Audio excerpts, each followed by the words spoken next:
Okay. Stream should be live.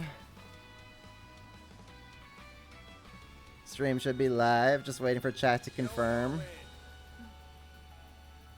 Chat, give me a thumbs up if we're back for like the 15th time today. Also just gonna refresh the stream on my end here. Alright, I can read that. We're back. We're back. Okay. We're back. Cool. Please, internet gods, keep it this way. Please. Okay. Carry Sarah. I had worked with her on Lord of Magna. I was trying to think of a good voice for her. And then she came in for Lord of Magna. She actually played like an ethereal goddess type character in that game, but when she came into that room, within 5 minutes I was laughing so hard I was crying. Like, she's so funny and has such a bright and wonderful personality. And I was like, this is how I want Sarah to be.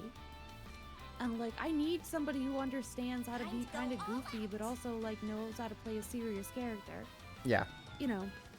So literally she got cast based on just her personality walking into the booth. So, nice. And I think she's a perfect Sarah, so. Oh, absolutely. I think I remember in that Cold Steel 3 voice actor panel again with Nisa they had at Anime Expo. I believe Valerie was talking about like how when you mentioned you wanted Carrie as Sarah, she was just like, really? Carrie as Sarah? And then when she heard like the audition come through or like getting some lines read, she was like, oh yeah, Carrie as Sarah. Did we have her read lines? I don't think we had her read lines. Really? We just cast her outright. Yeah, I think maybe it was when you had that like first recording session happen or whatever. I think that's when Valerie was convinced to carry Sarah. I mean, like you know, she's kind of just a disaster in her 20s, and I was just like, no, I think she can do it because she was so good. Yeah, she was perfect. Yeah, I think she's also one of the fan favorites for among the English cast. Like everyone who's played Cold Steel, I think just like absolutely loves Sarah because like half the reason because of just how Carrie makes her come to life so greatly. So that's great. Let's see here. Am I missing anybody else? The big one that I'm very curious how you found was Scott White as Crow. You mean Charger Tom Lee. Good old Charger Tom Lee. Charger Tom Lee. Who was later played by Scott White, starting with Trails into Reverie. Of course. That voice, actually, we did audition that one. We did audition for Crow because I couldn't figure out who I wanted. Like, originally my mood board inspiration is basically Ryudo from Grandia 2. Mm-hmm. But I was like, I don't think that's the right voice. It's just sort of like in my brain, I kind of want a similar tone or something like that. I don't know. And I ended up casting that Ryudo's voice actor as Nightheart. So, yeah. And he sounds perfect. But we did do auditions for Crow. I do remember that. And I remember going through all these auditions that came in and freaking out because I was like telling everybody, I was like, none of these are it. Mm-hmm. None of them are Crow. We can't cast any of these. And then they had sent like I don't know, like an hour after all of the other auditions had come in and I had listened to an hour after I'd listened to all the auditions, we had some late submissions. Or rather a late submission. It was just one. Yeah, it was just one. And I listened to it and I was like, that's Crow, actually. And I remember showing that like audition to my coworkers and being like, that's him. And they were like, I don't know. And I was like, no, it's him. I promise you, that's him. And trust me on this one. He was absolutely perfect. So like I just could not have picked a better choice for Crow. Yeah. He was so dead on. And what a wonderful human being. Yeah. Like, such a sweetheart. Do you maybe have any fun stories involving him during his time in the booth? Yeah, he was there when I cried for Cold Steel 2.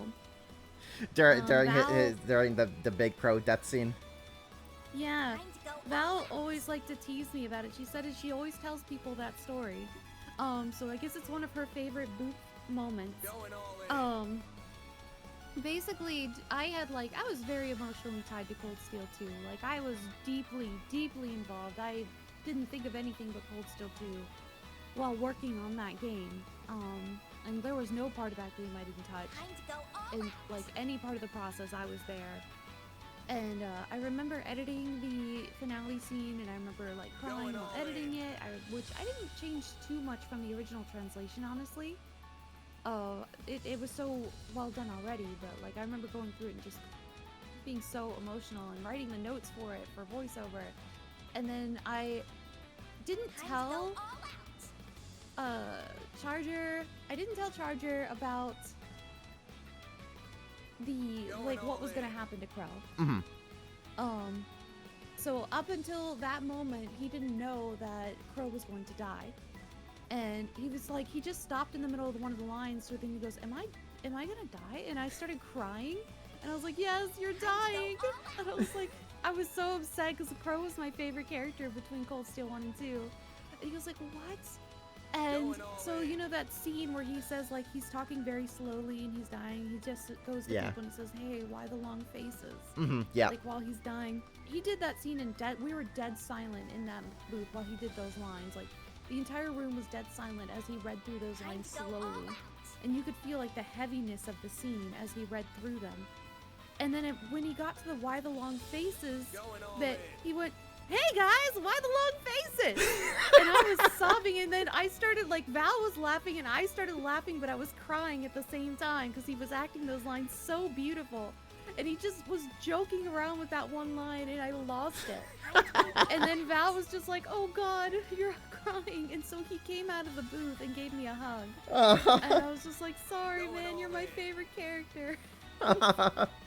It was definitely not my most professional moment, but I felt super emotional. It's like that and one other scene in Trails made me cry while recording. So during the recording, two actors have made me cry during recording, basically. Ooh, I'm wondering. Are you willing to talk about what those other two actors?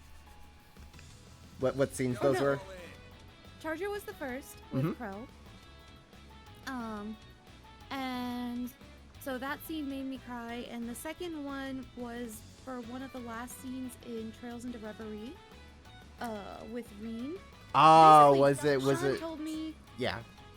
Sean told me at the beginning, he was like, I'm determined to make you cry ever since I heard that Charger made you cry. Mm-hmm. And I was like, okay, well, there's a scene that's one of my favorite scenes I've ever edited. It's made me very emotional. If you make me cry during that one, you've succeeded. And he did. He made me cry with that one, so I was like, pretty good, Sean. After that, he was like, how was that? I was like, pretty good. Pretty good. Don't mind me. Just getting my Kleenex here. Yeah, so it was a very emotional, mature scene. That I had fun writing. Yes, so, that scene was editing. wonderful in Reverie. I also really loved it.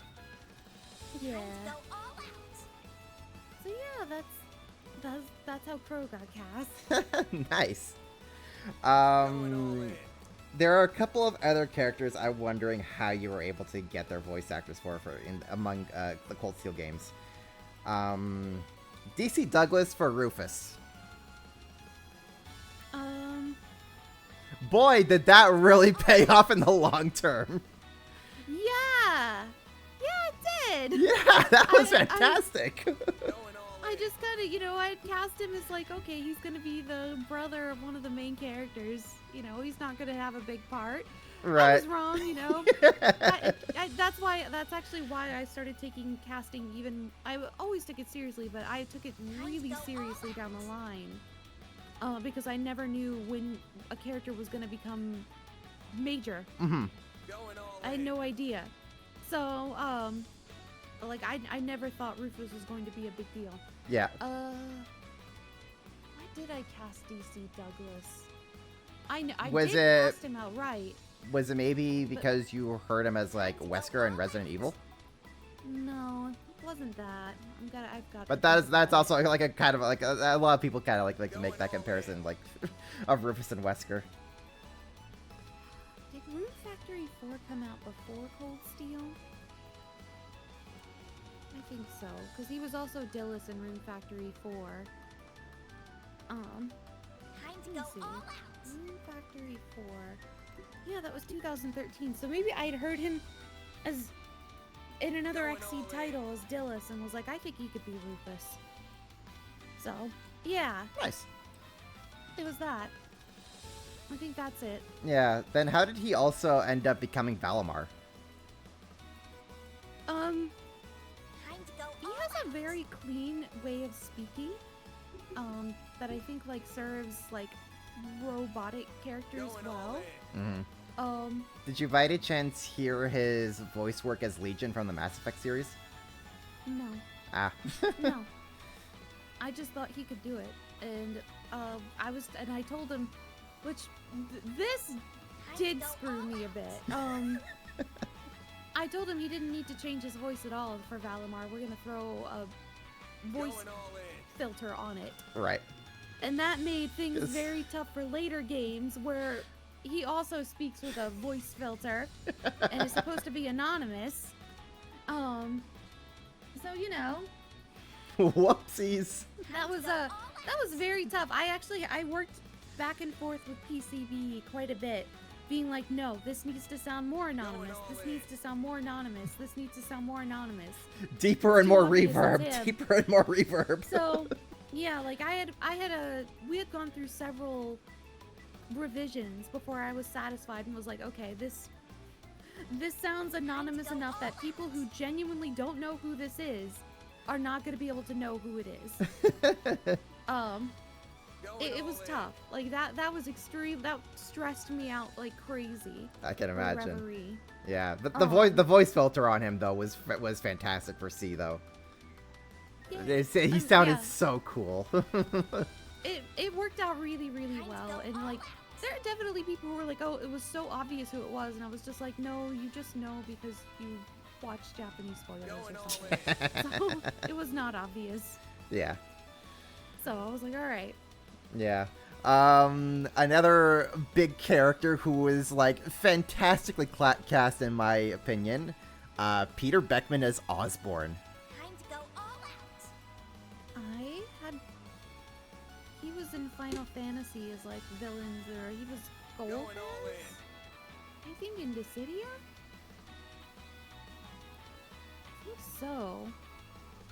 And yeah, I had brought him in, based on that. Yeah, he's Golbez in Dissidia. Yeah. Time to go So all like I was like, yeah, I want that. I wanted a voice that sounded very heavy and could command a room, basically.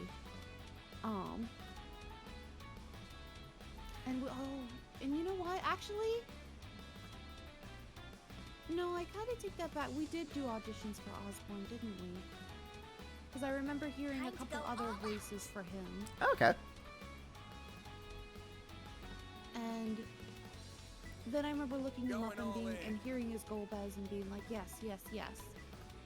That's the one. I'm like, So yeah, then- like we had auditioned.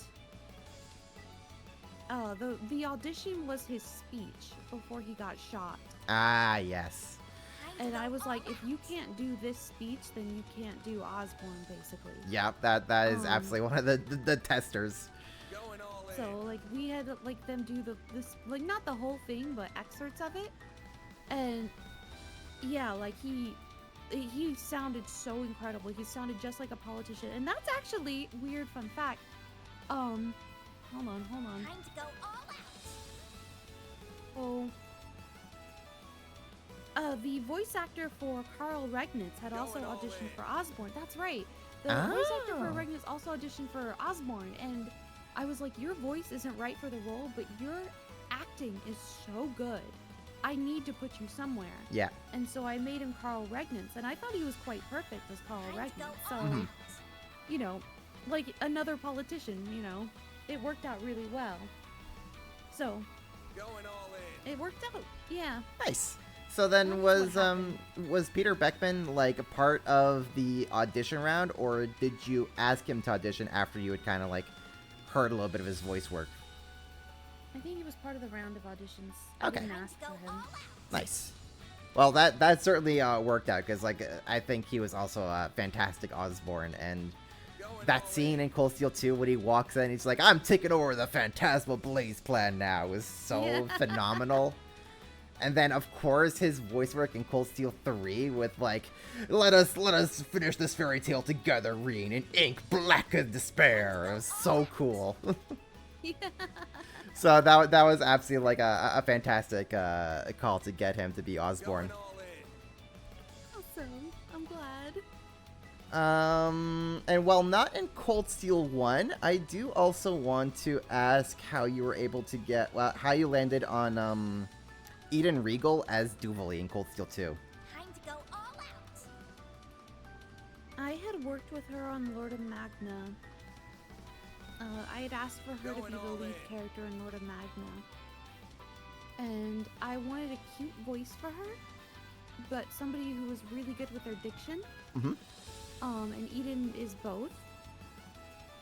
And so she came in and I was like, this is a really weird character, okay? She's a knight, but she gets angry very easily and sort of acts like a child. And she was a very complex character, and I was like, and she's supposed to be very funny during those times. And like when she did her lines, I was cracking up. Like I thought she was so funny, and I was like, oh, people are gonna love her. Yeah. And yeah, so like it felt so natural. It was so perfect. And she was like, yeah, I've never played a character quite like this before. Yeah. She's an interesting one. Yeah, honestly, her performance as Duvalie is like also one of my favorites. Like every time Duvalie is just on screen, I always have like the biggest smile on my face just because of how wild her personality is and just like how wonderful Eden plays her. Like I crack up whenever she just like gets super fed up with like McBurn's bullshit or whatever. Yeah. It's great. That was a fun one. Yeah. Speaking of McBurn, how did you decide Max Middleman was the guy for McBurn? Especially since he already voices Lecter at that point as well. So he didn't voice Lecter in Cold Steel 1, I don't think. Going all in. I'm pretty sure he Like, does. I think I think that was additional voices. We went back and filled in his lines. Oh, so was the voice so everything Lecter voiced in Cold Steel 1 was actually part of the additional voices in that? I think so. Oh, okay. I didn't realize that. I'm shocked that Lecter wasn't originally voiced then in Cold Steel 1. He wasn't originally voiced, and the only reason I think that is because we had done auditions for McBurn and Lecter, I think. And I was like, oh, he could do both easily, and I was so shocked because I had a very specific sound I wanted for McBurn. I had a very specific sound I wanted. I was in my mind, I was thinking something like, what is his name? Kokomi from Psychopaths. Okay.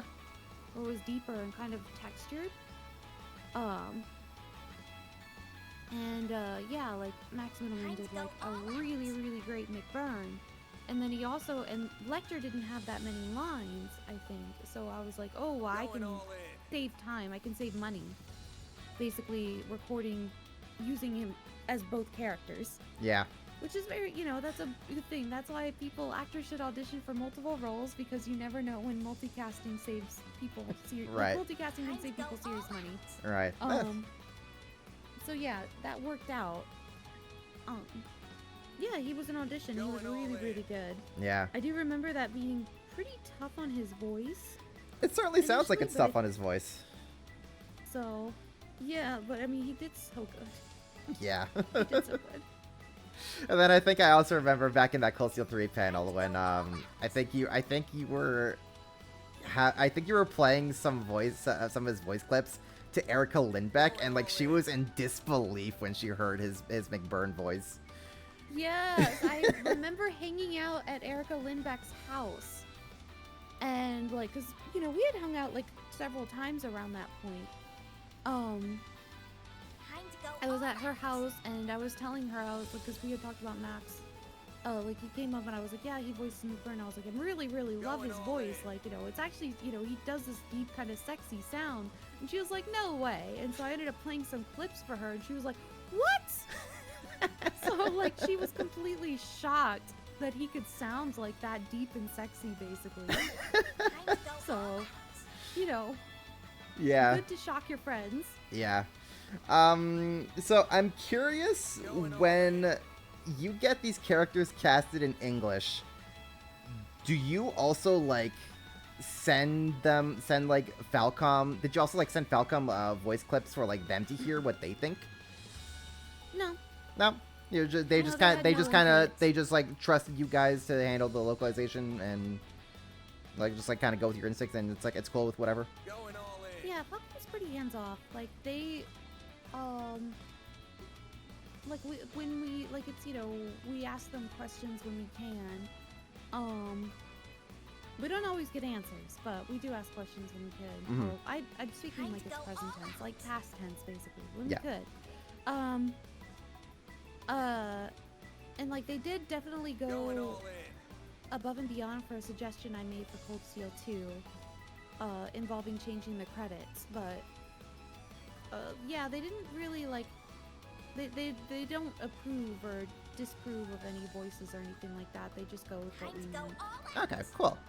which I definitely appreciate. Like it's different. Like I would never Going begin all in. to cast in for a Japanese cast, Right. like that's not my expertise. My expertise is English casting, so I would never go like on a like if I had a game in English and I asked it to be localized into Japanese, I would trust that localization team's expertise. Right. So it's yeah, I'm glad that they did not feel the Going need all to step in. Yeah. Okay, that makes sense. It's cool that they pretty kind of just like let you guys handle things on your own. They don't really get like too nitpicky and involved with certain things in the process. They just let you guys cook. Yeah. That's awesome. So I do want to ask, like, then how often, like, Going all in localization, or at least in your experiences, do you like communicate with the Japanese team? I mean that changes. I mean it's you do communicate with them, just like at different parts of the process. Like some are more open to changes and adjustments than others. Most of them are hands off. Mhm. Some companies are very hands on. Going all in. But like you do communicate a lot with them. When it comes to localization stuff with Falcom, they were slow to answer things, so we basically had to like ask our questions in batches and sort of wait a few weeks to get an answer. And we didn't always get answers to them. Sometimes they'd be like, sorry, that's a Going all spoiler. in. Right. And I'd be like, okay, we're only working on the game. Yeah. But yeah, so yeah, it's you do communicate with them a lot with like ideas and stuff like that, just to make sure things are on, mostly just to keep things to schedule. Yeah. Makes sense. So since you had brought up the additional voices before for Cold Steel 1 and 2, I'm wondering what were the circumstances that even made those additional English voices possible for Cold Steel 1 and 2, and then also by extension Reverie for the little additions that Reverie had. For Cold Steel 1 and 2, it was the PC port that made it Going possible. all in. We were porting to PC, and none of us really liked the patchy voiceover from Cold Steel 1 and 2. We all found it frustrating. So I went to Ken Berry and was like, hey, I want to fill these in for the PC version. Can I get this budget approved? I can do both, we can, Going all in. I can do like X amount of lines from this game, X amount of lines from this game. And he goes, well, tell me which ones you want to fill in, how much that is, and then I'll see if I can approve it. And he did. He approved it, so we just went for it. Nice. For Reverie, I wasn't really heavily involved in 3 and 4. because that was NIS America. Going all I did in. very little for both. Like virtually nothing for 4. Except for like some outside help on scripts and stuff. I And think. like a couple of voiceover casting suggestions. But, Yeah.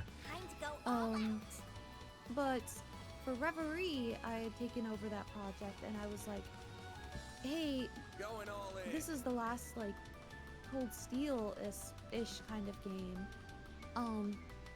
We don't really have to fill in that many lines for it to be a fuller, like, complete experience. I was like, here's the, it was like 2,500 lines or something like that. It wasn't a huge amount, and I was like, it's not that much different cost-wise. The big, Going all in. and we were already investing into it because I had convinced them to make that a Union title. After many years of trying to make Trails a Union series, that one, Trails into Reverie, was the first one to be Union. Yeah. And it almost didn't happen. But, like, it was a miracle it happened. So I was like, why don't we do the full investment, make it fully Going all voiced? And they were like, sure. And I think there's literally, like, one scene where it's not fully voiced, like, and that was just because of an error. But, yeah, like, they just approved it. Like, they were just like, sure, let's go for it. Time to go all out. Nice. So, Well, I thank you because Reverie was also like a wonderful experience, and those extra 2,500 lines made a difference. I don't know what those extra 2,500 lines were, but I'm pretty sure they made a difference. yeah, that game had so much voiceover. It was like, I think it was like 17,000 lines or 16,000 lines or something like that. Gosh, yeah. No, it was like closer to 20,000. I Yeah. don't remember. It's been years. It's been a long time. It's a lot. Yeah, I think that was closer to 20,000 because I think Daybreak was around like 17,000 or something. 16,000, something, I don't know. Is that, I guess kind of in your experience, is sort of like a typical amount of voice lines for like a JRPG title? There is no typical number. It's just whatever the project is and the amount of money that the companies want to spend on it. Yeah, I will say it seems like more and more games are getting fully voiced these days, so the number's probably going up. On average. But yeah, like, Time to go all I mean, Lord of Magna I think was only like 1,000 lines or something like that. Right. And then you had like other games like Going all in. that were 10,000 lines, and yeah. Yeah. I had a question written down here, something along the lines of, I think, like, when you're working with voice lines, what are, I guess, some of the biggest challenges that comes with that in localization? I guess maybe, like, I could specifically maybe with, like, timed lines? Going all in. Yeah, with timed lines, you have to know which lines are timed, first of all. With Trails, we weren't told which lines were timed, so I just knew by watching the videos. And if there wasn't a button prompt in the corner of the text box, then we were like, oh, that's not, okay, that's timed.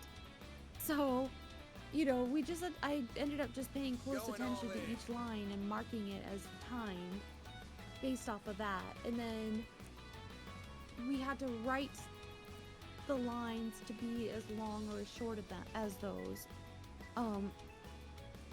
And Time to go yeah, that all was out. pretty tough. You basically had to write with the time in mind. We did have some exceptions. Every once in a Going while, all we were in. just like, if there's no way this is gonna fit, so we need Falcom to extend the timing for these lines for the English version, and they would. But we tried to keep within the timing for like 98% of them, I would say. Time to go all out. Okay. So then, like, oh gosh.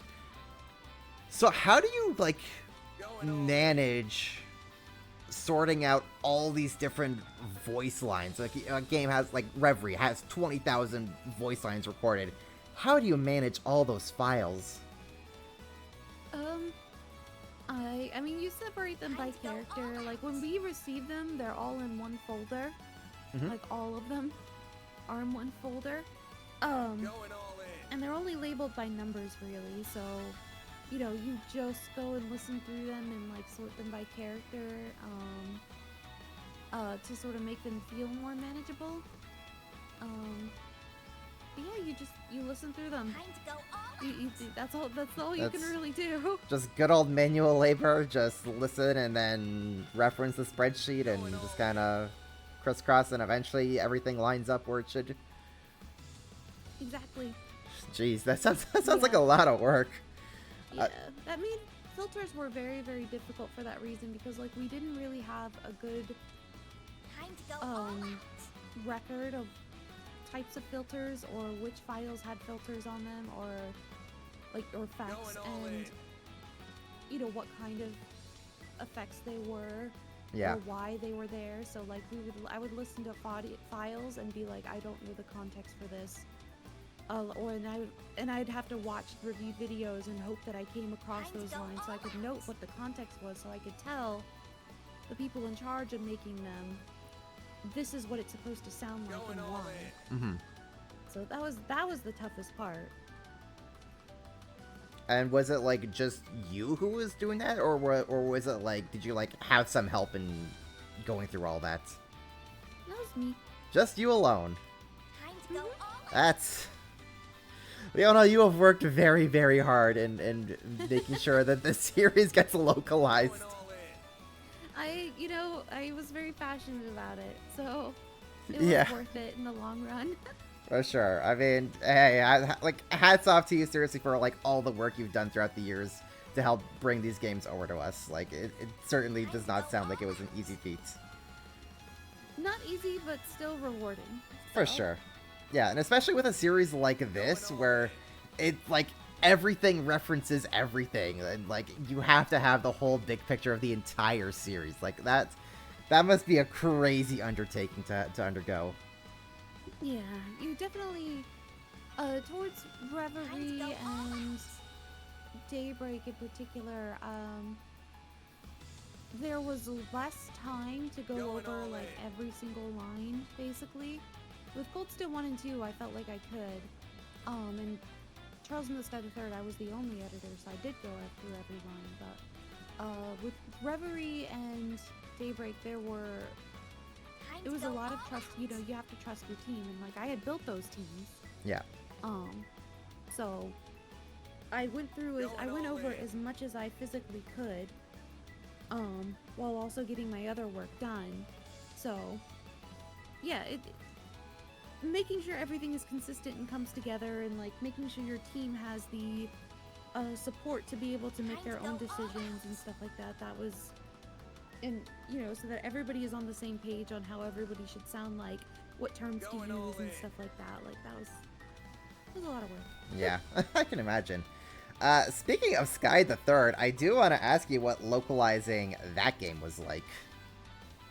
Since at that point you had like I've seen SC had already been released, and had like I think probably even like Cold Steel 1 and 2 were already like out and done and out. So Going all in. That was my favorite game to localize. It's my favorite game in the series. It's one of the project I probably look back most fondly on. Mhm. The whole project was essentially me as the project manager / editor, the translator, Going Daniel all in. Prescott, who has translated quite a few other Trails games, and the programmer Sarah Lean. And yeah, it was just us three working together for I think like a solid 6 months. Mhm. It was a very short project, honestly. But everything went as smoothly all as it in. could, honestly. hey, that sounds great. That was the smoothest project by a mile. Very pleasant to work on. We were very deeply invested in the project. Launched, I don't think, with any issues really. Like, you know, it was a very pleasant project in between a bunch of crazy projects. Going Yeah. all in. I mean, for the record, Sky the Third is so far my favorite game in the series as well, and like I cried at the end of that game. Like that, just Ren's Oh, yeah. Ren's the whole speech to Ren at the end just hit me like a truck. I was just Yeah. breaking down. That was so beautifully written and just handled and everything. It was chef's kiss. I'm so glad. Yeah, that scene meant a lot to me too. Yeah, that was wonderful. So I'm wondering, because Sky the Third took so long to like come out here in the West, was there ever a possibility that it could have just been skipped over? Oh yeah, that was we had a meeting about it. Remember they were like, well, should we just skip it because there are people saying it's not necessary. And I was like, no, it's actually necessary. We need to do this one. There is nothing And- unnecessary about this series. Every game has some meaning to it.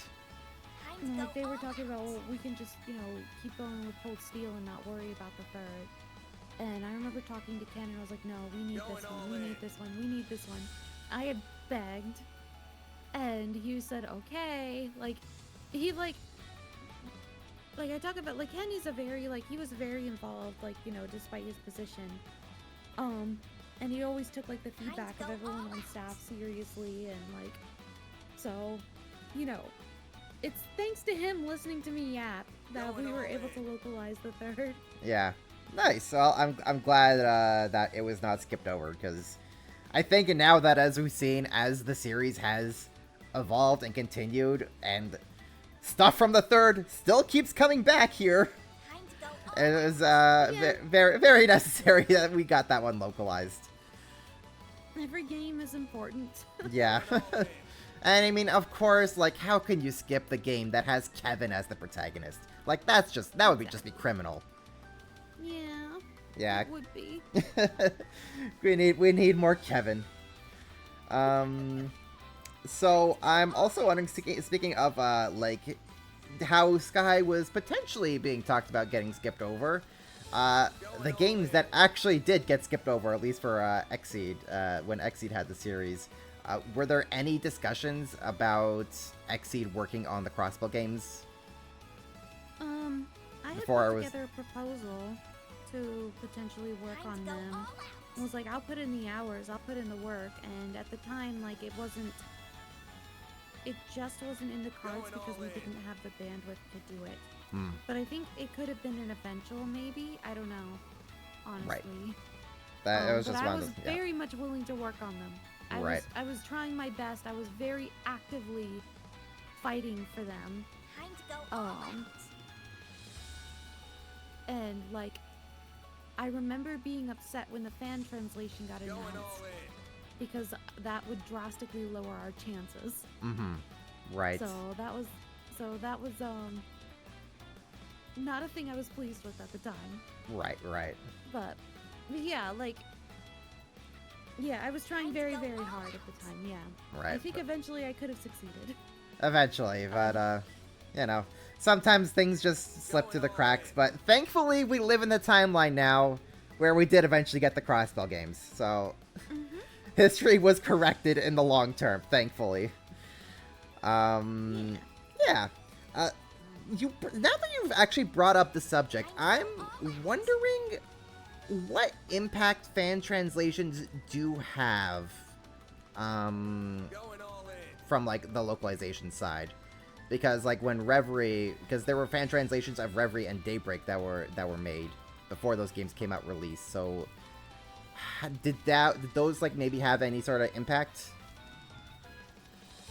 No, I mean they're a bit frustrating because they have mistranslations in them and people take them as gospel. Yeah.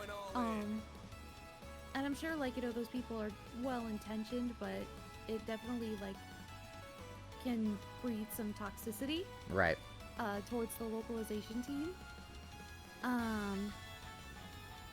But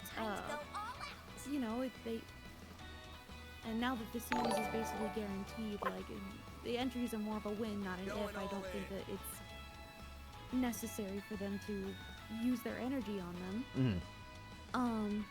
I understood back when the series was an if. Yeah. But yeah, it's not all. I'm definitely not against fan translations as an art at all. There's a lot of games that we thought never would exist Like a lot of the early East games and stuff like that had fan translations, which Xseed would even purchase and heavily edit fan translations. Because, you know, they wanted to reward fans for, you know, being fans. Right. Time to go all out. But the fan translations for later Trails games had zero involvement with the actual localizations. Right. Okay. Yeah, because like I mean, even with Trails, like Nisa was able to use the Geofront fan translations for Zero and Azure as a starting point to help get those out. So yeah. Time to go all So out. I am wondering when you're working on localizing Trails games.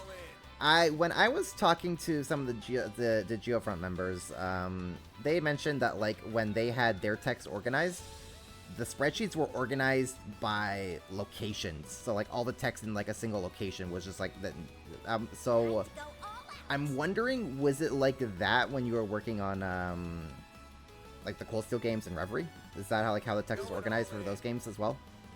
Most likely they're organized the same exact way. It was by location and with the most recent dialogue up top.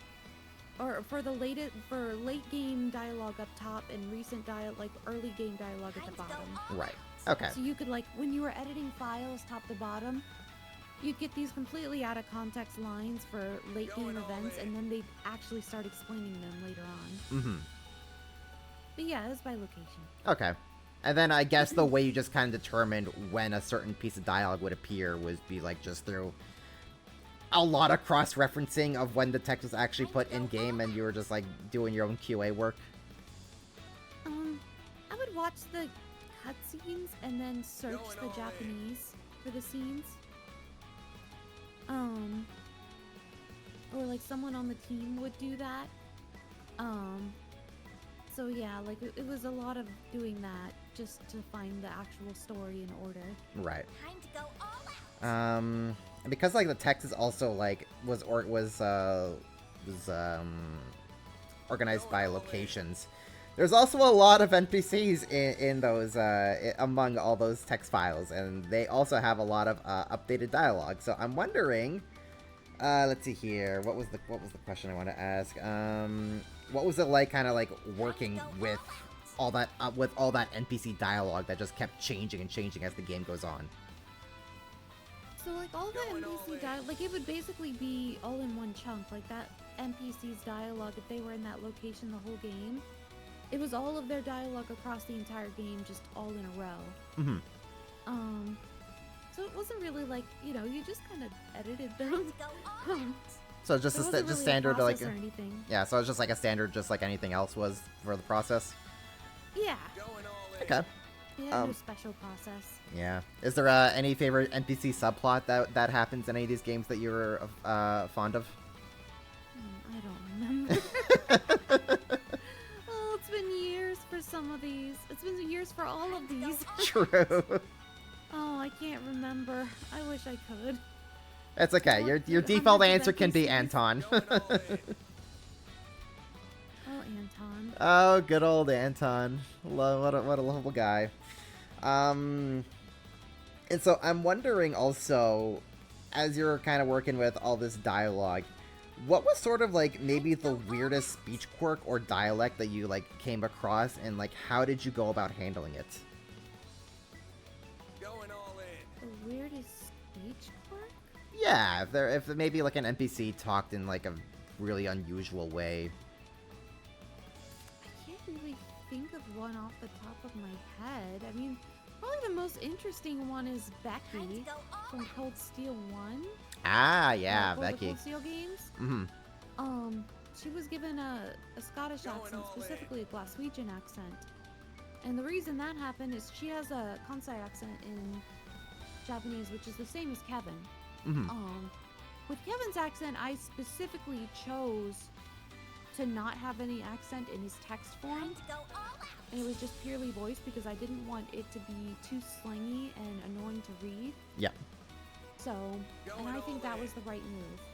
So I think I didn't want it to be overly slangy, which can kind of, to a certain point, Ken looked sloppy after a while. Right. And he was the main character. Yeah. So, I mean, I know I had go also, all like, out. kind of made that work throughout SC during, like, editing process, too. Mm-hmm. Going all in. But, with Becky, she was a very loud character, like, very expressive. And the translator for her was actually a Glaswegian guy. So he said, I'm gonna give her my accent. And we were like, okay, sure. And then everything he translated Going for all her in. actually pretty much remained untouched. Like, nobody edited that dialogue. That was raw translation Mm-hmm. for Cold Steel 1 and 2 for Becky. Nobody edited those. We were just like, perfect, actually. We don't need to do anything. And then Amazing. that led for when Cold Steel 3 came out with NIS America, I remember telling them, I'm like, you need to find somebody with a Glaswegian accent Going for all her. in. Like, you need to find authentic Glaswegian, not just Scottish, Glaswegian. Yeah. And they actually did. They did find somebody with a Glaswegian accent for her. Amazing. So it is, yeah, that's the most standout localization based off of accent change I can think of. Right. That's amazing. Yeah, Becky is one of my favorite NPCs. I'm gonna be saying it is one of my favorite a lot because I just like everything about like the localization work here in the series is honestly just like fantastic.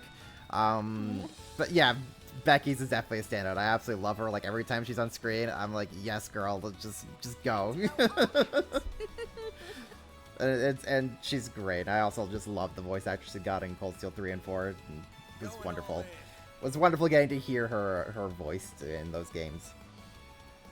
Yeah, like, she only had like 10 lines that I was like, you need a specific sound for her. Sorry. Yeah. Actually, I'm curious now that they bring it up. When a character may have like that little voice lines, but they have maybe like, let's say, a 2-hour session booked. How do you go about like filling out those 2 hours? When maybe like the character you want of the voice on it can get done in like 10 minutes. It depends. With non-union games, there really isn't a limit to how many characters somebody can voice. You generally keep the limit to 3. 3 or 4 max. Going all in. And you just try to give them whatever lines you can based on, like, you know, making sure their voices are spread out, that their voices are distinct enough, you know, that sort of thing. Sometimes you don't book them out for the full 2 hours, you just pay them for the full 10 hours and you book them for a half hour. But they still get paid as if they were there for 2 hours. Right. That's the understood minimum. There are actually no rules with Going all in. non-union titles. You can do whatever you want, negotiate anything you want. You can underpay the standard amount, you can overpay, like you can do anything. With union games, there are rules in place to protect the actors. And there are different contracts you can use to basically be like, you can pay actors X amount to do up to 3 lines, or 3 characters, or 3 voices, quote unquote, not necessarily characters. They could voice 10 NPCs, but as long as they all have the same exact voice, then it's considered one character. Right. And then you can have them do up to 10 voices if you pay them a different contract, under a different contract. So really depends on what contract you use. We used the 3 voices max contract for Reverie and Daybreak. So, you know, some actors had, you know, the full 2 hours booked out. Some were done in 20 minutes. So it depends. All right. But they all got paid 2-hour minimum. Okay. Usually cool. under union contracts, it's a 4-hour minimum. Yeah. Going But all we were in. able to negotiate a 2-hour minimum because we were like, look, we have 8 billion NPCs and they got like 10 lines each. Right. Like, we're not going to be able to budget this otherwise. And they were Right. like, okay, we'll work with your terms. Yeah. So the union is very, very flexible with contracts. Cool. Speaking of union work, okay, you did mention up earlier how you fought really hard to turn Trails union, and it happened with Reverie. I'm wondering, how do you even begin a process like that?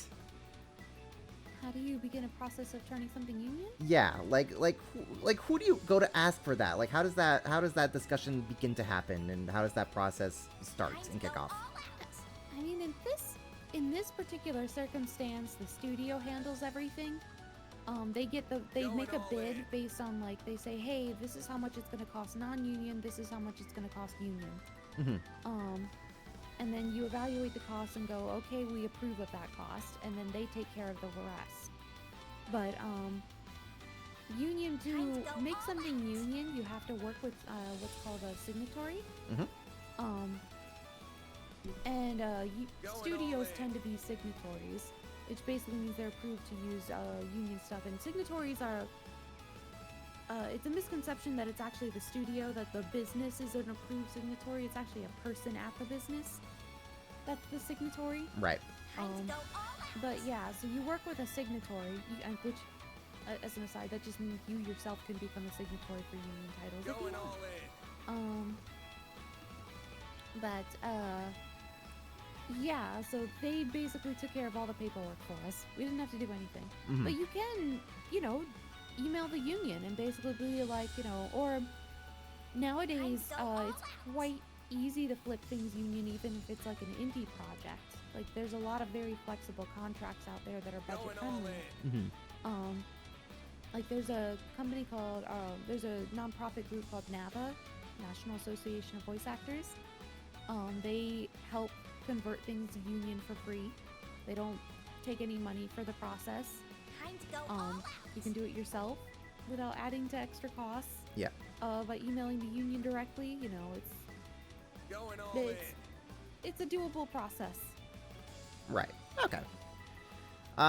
So then, because you had mentioned that Reverie almost wasn't a union project, I guess what made that difficult? Or I guess what made it almost not happen? It's just costs. Just money? It was just costs. But the thing that I had sort of hammered into their minds, I was like, we're not going to be able to keep all our actors together. It's a lot easier to keep actors if you make it union. Mm-hmm. A lot of actors move on. They sometimes say, I'm not going to keep working unless it's a union title. Right. Or, they get too big and stuff like that. And, you just... I was like, this is a series where consistency is key. And yes, recast will happen. But to keep it as consistent as possible, we were going to lose some of our actors. Mm-hmm. It wasn't maybe, we were going to lose some of our actors if we didn't go union for a referee. Right. So I had fought very, very hard to be like, I don't want to recast these actors. Yeah. I don't want to recast these roles. And they went for it.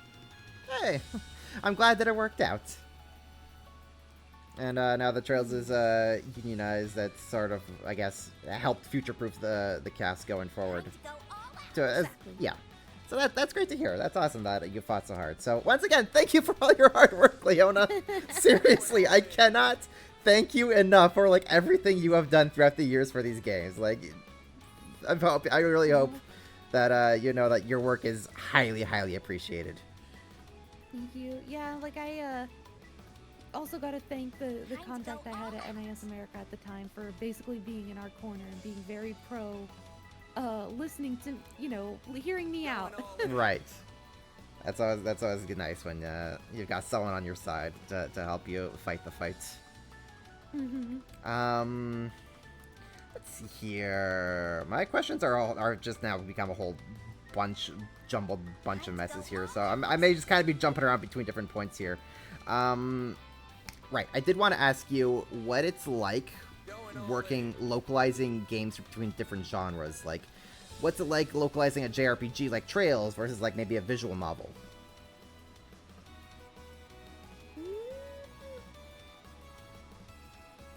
I mean, it's not terribly different. It's like the way processes change is more based on dev team than genre. Although like some are like easier than others. With Trails versus like a visual novel, it's not that different because both have so much text. Trails may as well be a visual novel at points, honestly. Yeah, I mean with visual novels there is no like fluff text. Mhm.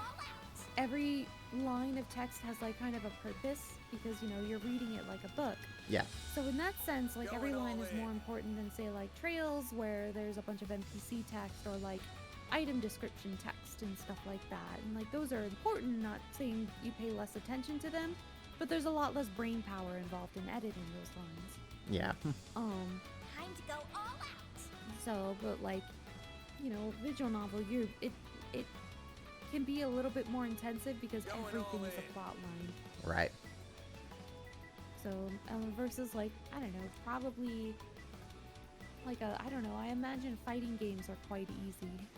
Usually. Yeah. I don't know. Like maybe they're not. I could stand to be corrected. I've never worked on a fighting game, so I don't know, maybe in like 5 years you'll end up working for like Arc Systems Works or something, and then you'll get to localize the next Guilty Gear game. oh god, that would be a lot of work to learn. Then you have to get caught up on Guilty Gear lore, and that's a whole other rabbit hole you'd have to go down. But I'm wondering, like, maybe from, like, I guess, for lack of a better word, like a worker perspective, like you said how Trails like had their spreadsheets organized all their text by locations. When you worked on that visual novel, that London mystery visual novel for Exceed, how was that text organized? That was organized by chapters, so that was very Time to go easy. all out. Okay. Like they just basically gave me an Excel sheet with chapter 1, Excel sheet for chapter 2, that kind of thing. It was so easy to go through. That must have been a field day for you. Be like, oh, I don't have to sort through hours of footage just to find out like where this dialogue pops up. It's like you just know. It's like, okay, this is the start of the game. Great. Yeah, I basically had like Time to go all out. I had like 15 files, and that was it. Versus Trails hundreds to 1,000 plus files at times. Going all in. So Ah. So Yeah, then you those were were just playing on easy. easy mode. yeah, that was nothing. Oh, that's great. Yeah, I remember Lord of Magna Made in Heaven was just 2 files, I think. Time to go Mhm. It all had the out. entire plot in order, and then it had one for like enemies and items and stuff like Going that. all in. if I Yeah. recall. And that was it. Nice. So I guess going back into Trails, I want to get into when you started working on Reverie. Did you Time to go all even out. think that you were going to work on Reverie, or were you just kind of accepted that like that possibility may never have happened? I thought I was done with the series. I had worked at Nexon at the time for, like I'd done a little bit of Cold Steel 4 work, but I was just basically helping out with, hold on. Bless you. Going all Oh, in. thank you. I had basically helped with the script, like just writing notes for this script and stuff like that. Mhm. And so I thought it was like behind me as like terms of project management, production kind of thing. Then I lost my job at Nexon, Going all in. and I told my contact at NIS America about it, and they were just like, and he was just like, yeah, do you want to manage Reverie? And I was like, or at the time it was Hajimari, and I was like, yeah, Time to go all yeah, I do, I need work. Yeah.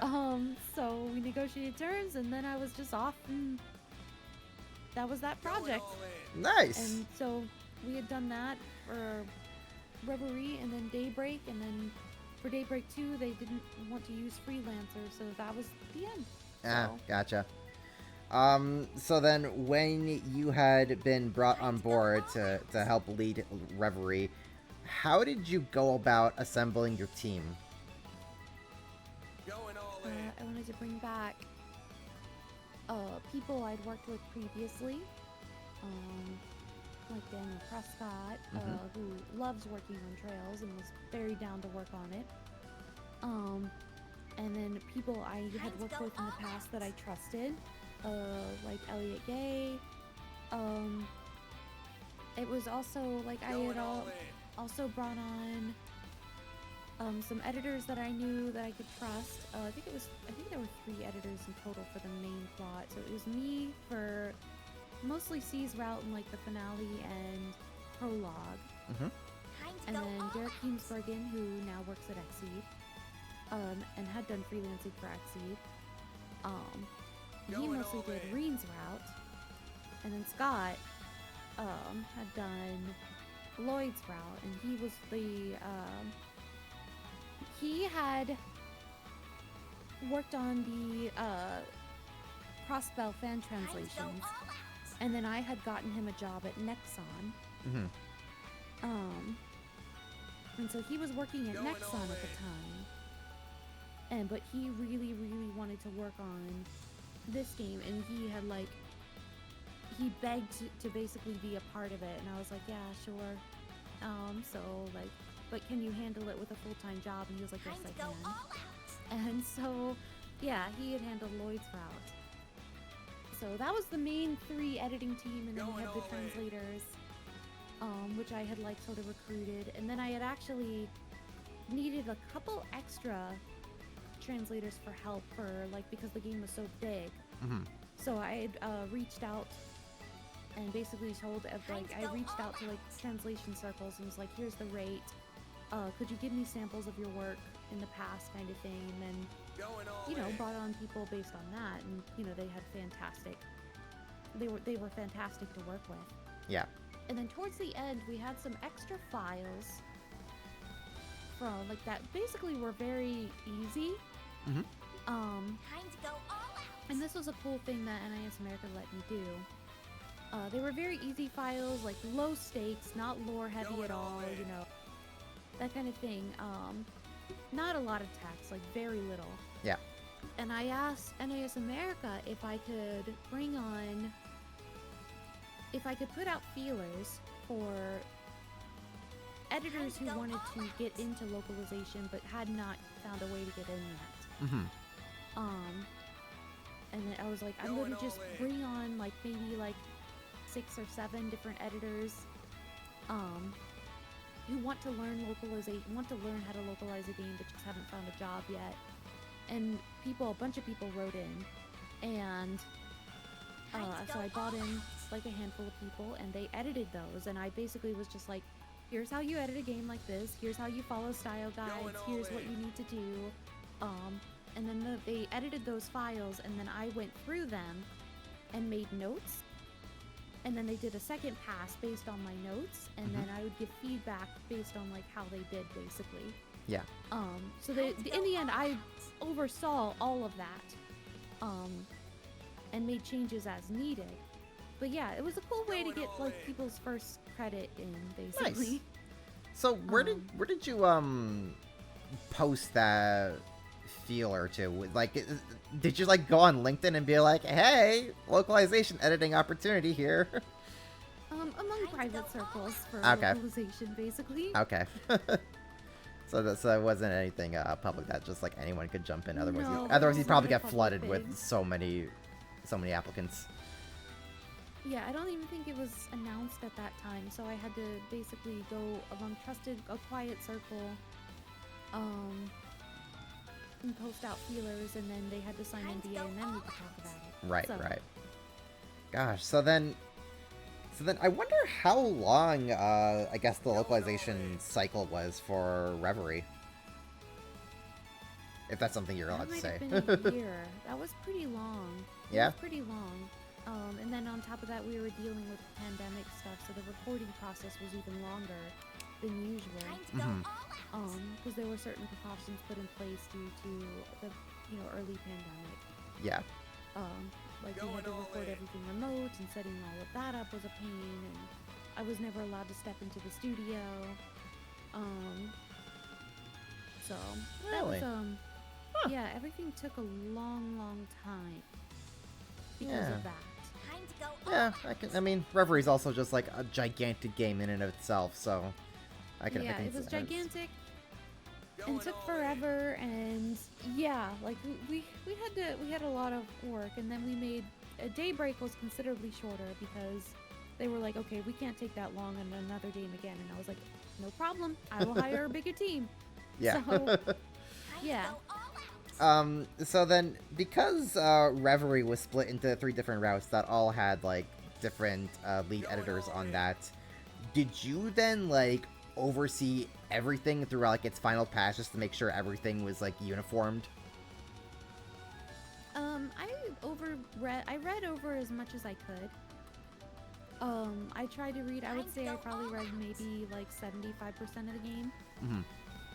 But it was impossible to manage the project, keep everybody on schedule, do my own editing, because I was doing the novels and C's route and all that other stuff too, and the items and crafts, and I was handling a lot of that. Doing the voiceover casting and production preparation, overseeing the sessions, and then, you know, quality checking stuff, like, impossible to read every single line. Right. On top of that, but you have to trust your team. You know, they were all dedicated people. They know trails, like, you know, you give them feedback along the way as you read over stuff, and then trust that they can handle the rest. Like, it is always teamwork. Right, for sure. And so I wanna like ask you a little bit about what it was like working on the Rufus route for Reverie. When you were like editing the dialogue for Rufus, did you find that there was maybe like a fine line you had to strike between like making him likable as protagonist but still keeping him to be Rufus? Not really. I kind of tend to find characters like Rufus easier, because I tend to be a little bit more formal in my writing. I'm not very good at casual characters at all. Yep. Although Nadia was really fun. Okay, I had fun with Nadia. No, not really. I mean, you just stick to what the intent of the Japanese, and the editing just kind of comes along with it. Right. Okay, cool. Then speaking of Nadia along with Swin, because they had technically, in a way, already been localized through the 3 and 9 novel in Cold Steel 4, did you feel that, like, maybe that was sort of a limitation when it came to, like, actually handling their dialogue in Reverie? No. In fact, I went through 3 and 9 and did some editing I had re-edited some of it, like the dialogue and everything, to catch up to the final interpretation of the characters in Reverie, because like the Emperor was written quite different. Swin and Nadia weren't too different, honestly. But I guess their dialogue wasn't as colorful, I guess, or Nadia's dialogue probably wasn't as colorful. Right. But yeah, like, so I'd made some slight tweaks to 3 and 9 to basically make it more in line with the final interpretations of the characters as we now knew them. Right. Nice. So then with Reverie also came a whole bunch of Crossbell characters that were going to get English voices for the first time. Do tell me what that process was like when you were like trying to find a voice for Wazi and Noelle and Sergei. I had done mostly auditions. Let me look up Trails into Reverie's cap so I can remember everybody. There was some I cast outright, but I did a lot of auditions for it. Sifted through so many auditions. I can imagine, so yeah. many auditions. Going all in. Going through the line.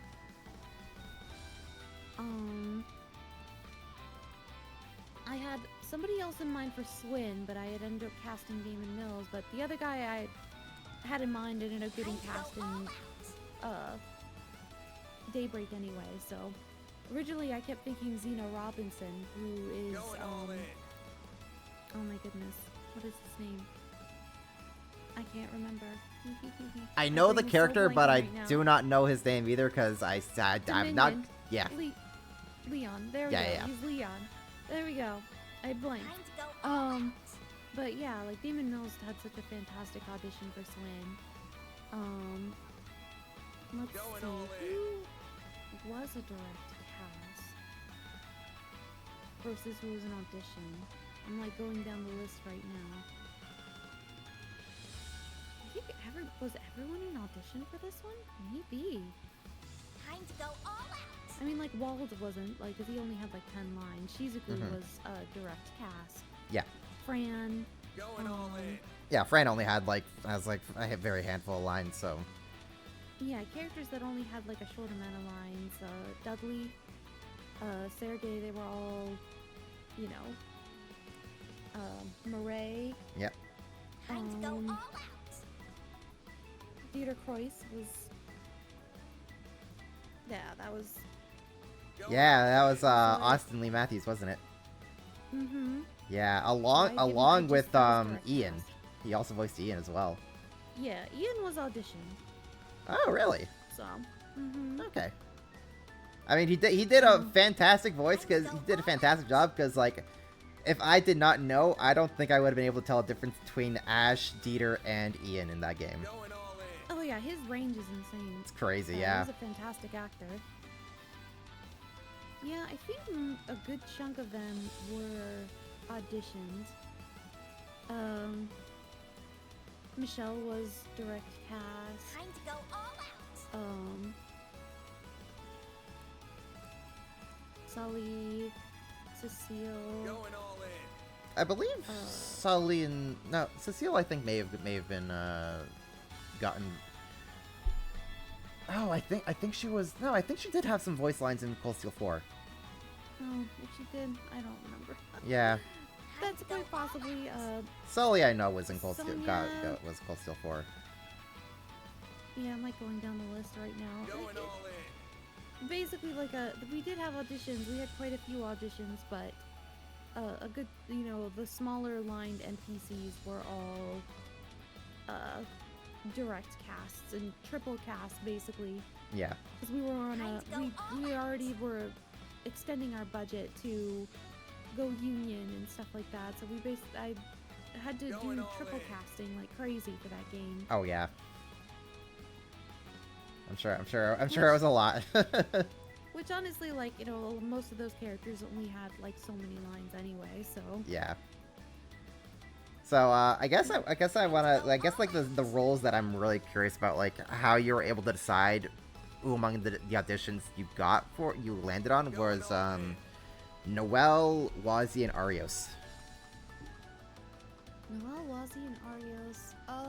Yeah, what was it about Abby Trott, Griffin Burns, I think, voices Wazzy, and Yongya as Arios. I definitely wanted Arios to sound like a hot dad. That was what I was basically looking for. I was like, I need him to sound like a hot. Well, we've got a lot of dads in Trails, so this was gonna be difficult. Yeah. And what I really liked about Young's audition was that it sounded very clean and direct. Time to go all out. Which I think suited Arios a lot. He has a very, very handsome tone to his voice without Going trying, all in. basically. Right. So it's not too high, it's not too low. The age range felt right. Like, you know, I listened to his audition, was immediately just like, yeah, I love that. It's perfect. Wazzy, I basically had opened up Going all auditions in. for feminine voice prints, masculine voice prints, anything. I was like, whatever you got, throw it at me. I don't know who I want to hear, but I'll know when I hear it. Right. Was Wazzy like one of the more harder ones to Time to go find a all voice out. for? Once I heard Griffin's, I knew it was him. But yeah, it was Going all pretty in. difficult having an image in my head of did I want to go for a feminine voice print like the Japanese, or did I want to go for a masculine voice print? I wanted it to lean towards whatever direction it Time to go was. all out. I still wanted it to have a sort of not androgynous sound to it, but because Griffin Going is all in. certainly not androgynous, but a softer sound. Yeah. If it was going to be more masculine, or you know, a deeper sound if it was going to be more feminine, like. So I had a vague idea in mind of what I wanted to look for, but it wasn't until I heard it that I knew. And then who was the third one? Going all in. Abby Trott is Noelle. I wanted Noelle to sound like a real girl and not like an anime character. Okay. And that was my goal with Noelle. I wanted her to sound ordinary, in a very positive way. Like there are like anime voices and stuff like that. Like at the end of the day, a lot of characters have anime voices Going or like all in. effects, put on them, like either very high pitched or like overly deep and sultry or something like that. Yeah. I didn't want it to sound like there was anything put on with Noelle. I wanted her to sound just very normal. Mm-hmm. And Abby can do that very convincingly. Yeah. Can sound like just an ordinary person talking to you, Mhm. like without any sort of anime affectation. So Going all that was in. pretty perfect. Nice. Yeah, I got to meet Abby last year at ANYC, and she's such a sweetheart. And I also like told her I loved her work as Noelle, and yeah, she also really liked getting to voice Noelle. So Yay, I'm glad. that was great. I'm curious how you arrived to have Lizzie Freeman voice Lapis in the game. Going all in. I mean, again, through auditions. I had actually had her and Susie Young, who voices Nadia. So Nadia and Lapis actually had the same final two voice actors. Basically, it was between, like, did I want Lizzie Freeman voicing Nadia or Lapis? And did I want Susie Young voicing Nadia or Lapis? Mm-hmm. I had them both do a third read with different directions. Or do a second read with different directions. And then ended up casting based off of that. Go all out. And yeah, I wanted like a very cute young sound. And Lizzie absolutely has that. Mm-hmm. So, but like I had auditioned, I think several scenes for that character because she's so dynamic. Yeah. She has moments where she's vulnerable and she's scared, and then versus moments where she's very like, uppity and aristocratic, I guess. But also very curious and cute. So there was a lot to consider with her character. She couldn't just have a cute voice. She had to have a dynamic voice. Yeah. And I think Lizzie very much succeeded with that character. Mm-hmm. I mean, she was great. I also, once again, I also really enjoyed Lapis in Reverie, and Lizzie brought her A game to that, so that was great. I mean, the whole Rufus gang was just fantastic from top to bottom. I love those kids so much. They're adorable. I love them Real picnic so friends. much. And I love how Rufus just ended up having to be their dad throughout the whole game. It was fantastic. They were like, I think the Rufus route was like by far my favorite one in the game. So you did great throughout the route for the whole thing. Thank you. There's one character and role I'm very curious about. Ren got a recast in this game from Sandy Fox to Courtney Lynn, and I'm curious why that was so. Was that specifically in preparation for Daybreak? Yes. Going all in. I personally felt, so Sandy Fox originally voiced Ren as a child. Mm-hmm. And that really, really worked, but I felt that Bren was maturing as a character and needed a more Time to go all out. grounded approach to her character Yep. in English. And that's not to say Sandy can't do it, I was just looking for a different sound. Mm-hmm. So I did do auditions for Ren, and I thought Courtney sounded very real and could handle those really emotionally gripping moments with that Time character. to go all out. And I think like she was great in Reverie, and she truly shined in the Daybreak arc going forward. Yes, I cannot That wait to see character. more Ren in this game. Oh, yeah, I wanted her to sound I wanted a very specific sound for her, and I'm really glad I did that. Yeah. By any chance, have you taken a look at the new East vs. Trails in the Sky trailer where we get to hear Child Ren with Courtney? Yeah. Yeah, she sounds great as Child Ren as well. Going all in. Yeah, I was curious about that one. I was like, are they going to bring her back for Child Ren, or are they going to do a different voice for Child Ren, or I was Yeah. curious what they were gonna do because different stages of Ren's life. I don't know. Yeah, for sure. But like when I heard that little sound clap, I'm like, ooh, Courtney's got this. No, let Courtney cook. She's got this. So that was great. Yeah, it's like Courtney's also so freaking good. I'm glad. Yeah. I'm very curious about what it was like getting to direct Sean as Ishmael Green. Sean just kind of locks in whatever he does. True. I do give a lot of direction, talk about the stuff, but once I start talking about it, I write a lot of notes, and he tends to take my notes very seriously. Mm-hmm. He sort of gets this image of the character in his head, almost, it feels like, and you can kind of hear him imagining the scenes as he acts. Yeah, he just goes. Yeah. After so many years of working with Sean, he just goes. Yeah.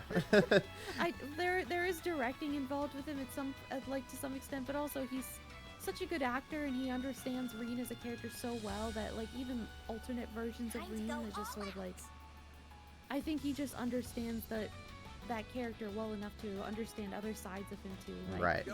Yeah, for sure. I think easy. yeah. I think you having Sean Reen from way back when has really paid off in the long term. He just is that character to me now. Do you know that meme that you see on Twitter every now and then of just oh yeah, name list your perfect casting for a character, whatever. Sean as Reen is my option for that. Honestly, he's so good. He is one of my top options for that meme, and it's great. It's been a pleasure working with him over the years. He's a really, really sweet person. Yeah. I adore Sean, so Yeah. seeing him as Time to go all out. getting so many roles over the years, and watching him grow as an actor, and watching him even grow through Reen, which he considers a character he kind of grows with. It's really, really cool. Oh, for sure. Yeah. Let's see here. Is there anything else about Reverie I may wanted to ask you about? I guess I could ask what it was like, maybe working on the daydreams for the game. They were really, really cool, actually. We split the daydreams up among the editors, and I did review all of those. They were really fun, honestly, because, they were so story intensive. Mhm. They were very emotional, or very funny, or, interesting. And that was actually where we got to fill in a lot of lines. Yeah. Yeah, they were really, really fun to work on. And as somebody the third is my favorite, Reverie is my second favorite, because it's also just more directly story intensive. And the daydreams were a part of that. Mm-hmm. Because they're very similar to the doors. Yeah, there were ones that made me cry. There were ones that made me laugh. I had worked on the Magical Girl Elisa one, or Magical Elisa one. Yeah. And that was stupid. It was fun. It was Oh. stupid and fun. Now that you bring that up, I did wanna ask you, when the characters involved in the Magical Elisa minigame segments were recording their lines for that, what were their reactions when they learned the context behind that? When you told them, this is a Magical Girl, side game, minigame thing. What were their reactions to when they were, voicing those lines? Honestly, those lines were mixed up with the other battle lines, so they didn't really even bat an eye at it. Which is okay. The reactions were more to the beach thing. Right, the the beach minigame. things, yeah. What was it called again? I don't remember. I worked on that. I worked on all of that too. Oh gosh, yeah.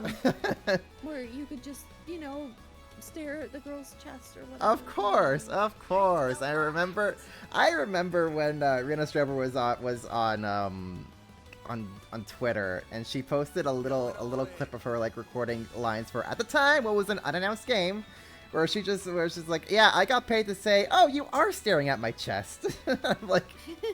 I knew exactly what she was actually recording for when she posted that, but I'm just it's so silly. Oh so special. Oh, yeah, we had some very Going all interesting, some people thought it was just hilarious. Some people went through it very professionally, Uh-huh. but others were just like very amused by everything. Like, I think like Alexis Tipton was very, very amused going through all of her lines. I And I was can just like, I'm imagine. sorry, I'm sorry. And she's like, no, this is funny. So, Yeah. Oh gosh, I also met Alexis a couple years ago when she came over to a con near me, and she was all such a sweetheart. I love talking with her. Well, yeah, Alexis Tipton was one of the actors where, like, I wasn't in charge of anything with, Cold Steel 3, but I basically had told MAS America, I was like, it's, Alexis Tipton isn't, like, Muse, then something is wrong. Then what are you doing here? Please just cast her. Please cast her. Please cast her. And they did, thankfully.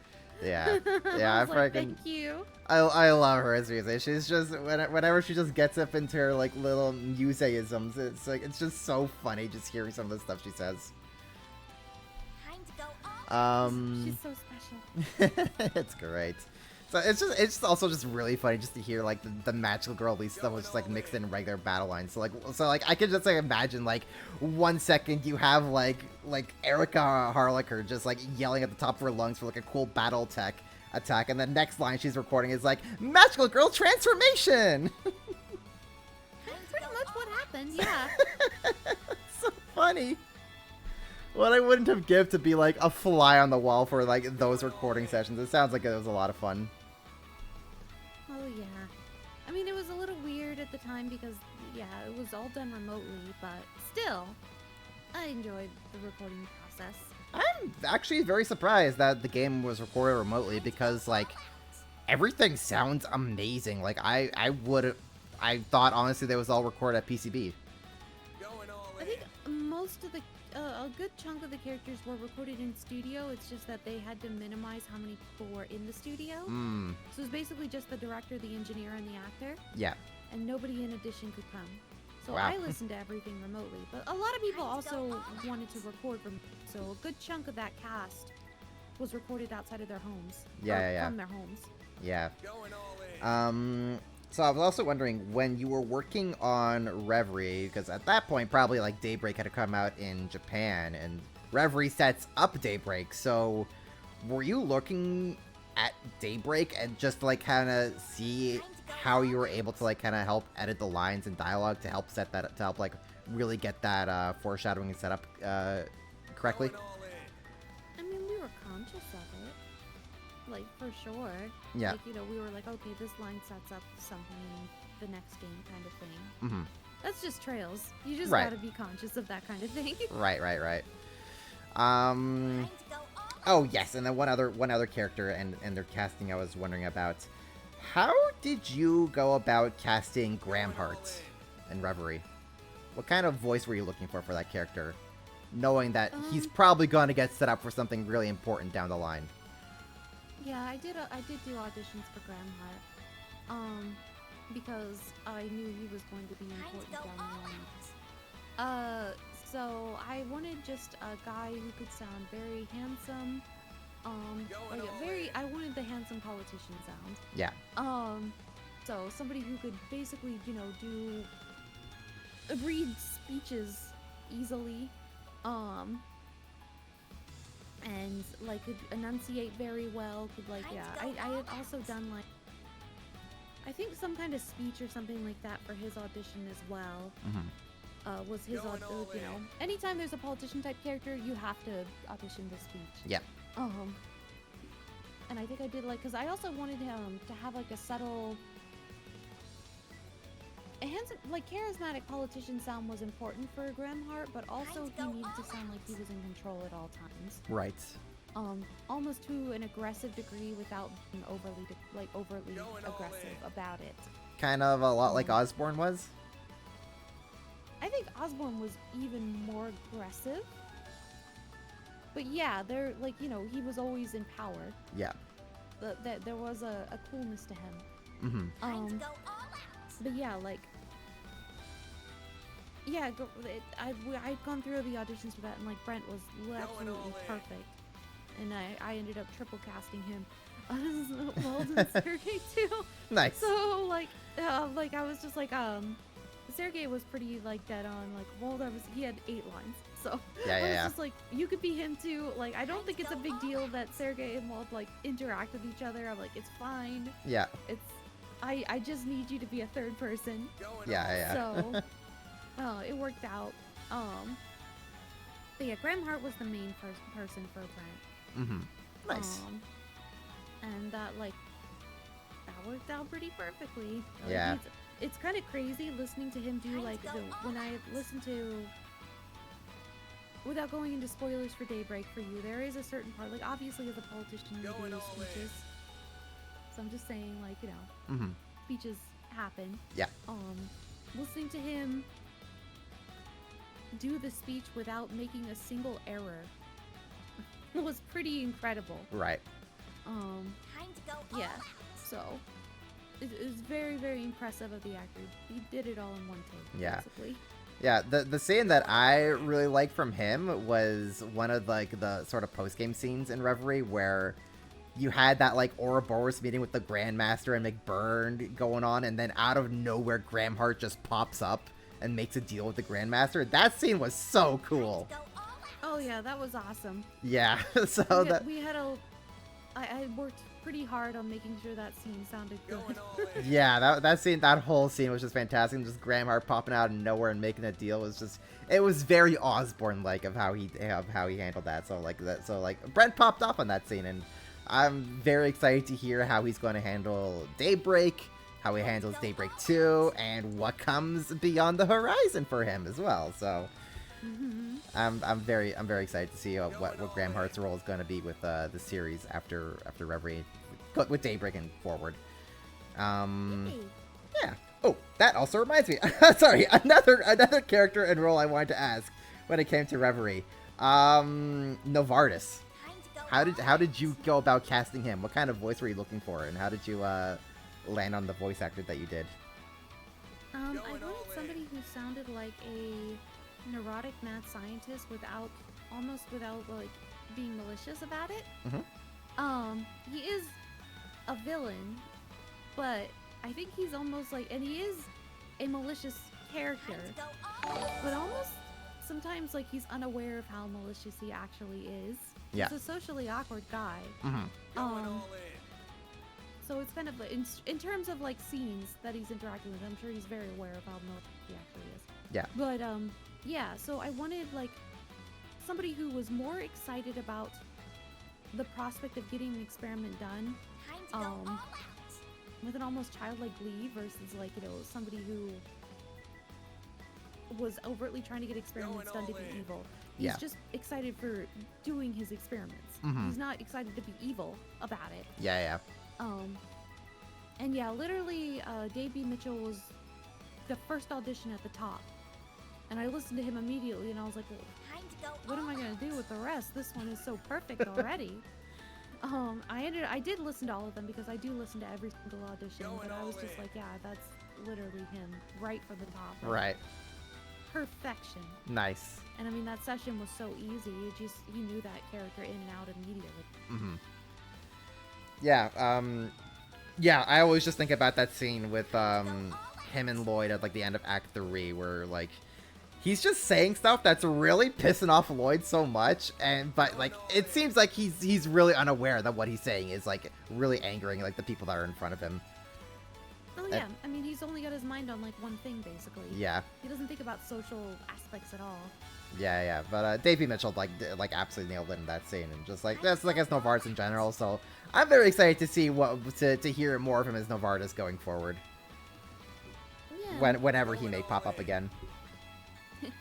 Yeah, that's kind of like it. I think I wanted to ask regarding Reverie. So now we can get into Daybreak, the game that I'm playing, even though we've been in the same battle here for like the past, I don't know, hour or so. Time to go My stream is still having like frame issues, so like we're just gonna be sitting here, folks, and I'm just gonna be asking my questions. There's still so much I want to ask you, Leona. Yeah, I so don't know how much longer I can stay, but Oh. I will answer as much as I can. okay, yeah. If at any point you gotta just head out, by all means, let me know. But we can get into we could wrap things up here with Daybreak here. So I guess what was it like getting to work on Daybreak, and what was it like Going all in. getting an opportunity to work with sort of a fresh start? This is a new setting, new characters. You have to get new voice actors. You have to localize new terms. Like how was that? How did that all go about? It took a lot of Time organization. to go all out. I basically wanted to be very organized from the beginning. A lot of communication between the entire team Going and all in. things we should go with. It was also the first time we really worked with cat tools. Which cat tools are helped us significantly with keeping things consistent. Basically, Time like to go all out. for all the previous Trails games, we had essentially just worked in Excel, for the most part. Going all Yep. in. And we sort of like had like a little Excel sheet with a Bible that we would search terms through and stuff like that, and we kind of have to remember the terms we had versus terms that we didn't, and you know, get lucky that we were consistent, which I think we managed to Time get to pretty go lucky. all out. That was a lot of reading over stuff. With we sort of had a fake cat tool Going all in. that helped us build like a library for Reverie, but it wasn't like, you know, it was in Google Sheets. That with Daybreak, we decided to use a real serious cat tool, which a cat tool is basically like you import your Excel files into it, and it can automatically Going all in. like if a term is like in Japanese shows up in a line, it'll show like a library to the right of it, basically being like this term pops up in these other files if you want to find them, or this term is in your Bible that you built, Time to go all out. and it's this word, kind of thing, so that people didn't have to struggle to look for terms or something like that all the time. Going all in. Cat, C-A-T, cat tool.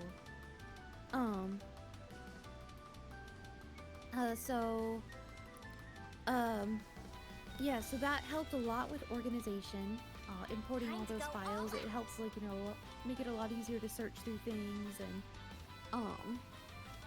you could even, like, basically Going all take in. the cat tool and search by character, Mhm. which made things a lot easier. When I was looking for specific NPCs, I could search one NPC's name and get all of their dialogue across, you know, the entire game, basically, in English, and could instantly adjust their lines based on that. And I didn't have to open up the individual file for it. It would just automatically correct itself Going all in. through that search and stuff. It was very convenient. So that organization helped. A lot of communication with the team helped. Being able to cast like a whole new cast was very intimidating, but also very exciting. Time to go all out.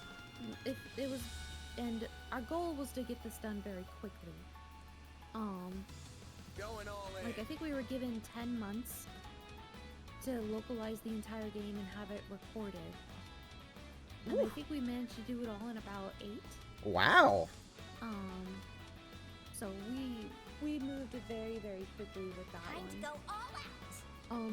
Maybe like, yeah, it was like 7 or 8 months or something like that. Like, you know, it was a lot of, you know, keeping track Going with all everybody in. on the team, making sure there was some schedule. If somebody was falling behind, I would have to, like, you know, find other ways to pick up the slack. And it was overall a very, I thought it was going to be a lot more stressful than it was, but it was a very organized experience. Time to go all out. So the most stressful part was definitely the English, like finding English voice actors. Right, yeah. Which I'll dive into here in a moment, but I did remember another question I wanted to ask, which is how do you sort of come up with the English names for these games? Like I know some of these games may not have the best literal translation, so how do you go about coming up with a suiting English name for them? You know, you discuss it as a Going all team, you in. propose some names. This one was decided by NIS and Kuka. Mhm. So I'm not, you know, and I think it was a different name initially, and then it got changed. Time to go all out. But yeah, like Reverie, Trails into Reverie was, Going all Reverie, in. I believe, was a suggestion by Derek Heemsbergen, Mhm. and I really liked how that sounded. So we went with that one because we weren't gonna do Trails at the beginning. Right. That's not gonna work. That was gonna be a terrible marketing idea. Yeah. That's Reverie's a great starting point, right? Right, Leona? Right. You can totally just jump into it. Damien Haas literally, like, during the session, Damien Haas was like, he's the voice of Van. He was like, hey, so I'm thinking of trying to play a Trails game. Should I start with Trails into Reverie? And I was like, absolutely. Time to I was go like, do all not. out. That's literally the last one you want to start with. That's funny. Yeah. Going all in. And then, yeah, how did you come up with the name for Cold Steel? Oh my god. There might be a blog on it. Hold on. Etsy, Tumblr, blog. Time to go Cold all Steel, out. I'm searching it. I Going don't, all in. you know, it's one of those. I had written a whole blog about it for Cold Steel way back when. Like when we announced the name, I had decided Cold Steel Time to go because all out. the Japanese name Sennokuseki Going all in. is basically like a flash, like a flicker. Mm-hmm. And it's supposed to be reminiscent of the flicker of a blade, as you're like the glint of a blade, basically, as like Time to go all you're out. unsheathing it, sort of Yeah. thing. That's the image it's supposed to evoke. Going Any all more in. literal names just would not have reflected that. Yeah. So I was trying and I had other reasons too, but then I remember listening to the Time Cold to go Steel all out. soundtrack, because they would post them on iTunes. Mm-hmm. And Going one of all the in. track names, the battle theme is called The Glint of Cold Steel. And I was like, Cold Steel, I like the way that sounds. So I proposed Trails of Cold Steel. And then, which was kind of funny, I remember we went to Japan, go me all and out. Kent Berry. We had a meeting with Falcom. And we had Going told all them in. the name. Trails of Cold Steel. And, like, I guess they had, like, a chuckle.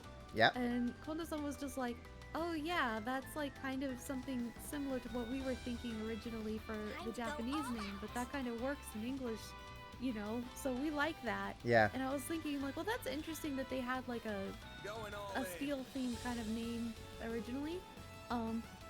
Not realizing the whole Septarion thing. Yeah, that where happens all in that was gonna go, Cold Steel yeah. 3. Like, and literally, I remember when Cold Steel 3 came out, people were like, well, did Xseed know about this Time to go beforehand? all And no, out. we didn't know anything. Just didn't a know happy anything. coincidence. It was a very happy coincidence, and now I understand, like, why Going he all in. had sort of, like, chuckled that day. Yeah. So, That's yeah, fun.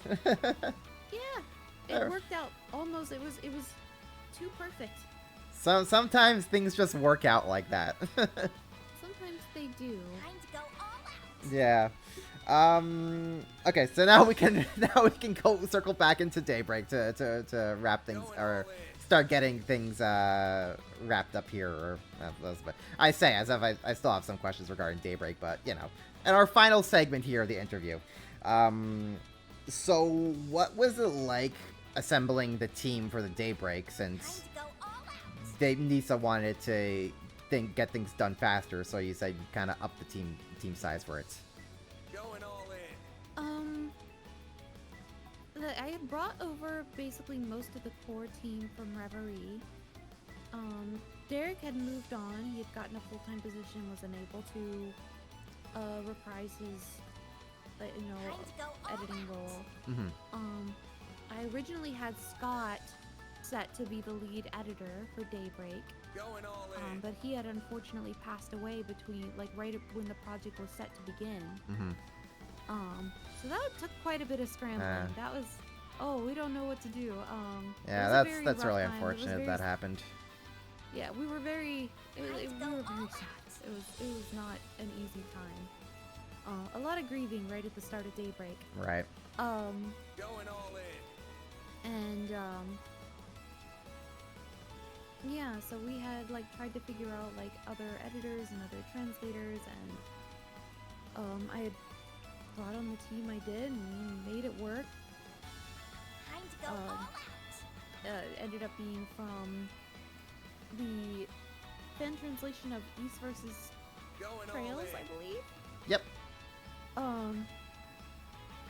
Andrew Wallace, and basically I got told by someone that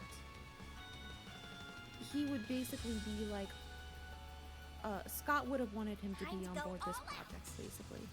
And I took that very, very seriously. I had gotten like editing samples and was just like, these are fantastic. They're very much within the style of Trails. So Andrew ended up being our lead editor for the main plot and such. Yeah. I had edited some text. Time to go all out. Some of them, and then I also had Andrew Dice, who had worked on SC, come in and edit. Going While all we also in. had like the translator for Trails SC, Robin Light Williams, also one of the translators. And that was the core editing team right there. Yeah. Time to go I all swear there was out. another one, but I can't remember. I'm so sorry. It's okay. So, maybe it was just maybe that those three were the core. Going all But in. we had other editors and translators too, and they all did a wonderful job. Yeah. You know, we had a great team, and we worked at a great pace. And like anybody who was struggling, I told them, don't stress over it. We're gonna find a way to make this work, because again, it's just a video game. Yep. Time to go all out. Like I don't want people overworking themselves to meet a deadline. If anybody felt overworked, like I kept Going track of all their in. numbers. Oh, of course, I've got other people. I got several other people who are on the Geofront team to be editors. I'm so sorry. I can't believe I didn't think of that. I got several Geofront editors to be lead editors on Trails Through Daybreak. I don't know why I kept forgetting. Time to go all But they had done like a lot of NPCs and stuff like that. Like they had done a fantastic job too. Yeah. Going all So in. like I mean, wonderful results. Everybody knew the product. We all communicated constantly. Anybody who was falling behind was fine. Like we just picked up the slack elsewhere because we had enough people to handle it. Time to go all out. And you know, we made sure that everything was consistent. We were very much trying to fight the too many cooks in the Going kitchen all in. thing. I think any more it would have been, but I think we had just the right amount to get Yeah. it done at a good pace. Nice. So was there sort of like any way you guys divvied up the work? Well, I was the one who Time to go divvied up the all work, out. basically, for Reverie and Daybreak. I put a lot of people in charge of, like, NPC Going all text in. and stuff like that. And because of the way the cat tools are set up, you can actually see a percentage of a file being done, and, like, what word count is basically how many characters are done versus how many characters are left. So what I would do sometimes is I would have certain editors and translators handle the NPC text, and they would Going turn in all their in. count, their character count, and then I would have other editors like Andrew handle the main story portions of those. And I would handle other main story portions, not too many to be honest. I think I was mostly in like chapter 4 and the intermission. But, Going all in. yeah, so yeah, it was you divvied up the work by that kind of thing. Yeah. Nice. So then let's get into how you were able to cast all these brand new characters that were just waiting to get wonderful English voices. Well, Going all in. unfortunately, it's getting close to 4. Oh, So I don't know if I can quite go into all of that, but okay. it was- Let's say, how were you able to arrive to Damien Hawes' van? Damien Ross was extremely hard character to cast because he's a very complex character. Mm-hmm. Going all in. And I needed him to sound more experienced than Aaron, even though they're both pretty much around the same age. But they have similar ways of speaking. Yeah. That they're both very rough around the edges. So I needed to, but I didn't want him to sound too deep, and I didn't want him to sound light at all. I needed him to sound like a big brother. Mm-hmm. I had listened to about 450 auditions for him. That was a lot. Yep, that sounds like a lot. And I didn't have like, I was just like, oh god, like, I need somebody to sound like him. And Damien's audition stood out quite a bit. And he had done 3 different reads of the character. And I was just like, very, very, very paranoid that what if he can not do this voice? What if he can't do this, like, this delivery in this voice, basically? Mm-hmm. So I had asked for a 4th read from him. And okay, it's, first of all, it's very rare to get 3 takes from anything. You can usually do 2 takes max. Yeah. But they were all Going varied. all in. It was surprisingly varied. So I, like, asked him to do a 4th take. I was like, can you do this delivery in this voice? And apparently he told me that he had asked, like, if he could have a couple days, like, because he was going to a con that weekend, and we were like, sure, that's fine. But apparently he actually decided to come back from the con, like, drive back home from the con that night and do the read, give it to us the next morning. And we were like, okay, you know, and it paid off because he sounded great, and I was like, I think he can do this, and I was so nervous. I was practically, like, shaking, waiting for him to come into the booth, because I wasn't sure if it was going to work out. That's our main character, you know? Yeah. And then within, like, 2 lines, we were like, oh, God, this is it. This is perfect. And every line sounded so easy with him. Yeah. He made every line easy. Mm-hmm. Like, so he just was so easy for him. Like, that's how I knew it was him. It was like, he was just easy. Nice, yeah. I've absolutely been loving his performance from what I've heard so far. So again, I think you absolutely made the right call with that. Thank you. Okay, I have 2 more questions. One of them is a little bit is a short one. If you don't mind me finishing up with 2 more questions. Okay. Okay. I'm very curious since Walter comes back in this game and he's voiced by Keith Silverstein again. I was wondering, was there ever a point where you were deciding should he be Walter or should we recast Walter in case Kevin comes back later down the line? No, I pretty much was like, he's perfect as Walter, so Nice. keep him. Yeah. From the little bits of scenes I got to see from him in last time, a couple weeks ago when I was reading this game in chapter 1, fantastic. I think I'm gonna be very amused by how he handles Walter in this game. Going all in. Yeah, he's great. Yeah. He just like nailed. He was just that character pretty much immediately. Yeah. I think it sounds like he had a lot of fun with Walter, so I'm glad with that. Okay, and so my final question for you is, when I had Sean on my stream last year, he told me a long time ago that I believe you told him you were hoping that Trails was going to be the next big thing. Now that the series has had a very long time to help develop here in the West, and we've reached the point where we're going to be fully caught up with Japan this year, the Sky remake is getting a global release. Do you believe Trails has become that big thing you were hoping for? Has it finally made it, quote unquote? I mean, I think it's successful. But like, I don't know if it's like it's not Persona levels or anything like that. Right. So I think it's successful in its own way. Mm-hmm. Like, I think it's very, very, it is growing as a franchise, and Going all people in. are invested in it, and I think, the remake will have people of the first game will have people very excited. I'm hoping that it sells a lot. Yeah. And introduces people to the series. When I was thinking that, I was hoping it would be like Persona, sells millions of copies kind of thing. Right. So it's not quite that, but is it successful? Going all Yes. in. Right. As it's grown, I think as it probably maybe grown to a point that you thought that it wouldn't have reached. It has definitely grown, yeah, beyond a point that I thought it could reach. Time to Right. go all Hey, that's awesome.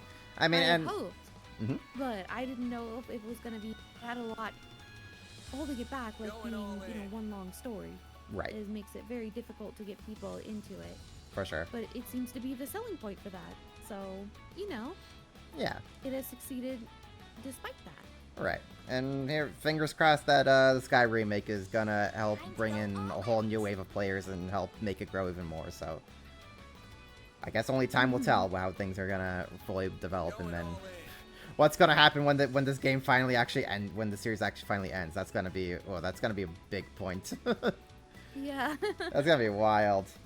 Okay, yeah, so I think I've had you on for like 3 hours now at this point, so if you gotta head out, I totally understand it.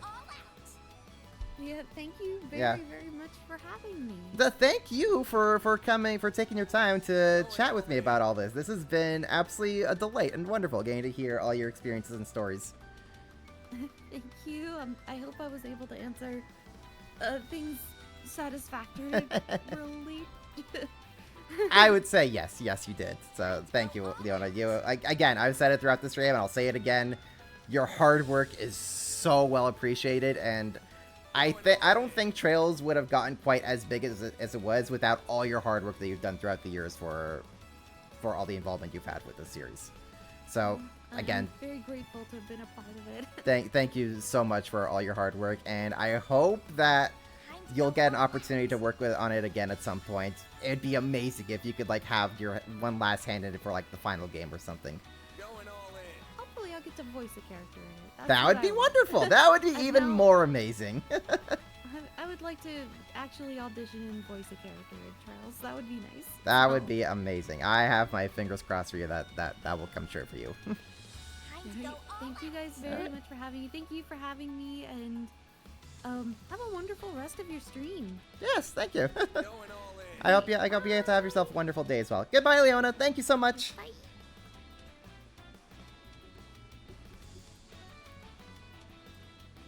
All right. Now we get to actually play the game, guys. time to go all Okay, now that I'm done with the Discord call, I am hoping that we're done dropping frames. Going all in. So we're gonna give it a minute, and we're gonna see if we can finally beat up this thing. I'm just going to make sure that we are done dropping frames now. time to go I hope everyone got to enjoy that. That was wonderful. Leona was wonderful having her on. And again, I'm so sorry that my stream decided to just explode on me like that in the middle of the interview. It's very frustrating that had to have happened. But well, time to go all at least it seems we've gotten through that nonsense. So yeah, and I don't know. I'm just gonna have to change my ISP at this point. Like this is just kind of getting ridiculous, and it's only with my computer that has an Ethernet cord connection to it. On my Wi-Fi, everything was fine, but my corded connection, that's what just blows up every now and then, and I don't know why. So I don't know. Maybe I can find like a better ISP. Maybe it's like my cable, my Ethernet cable itself. I don't know anymore, and it's very frustrating. It happens. But I think we're good. time to go all out. Oh, you couldn't hear a lot of what she said. Ah. Was the game too loud? Going all in. Maybe it's my cord. Yeah, I could try maybe like switching out my cord and see if that'll work. See if that'll change anything. But yeah. Yeah. I hope you all had fun with that. Time to go all out. Let me also like bump up the game volume now. Da-na-na. Now that I don't have to worry about things.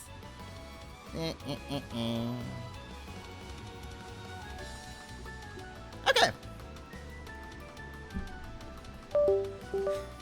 Now we can actually continue back to playing the game. All out. We've been on this battle for so long. Skill. Some extra. Very. No. A chance. Let's see here. What can we do? To get the upper hand. This'll hurt. All in your own. I'll dice you up. A chance. Oh, you sure it's on mobile? Okay, being on mobile would probably do that for you. From my understanding, it seemed like she was. I was able to hear her just fine, so I don't know. But it was still fun. It was great getting to hear from Leona and getting to hear about her experiences on the series. You're open. Very. No. So I hope everyone was able to enjoy that. Activating skill. There we go. We finally beat the evil. We finally beat the evil monster. We can carry on with what we're actually supposed to do now. And I think we're done with dropping frames. I think it really was the Discord call that was causing the drop frames to happen. Or maybe it was probably maybe just like the screen share.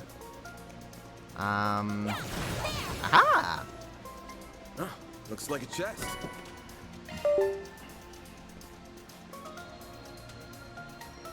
You can still hear her well enough. Okay.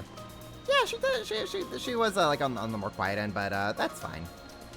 As long as everyone was able to hear her well enough, that's all that really counts. Let's get to work. Charge attack available. Enemy stunned. Now's your chance to deploy shards. Let's see. Activating skill.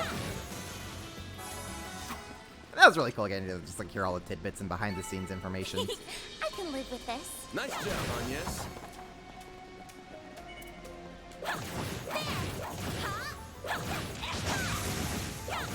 And so just guys, make sure let me know if I'm dropping frames again. I think it was the Discord call that was the main culprit there. Activating skill. Have some more. Perfect chance. We should be done with. We should be in the clear now. Activating skill. You're open.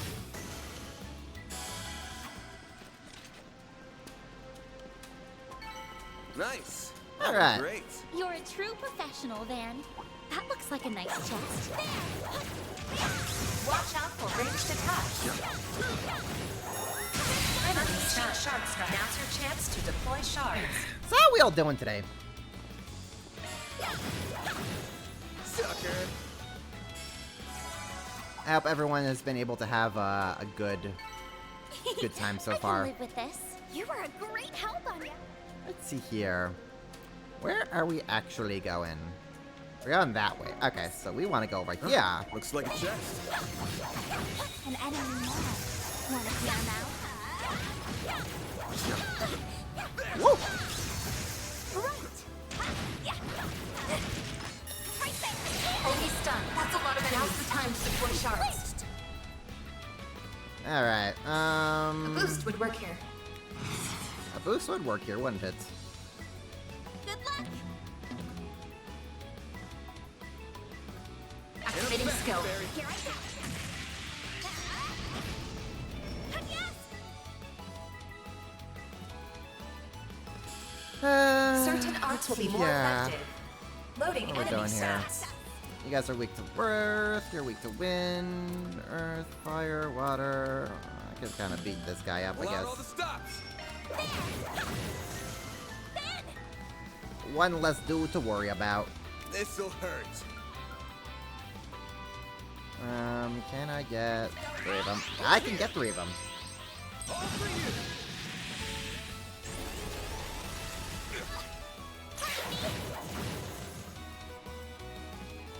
You won't get away with this. A boost would work here. Energy output at maximum. Activating skill. You're trapped. Haha! You're stunned. You're stunned and you can't do anything about it. Blades protect us.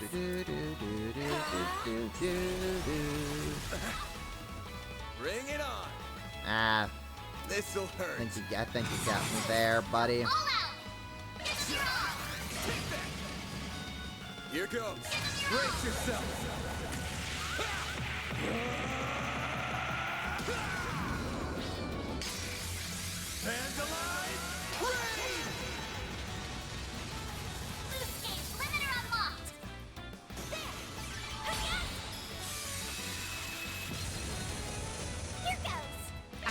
skill.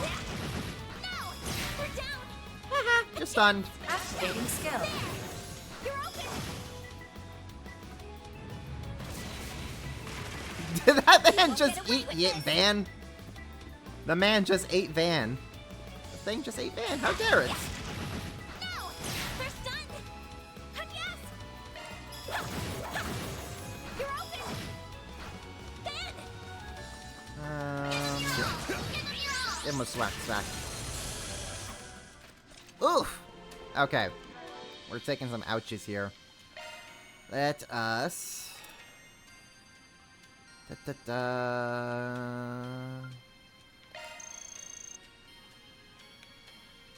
couldn't eat another bite. There we go.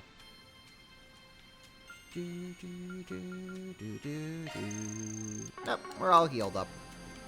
We're good. Moving on up. I'll take it from here. I did it! I'm stronger than ever!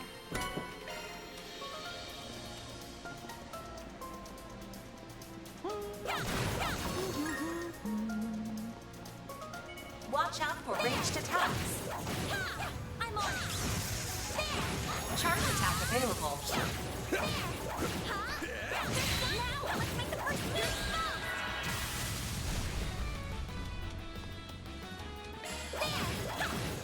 Have some more. Activating skill. Can't activate it? Yep, yes we can. Here's some extra! Dunzo! Nice. That went great. You're a true professional, Van. Where are we going? What are we doing? I got another here.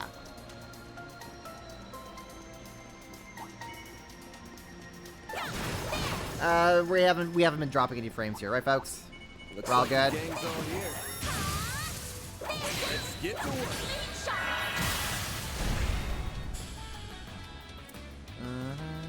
I'll get them all at Okay, so you're weak to fire and wind. Anyas doesn't have any fire or wind. Going all in. That's I'll get unfortunate. them all at once. That's fine. There he does. Keep it up, please. Got a whole Then, Over here. All for you. All you on yet.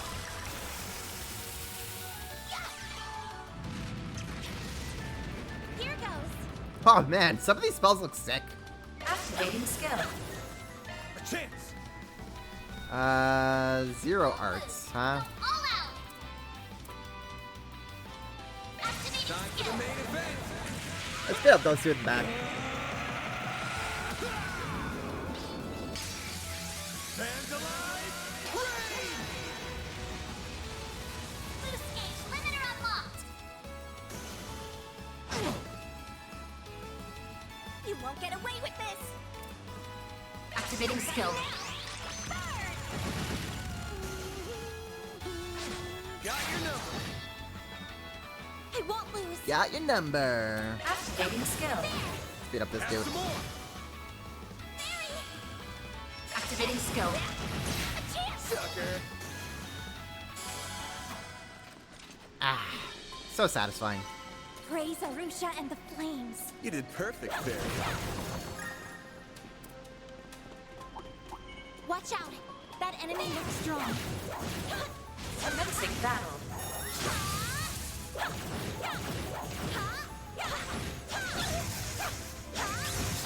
Charge attack available. There we go.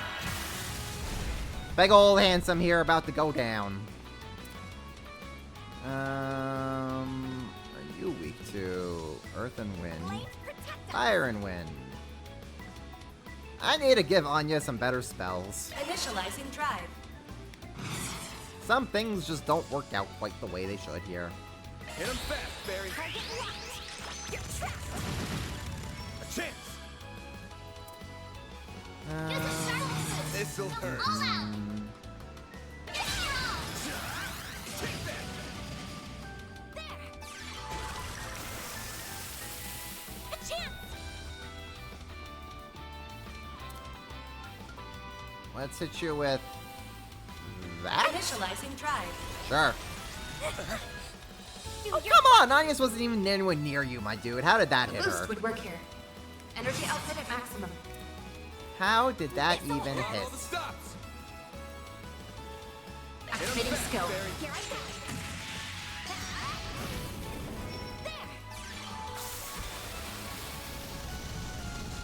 Here goes. This'll hurt. Full boost. Go all out. Nope, can't hit you guys like that. That's unfortunate. This'll hurt. Fine. I'll hit you with the coins. Over here. All for you. Engaging shield. I won't lose. So I also finally understand how, like, the new orbit system works in this game. Activating skill. Barry. Activating skill. There we go. And now I have all these cool new skills and attacks. You'll pay for that. Hey! This'll hurt. Activating skill. Mr. Meanie Face. Chance. Activating skill. Sucker. Barry. Flinched. It's very simplified, even from Cold Steel. Yeah, but it's, like, divided in a way that, like, it made me go, how does this actually work? Their weakness to the art. No.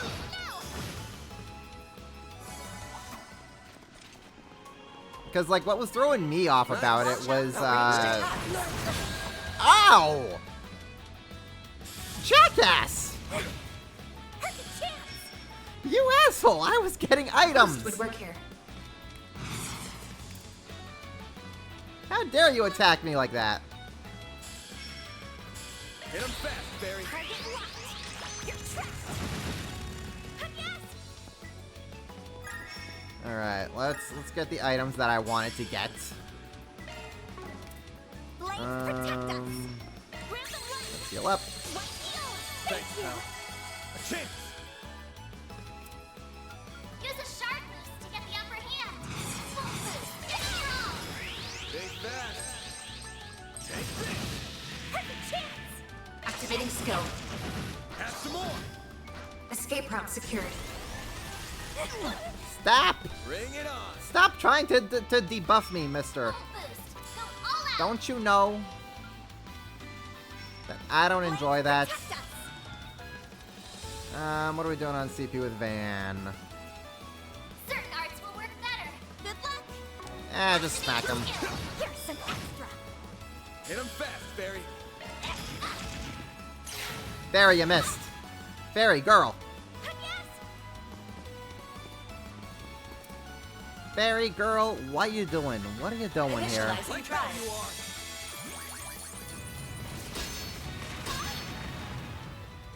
Ay, ay, ay.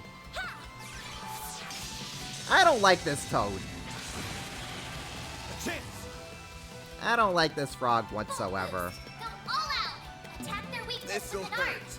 Activating skill. I'll dice you up. I won't give up. Okay, Fairy, I need you to heal. There. A chance. And I need Anya's to heal. Random light. I'm getting my butt kicked by a frog. Barry. A chance. Chance. There we go. This'll hurt. We're good. Also, by the way, I was not able to say it during the interview because I was so caught up with making sure I got my questions out of the way. But thank you for the follows, Dark Wolf, George Peter, and Cold Up. Pull out all the stops. Hope y'all enjoyed the stream. I hope y'all enjoyed the Leona interview. Activating skill. Sucker. Before everything was just blowing up in front of me in the middle of all of it. Do your worst. Again, really don't like that happened. Boost would work here. There we go. A chance. This'll hurt. Give it your all. Take that.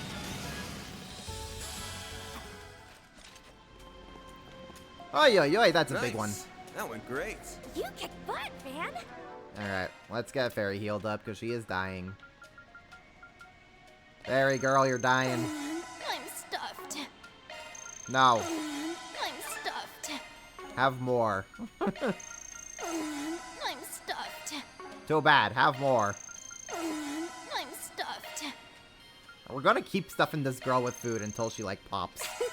That was yummy. I couldn't eat another bite. There we go. Do we have all my food? Nope.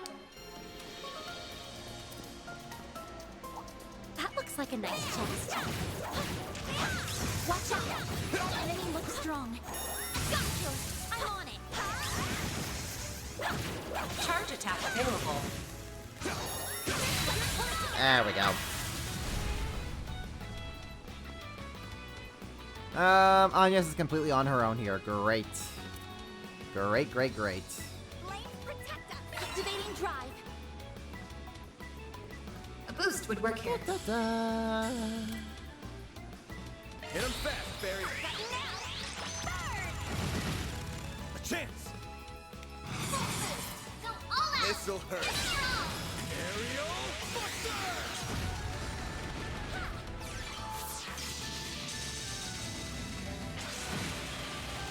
Here goes!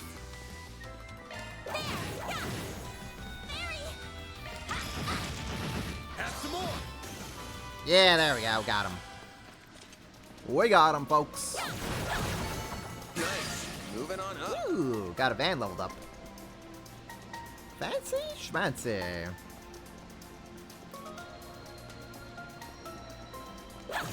I see an opening. I take the opening. Citrine ring. Value grants art strength. Okay, cool. Anyways, how the orbit system works in this game. Yeah. So they kind of like essentially almost took like the cold steel system and just like split it up in different ways. So you have your hollow cores here, Switching to maintenance mode. which kind of act as like the master quartz in a way. But they give you like various like different stat ups and battle. And then you have the driver, which gives you the actual list of your spells. So instead of a master quartz giving you stats and spells, they kind of like split that up, so you can like kind of customize. You can kind of change out the spell loadout for your characters. And then when you get into your quartz system here, it's divided into 4 different sections. Switching to maintenance mode. Your attack, your defense, your arts, and your extra. And then the quartzes here now have values again, like they did in Sky and Crossbell. But now, depending on where you place this on your orbit lines and what values they give you, they now give you like different skills that go along with that. So like with the quartzes here I have on Anya's attack line, she now gets 3 different skills, which gives her a chance of like adding like elemental damage to her attacks. Or let's say here in the Arts Driver, I can like help boost up the attack power of like wind and water now because the values that I have added up here.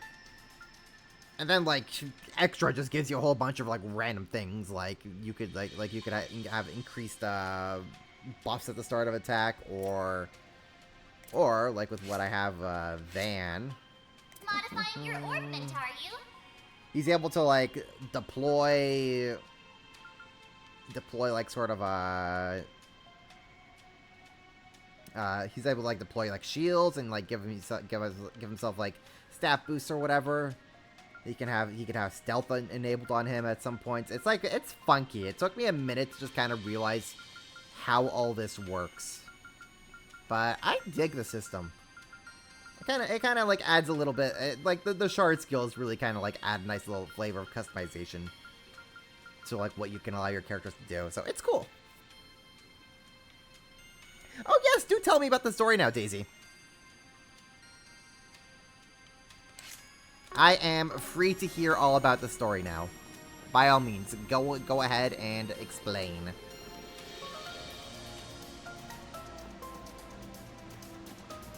Up, here we go. Computer malfunction time. Okay, your new laptop tells you that there was a fan malfunction. It's under warranty, and we'll ship you a box and fix for free. That's what they always say. But then comes the loopholes and the technicalities and the oh well actually.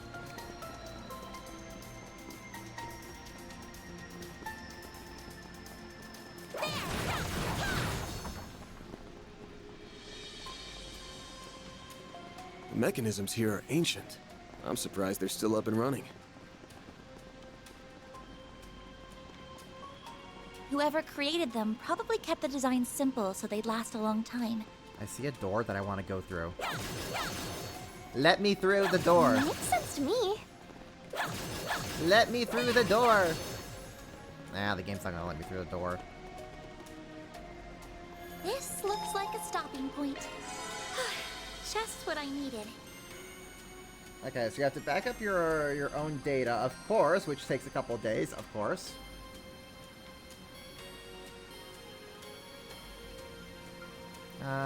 Is there anything I want to, like, maybe buy while we're here? I don't think so. Buy equipment, maybe. I think we're good on all that stuff. Titanium earring, yada yada yada. Okay. Actually, while we're here. Well, I am Switching here. to maintenance mode. Single element slot accessed.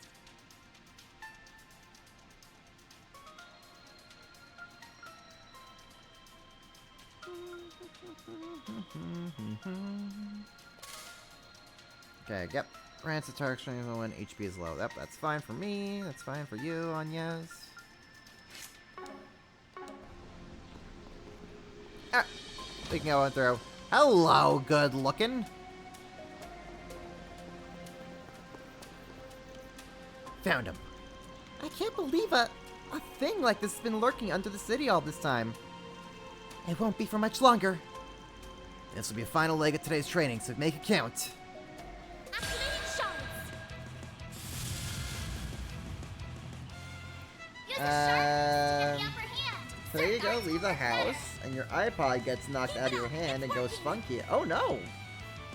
That's a place that fixed the old laptop, and he said, you don't fix iPods. Of course they don't. Time to go all out. Of course they don't. Why would they?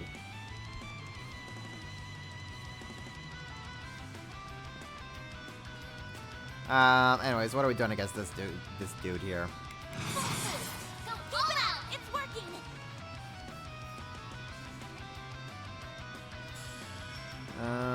I think I maybe want to hit him with the coin. Over here!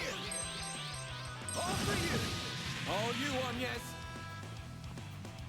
Loading enemy stats. You're not... Okay. Great. So Agnes isn't really doing here much. Going all in. Nice! Agnes. Very nice. Do your worst. Holy hell. Okay.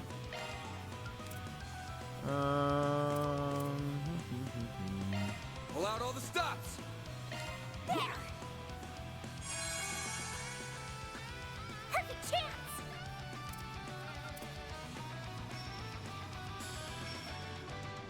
Can I get both of them in there? Going I all think I in. can.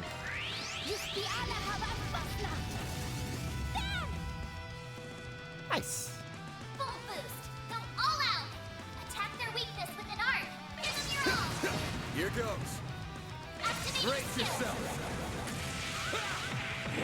Okay, so you walk across the parking lot to Taco Bell, and they tell you a place that can fix it. It's $40 just to check in.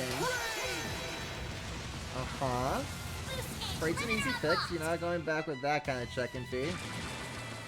A chance.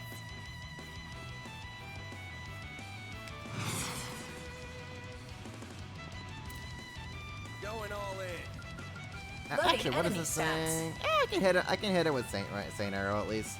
Initializing drive. And we'll do that. Activating skill. Sucker!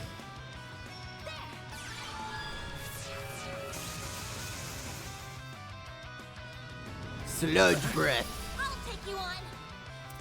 Yeah, jackass. Okay.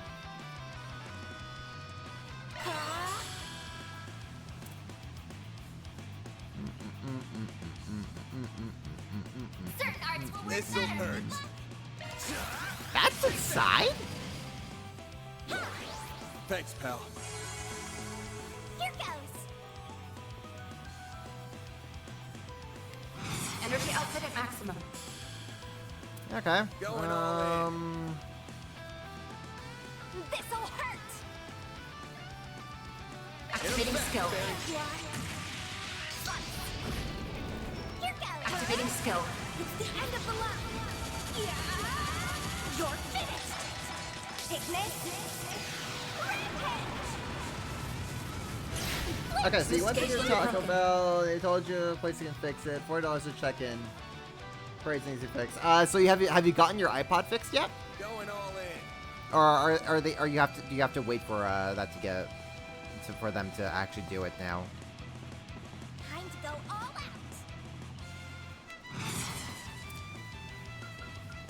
Activating drive.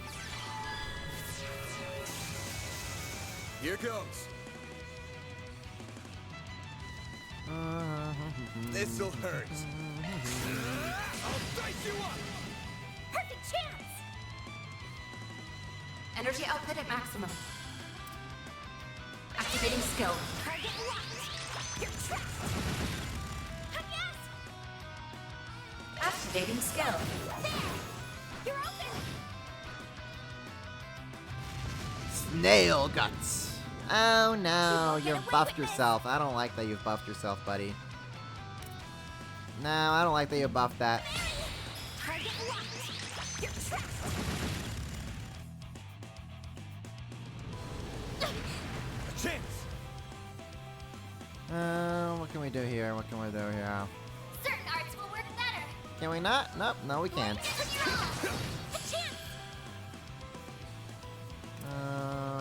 White heal. Grab the light. White heal. Thanks, pal. Mary. Energy output at maximum. Is there any bonus to attacking someone in a certain direction? I do not believe so. Activating skill.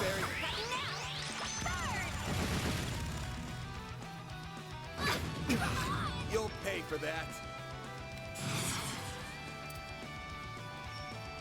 This'll hurt. Take that.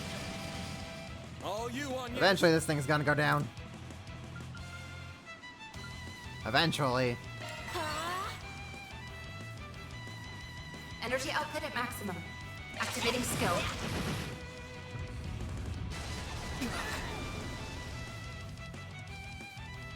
Initializing drive. Oh, okay, great. Anya still gets her spell off. Nice. They still would have to check it out and see what's wrong. You prayed something simple. Oh, fingers crossed for you, Daisy. Fingers crossed. It would suck if that was just like completely busted, or they come up with some excuse they can't fix it, or whatever reason. There we go. hit 'em fast, Fairy. Energy activating skill. I have to do something. Anya's, girl. I can't take much more. Anya's, girl. What would happen if we were to maybe Brilliant Halo? Regen on turn. Why can't we? Oh no. Oh no. Oh no. I can't take much more. Can't get Van in there, huh? Alright. Thanks, pal. Get some heals in. Van. Van.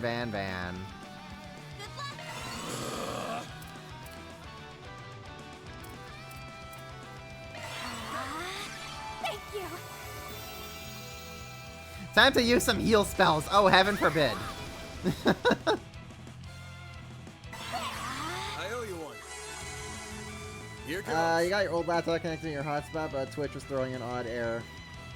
Yeah, I hope my old tech issues get solved, Daisy. That sucks when that happens. Go all out. Over here. All for you. No, you don't.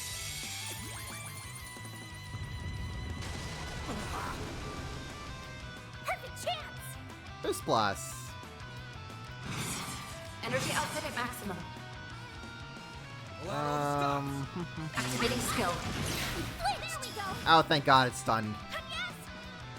Oh, thank goodness. Boost level maximum. Activating skill. Here's some extra. We're just gonna heal ourselves right up. Got this.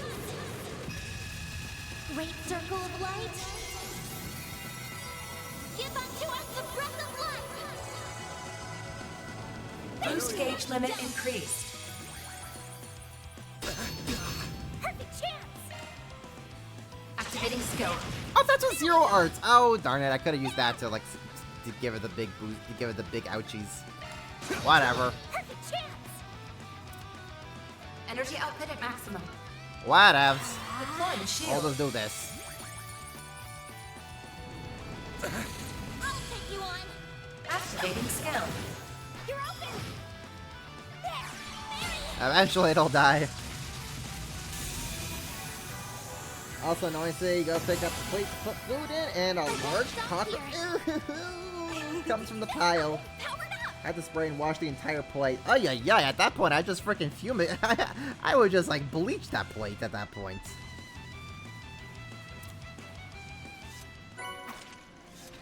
I would just flat out just dip that entire plate into a bowl of bleach or something. Phew, what a fearsome monster. I've seen worse. That one actually made me sweat a little. You two are really something. I'm completely exhausted. But we'd be way worse off right now if we didn't have you backing us up. Yeah, wouldn't guess you were a student if I didn't know better. I'm glad I could help. So, shall we head back up? Definitely. I'm starving. You don't skip a beat. Let's roll.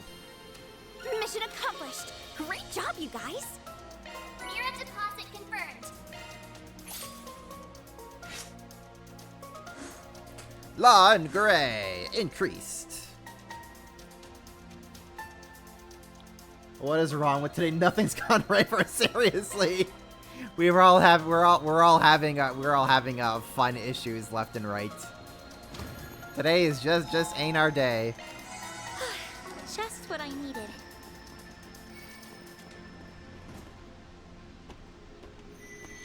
Huh?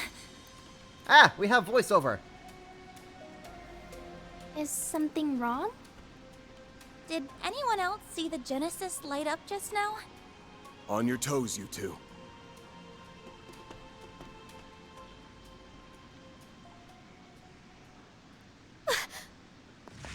Right there!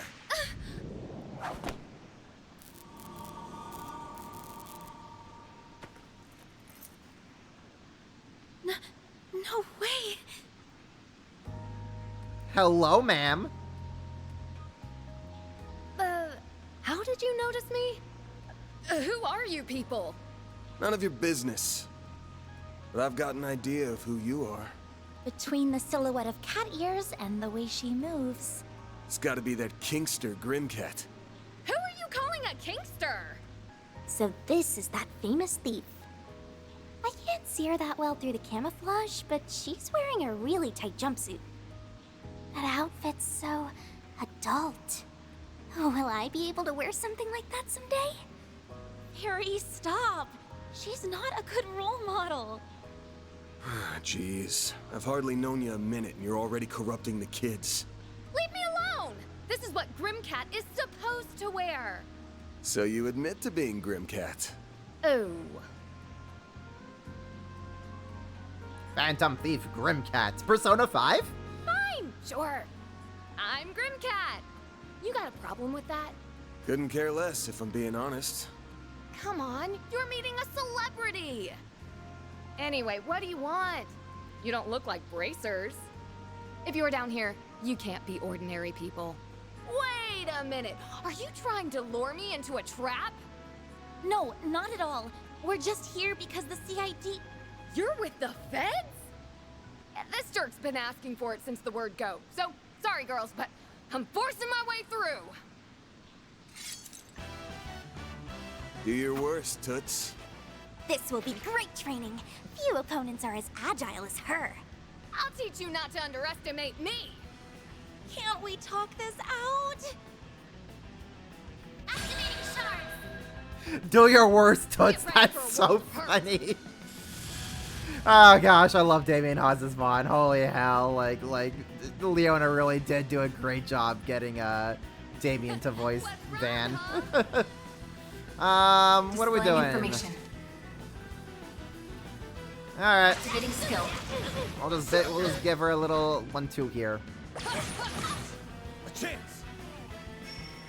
This'll hurt. Use a sharp boost to get the upper hand. Keep it up. Take that. All you on, yes. The theme do be bopping though. We do be getting a bopping theme here.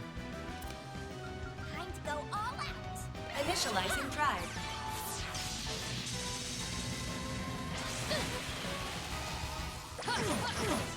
Do your worst. Oh my. Ma'am. Activating Ma'am, skill. please. Go all out. This'll hurt. Activating skill. A chance. I guess we're just gonna keep attacking you with like these type of attacks.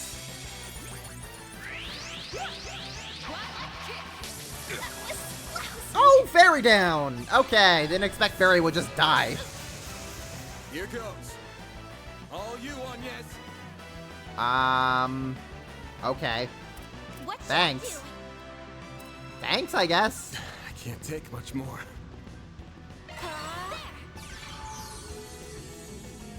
Thank you. Up, then Fairy's about to... Up, up, okay.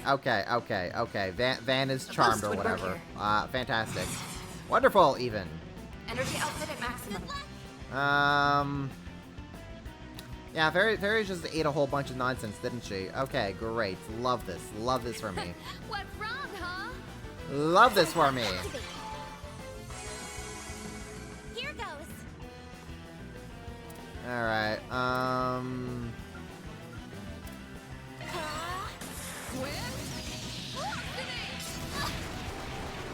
There.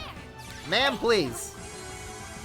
You're beating up a child. Perfect chance. Van, please. You're beating up a child. Energy output at maximum. Uh, Activating skill. yeah, we'll take care of we'll take the crits. Yes. What should I do? Heal ailment stat downs. Grab the blade. What's the Thanks, pal. Now, Van, could you stop being charmed for 3 seconds? And do Energy something? output at That'd be maximum. great. That'd be wonderful. Activating skill. Now, we're started. Here goes. It's the end of the line. You're finished. It's like really like very yeah.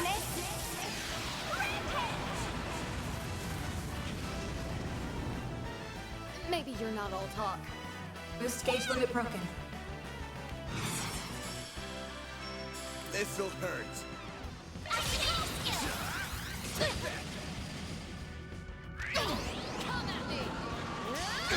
Ooh, okay, that was sick.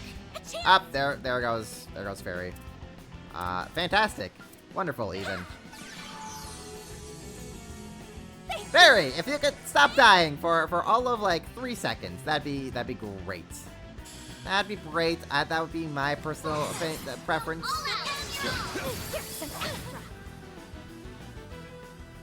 Are you kidding me? Oh, we could just finish like that. That works too as well.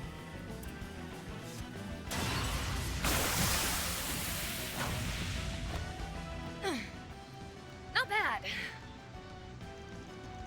You're quick on your feet, but ain't it time to close the? You're quick on your feet, but ain't it time to close the book on this? Because I can read your every move. How about you take off that mask before I take it off for you? If I didn't know any better, I think Van's the bad guy here. Maybe he wants the cash price for information on Grimcat. Ugh. You really get under my skin, you know that? I've had enough. It's time to pull out all the stops!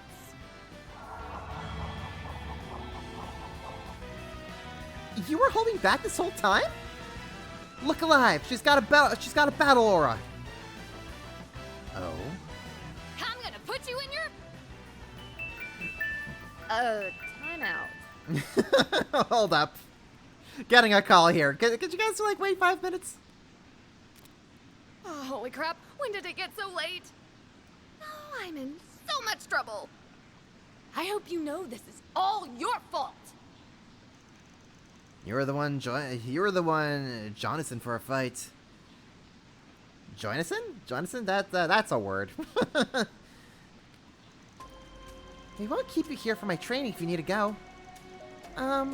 If you're in a hurry, you should probably get going. Yeah, I guess so. At least the two of you have some common decency. But this guy's a dirtbag. And someday I'll get him back for smearing my name.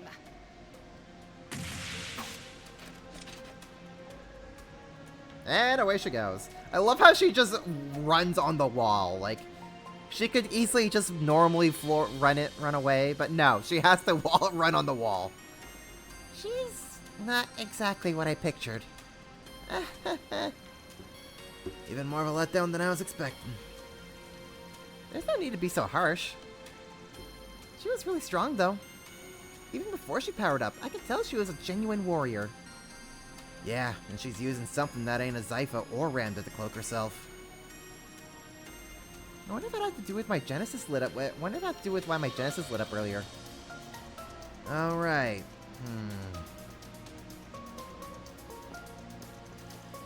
What's the matter? Footsteps. Lots of them. Over there. Not again.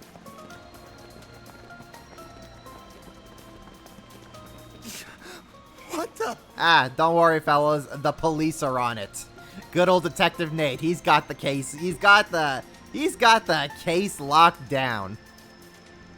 Lady Luck just ain't on our side. That's our line. We sure run into each other often, don't we, Spriggan? How about you two and your new friend come fill us in down at the station? Well, that explains why that answers where that door was going to lead to that I wanted to go through. Okay, you've made it clear that you were there on a job given to you by the CID. Then we can go, right? We're busy people, you know. Of course you can't! How do we know that working for the CID wasn't just a cover story and you were secretly working with Grimcat? Oh, come on. It's the cop's job to prove we're guilty, not ours to prove we're innocent. You guys sure suck at this. Maybe you should think about a career change. Say that again! So what? She steals something from a government building? After she told you she was coming too. But man, you still couldn't stop her. I mean, can't say I don't feel bad for you getting screwed over like that. But don't go taking your frustration out on good, law-abiding citizens. You? A good, law-abiding citizen? Besides, she only caught us off guard because she used the darknet, yes! Nate? Even putting Grimcat aside for a moment. What were you thinking, taking a student and a child into a place full of monsters? Say nothing of the dangerous-looking weapon the child had.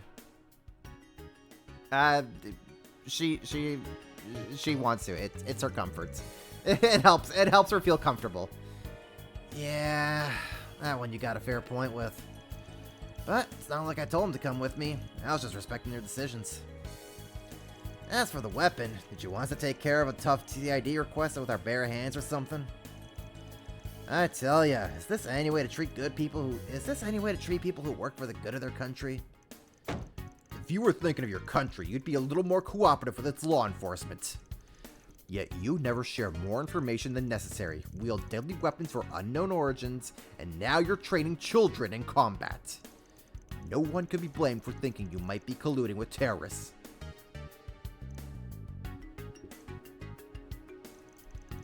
So, are either of you feeling ready to talk now?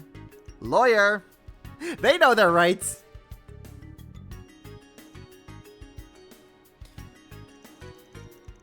This is getting me nowhere. I'll just have to give up and hope Inspector Swanee has better luck. Don't even think about it. What? I've received hostage training. You won't be able to torture a word out of me. Torture? But if you must try it, torture me and me alone. Please, leave Agnes out of this. Thanks? But it wouldn't sit right with me if you were the only one who suffered. So we're going to suffer through this together. Aw, you're so kind. They're sisters. They're little gal pals. No one's going to be suffering anything. The press would have a field day. And you really shouldn't put yourselves in danger like that again. Especially with shady men like that one. I'm saying this for your own good. Yes, I'm actually questioning them right now. What? You're serious?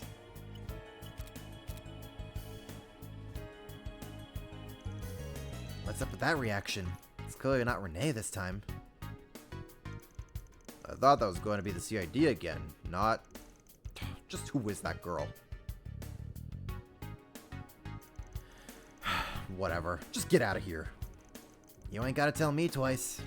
See ya.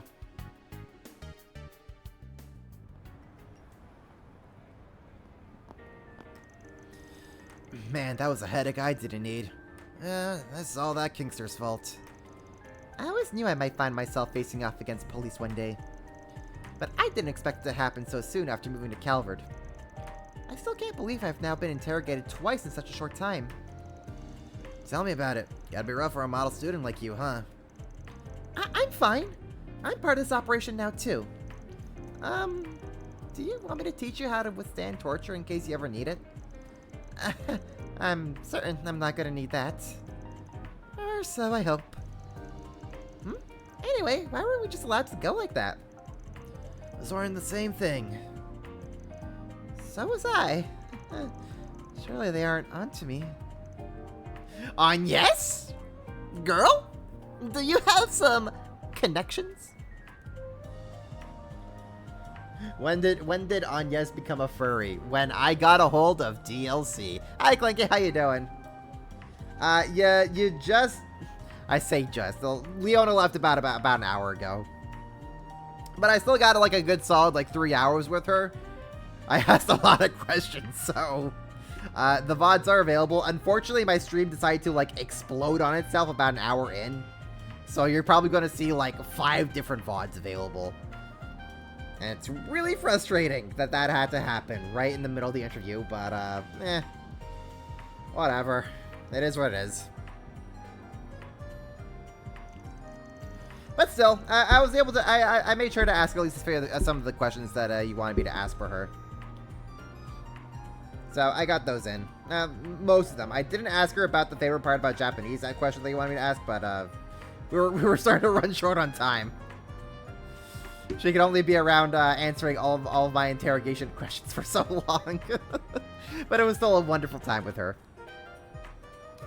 Anyway, that marks the end of today's training. Good job, both of you. How about we go celebrate? Oh! Where are we going? To the movie theater we walked past earlier. It's on me. Really? Yay! There's one movie I had my eye on for a while, so this is as good a chance as any to check it out. And just so we're clear, I'm not being baited by the churros, okay? Oh, I'm sure. Then shall we get going? I can't wait!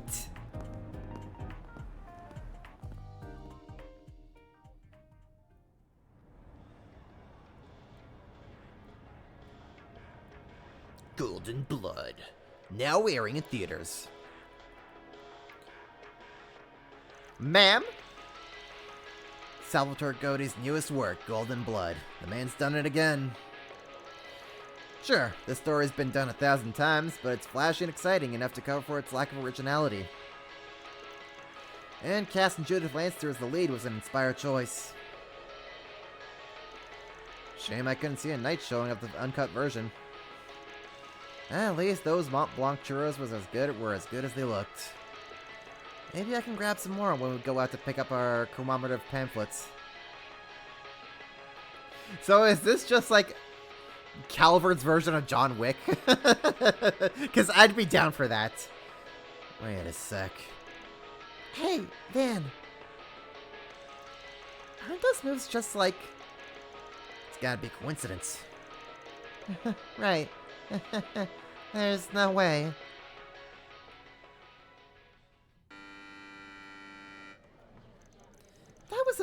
amazing. My heart was racing the whole time. I wasn't sure what to expect, but it was really cool. But the main character's outfit was really revealing, don't you think? Yeah, I wasn't sure where to look sometimes. Not bad for a welcoming party, I guess. Stay in your seats. We've got a special surprise for everyone. Huh? Heyo, ma'am? Ma'am? Miss Lanster, hello! Hello, everyone. I hope you enjoyed the movie. Miss Lanster, hello! May I introduce myself? I'm the actress who played Zoe, Judith Lanster. Judith! You rock! That dude's head just popped up. I think I recognize that voice. That was the voice that is Brittany Cox. Who, if I'm sure if I were to Google what role she has, you probably have heard her in something.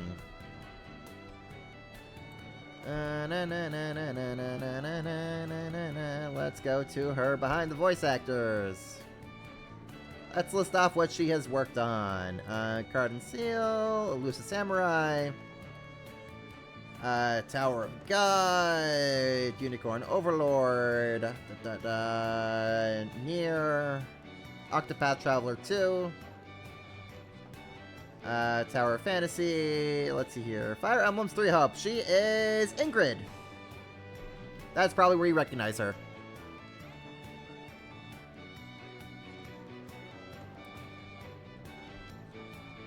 Ingrid, yep, that is her. I'm just trying to make sure she was still Ingrid in 3 Houses, right? Right? When did 3 Houses come out? Oh, she's also Sonia in Pokemon Journeys. Nice. Let's see here. Fire Emblem Heroes, Lena, Ingrid, yep. Okay, so I guess Ingrid was not in 3 Houses, or maybe she was recast after 3 Houses. But, yeah, she's Ingrid.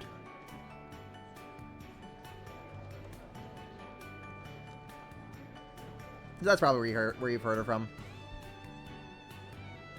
And probably got recast then, yeah. Yeah, I'm seeing on behind the voice actors, she is credited as Ingrid on 3 Hopes. And for Fire Emblem Heroes, but not for 3 Houses. So, probably a recast that happened for 3 Hopes.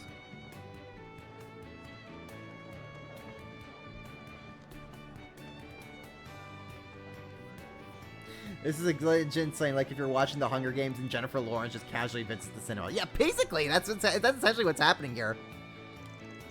Talk about lucky! Hey, Van, is this common at screenings nowadays? Nah, it ain't often movie stars come greet the fans. What a fun bonus for our welcoming party, then. Few people get to see the movie stars in the flesh. Well, for me, the most memorable scene to shoot was the escape sequence in the climax. The rain was beating down on us, and everyone on set was soaked to the bone. But Salvatore still made us do more than 10 reshoots. He's freaking, oh gosh. That's Scorsese. I'm blanking. Who directed,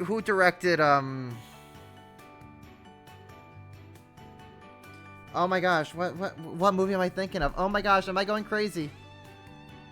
Oh my gosh, what's the one? Oh my god, what movie am I thinking? What is World? What is life? Hold up. Oh, hold up.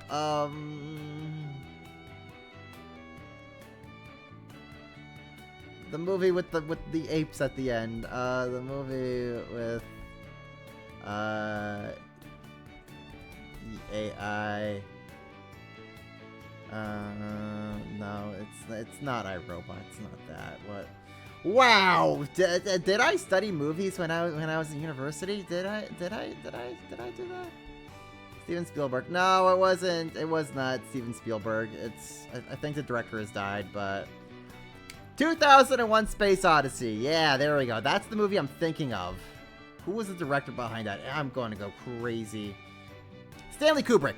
Holy hell, I am a disappointment to the cinema world. I'm going to go jump off a building now, and so long, everybody. I know, it's just the freaking Salvatore here is just like freaking Stanley Kubrick was just like, no, well, let's reshoot it again. No, reshoot it again. No, reshoot it again. Freaking reshot like a scene in one of his movies like 100 and something times. He yelled at me, Judith, show more ass. Assertiveness. He was so persistent.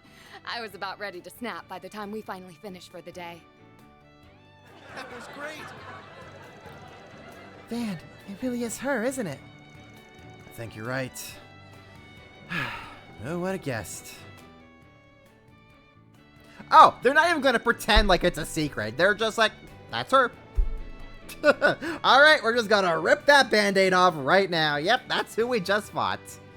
Do you think we should tell the police? Nah, I spent more than enough time with the cops today.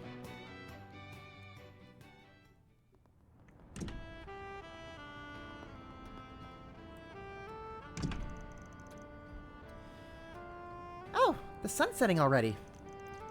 Don't know about you guys, but I could go for some grub. Me too. Those churros were a good snack, but I'm hungry again. You are a growing girl after all. Does anything sound good? There are plenty of options around. If it's a meal you're after, I would be more than happy to provide. And then there's this jackass. Hi, Sal. Shit. It's good to see you again too, Mr. Arkwright. Cut to the chase. What are you doing here? I'm in Edith to tend to some business, namely, meeting with you. My associates happen to run an excellent restaurant just down the way. Perhaps we can continue this conversation there? Get lost, you piece of prick, you jackass. Go back to Crossbow so Lloyd can arrest you. I knew something was off about him. First the CID and now Heiyue. It seems like he's figured out my true identity, too. I'll have to talk to Mom and Grammy about this.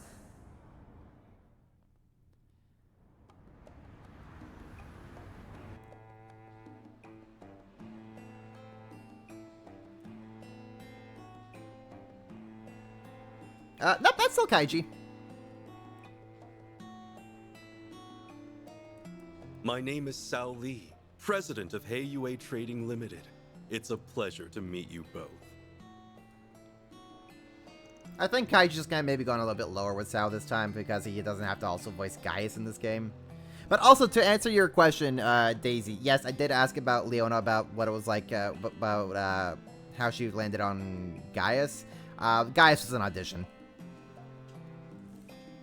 And she just kind of went with her gut with choosing Kaiji.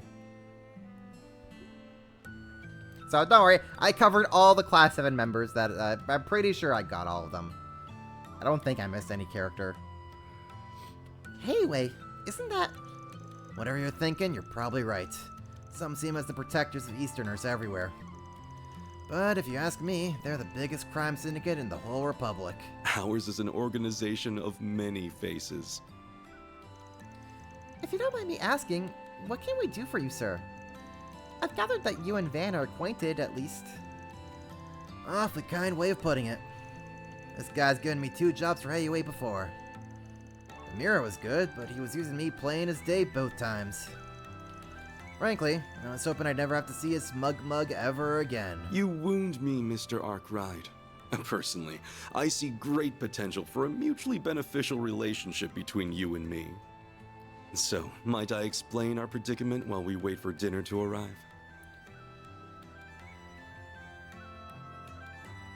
The truth is, I'd like you to visit Longport on my behalf.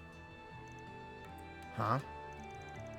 I think I know this one. It's down south, right?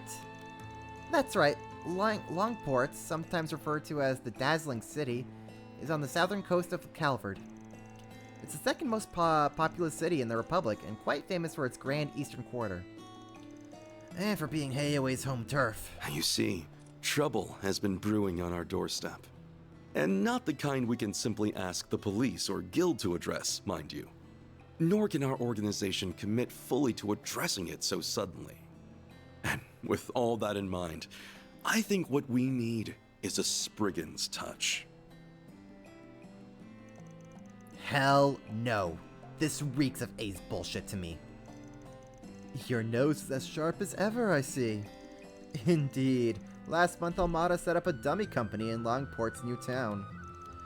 Ever since, people seemingly in their employ have been picking fights with us at every turn. The growing scale and severity of the conflicts mean that we can no longer overlook their meddling. You mafias can take each other out for all I care. Come now, surely you understand the difference between us and the likes of Almada. We are the great equalizer of Calvert's underworld. I'm not too good with math. What do you mean? Unlike most criminal organizations, we at Heiyue understand the value of order. Yes, our activities are not always above board in a legal sense. But we have principles. To uphold those principles, we crafted a set of rules. For example, the trade of highly addictive drugs and human trafficking are strictly forbidden. We kindly ask that other criminal groups follow our rules too. This is how the Republic's underworld has remained stable to this day. Rules and consequences! Someone's about to go John Wick on all their asses sooner or later. So, all the other groups do what you say because you guys are the strongest. Meaning Heiyue plays as much a part in keeping order here in Calvert as the police or the guild. Precisely. I must say, Mr. Arkwright, you've gathered some promising assistants. You're too kind. But now that structure has fallen apart. Correct. As Almada's risen to power in the last few years, they've become more and more rebellious. Its members have committed no shortage of atrocities, yet they show no remorse. They are challenging our control, and now lesser criminal organizations have begun to follow suit. Thankfully, none pose a significant threat. Not yet, anyway. However, if in the future Almada manages to wrest control away from Heiyue, all bets would be off. The rules would be rewritten, if not simply thrown out entirely. I could go on, but you undoubtedly understand the potential consequences by now. So, what are your honchos planning to do? The Elders want our offensive to be swift and sure. We found a nickel behind the couch, guys. We can pay Kaiji Tang exactly 2 lines. To that end, we must approach with caution. Almada is no longer the fledgling organization they once were. Our timing and avenue of attack will need to be chosen carefully. We cannot allow their taunting to bait us into rash action. Figures. That said, one of our associates is nothing but rash. He's a charismatic young man who's on track to join Heiyue one day. But I'll hold my tongue for now. We can discuss the rest once you've eaten and agreed to help. Look, I get where you guys are coming from. But this sounds like a major pain in the ass. Again? No? Anyway, this is a lot to chew on, so how about we pick this back up tomorrow? And that won't do. I leave for Crossbell first thing tomorrow morning. Crossbell mentioned! I need your answer here and now. Oh, it's because they're having a feud with Almada? Is he going back to Crossbell to get Rishia? Oh, I can see that. They're like, oh, Almada stepping onto our turf? We need some more muscle. I know just the person. He's going to get Rishia, calling it now. He's going to Crossbell, he's getting Rishia, and that's how they're going to get their backup and assistance to fight Almada. That tortured look on your face has me optimistic about your reply. I should mention, though, he'll merely be on deck in case my other helper chooses to decline. Other helper. Yeah, he's talking about Rishia 100%. You're a real son of a bitch, you know that? Is the situation really that bad? More or less. I'm not sure what they're talking about anymore, but it doesn't sound like it's going well. Indeed, I'm not sure what Van will choose to do.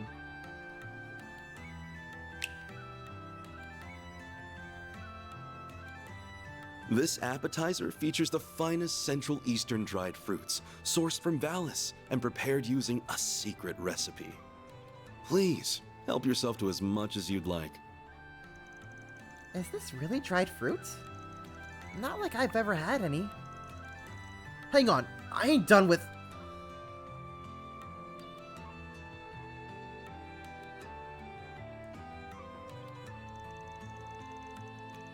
A ton of the graphics budget must have gone into that, yeah.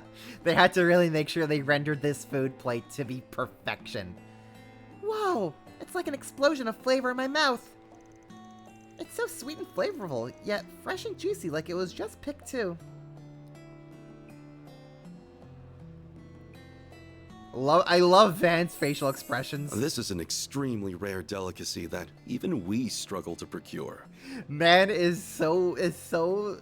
he's fighting so many conflicts in himself. He's just like, God damn it, I really want to hate this, but I can't. It's so good. Should you decide to help, I'll see to it that you receive a care package containing 16 varieties of dried fruit. That's on top of your monetary compensation, of course. Consider it a token of our appreciation. So, do we have a deal? Well, I guess we know where we're going.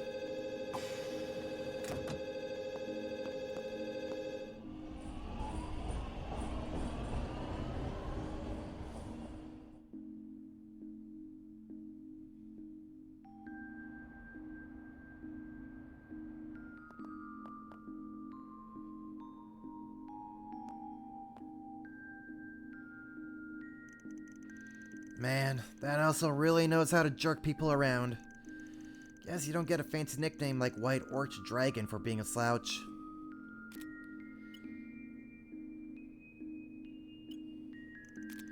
Well, that should do it. Dingo and Bermati will take care of everything while I'm away. It's an early start to tomorrow, and we're gonna be out for 2 or 3 days after that. Suppose it wouldn't hurt to hit the town for a bit before turning in. It's been crazy having to corral 2 employees while on the job. Could go catch a movie. Haven't gone by myself in a hot minute. Oh, something smells a bit off in the city tonight. And it ain't old popcorn. Nighttime activities. It's like Persona 5, guys. We have nighttime activities now. Woohoo! Occasionally, Van will be able to walk around and eat at night as Van. Some locations are not available at night, but there are hidden quests to be found and connection events to enjoy. After completing all required events, finish up the night by selecting Finish Nighttime Activities at the desk in the office. Cool! Sounds snazzy. Alright, let's make a quick save.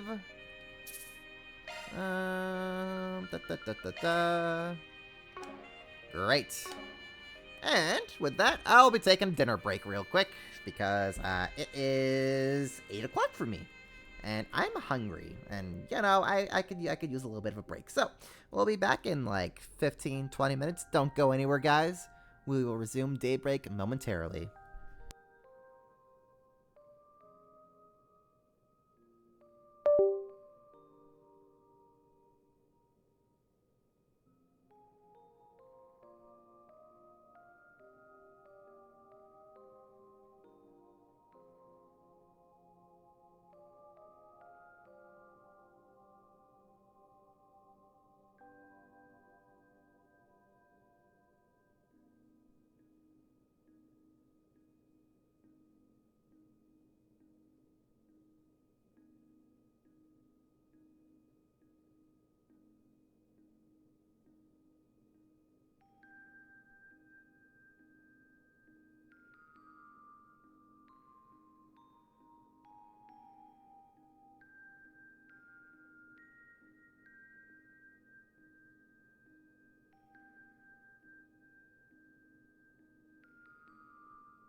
Okay, that took a lot bit longer than I expected, but we're back.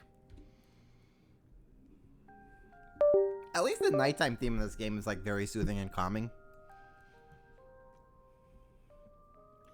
So, nice. Some nights you just kind of chill back and relax too. Alright. Let's do a little exploration. I recognize that bike. Ma'am? Sorry to bother you while you're out, but still, I'm glad I caught you. Ma'am? Hello? Whomst are you? I know one woman that looks and sounds like that. Good to see you, Hermes. Evening, Arkwright. Don't think I've seen you since I took on that little delivery job earlier. Guess so. Thanks for that. You were a big help. I don't think I asked you to come pick anything up tonight, though. I can't be going senile this young. So what's up?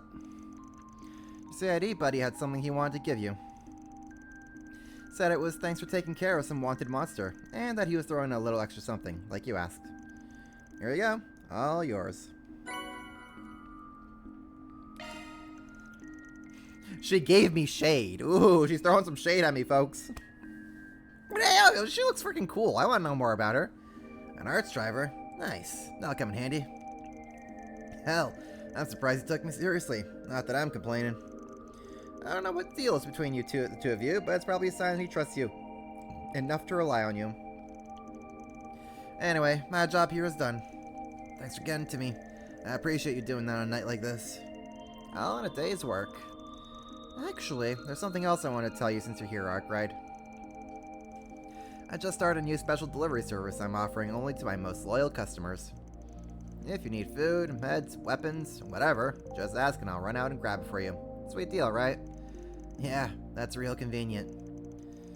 Of course, nothing's free. I still expect a commission for my trouble, and it can only be stuff that's available here in Edith. But if that works for you, just hit me up whenever you need something and I'll get it straight to you as soon as humanly possible. Got any questions? Nah, all's clear. Expect me to take advantage of it in the future. Looking forward to it. Well, I don't want to keep my next customer waiting, so I'll get going. Good night.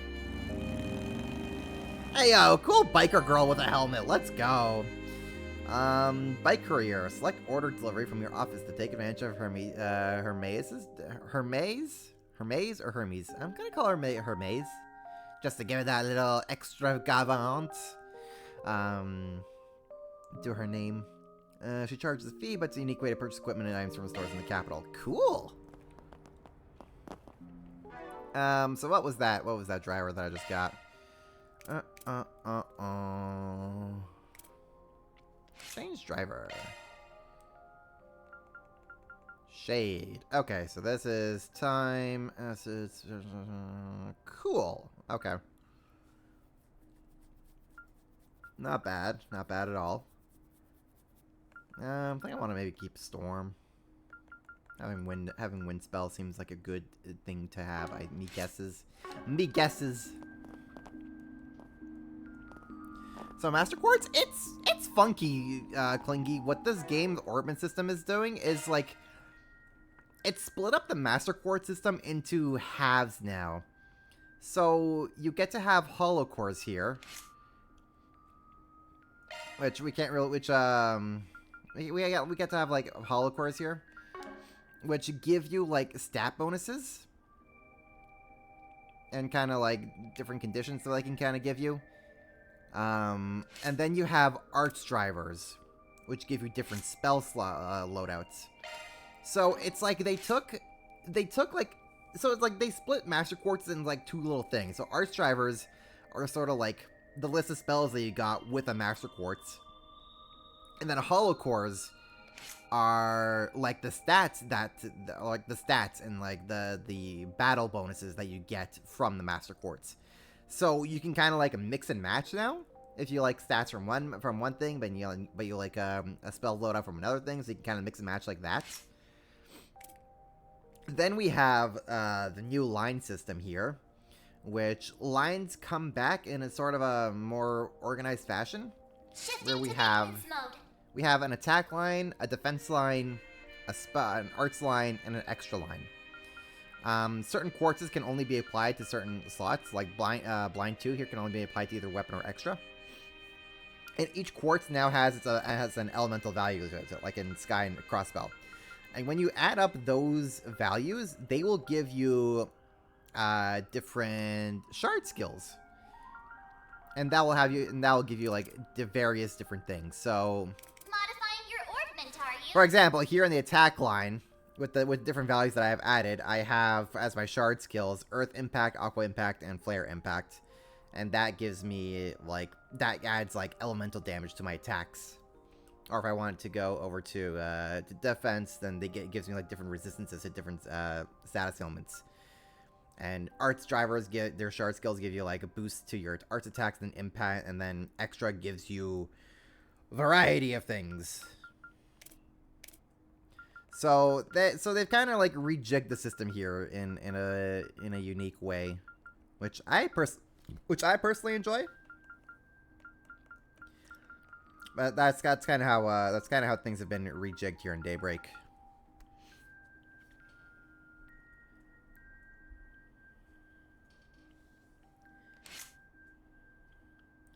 Hermes was the Greek messenger of the gods. Oh ho ho! Look at Falcom here, knowing their Greek mythology.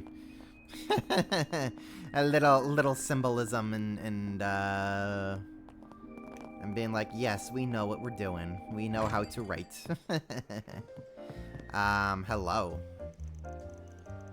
Victor's really come a long way. He's come his own across the street here. Wish he wouldn't run that big mouth of his much, but I like how he keeps true to himself. And I'll taste the same as he did decades ago. He used to be a little brat like you, actually, but he's grown up now that he's got a good family. This feels relaxing. Yums? Wow, look at little Yums here. Ah, she's so adorable. She's sleepy.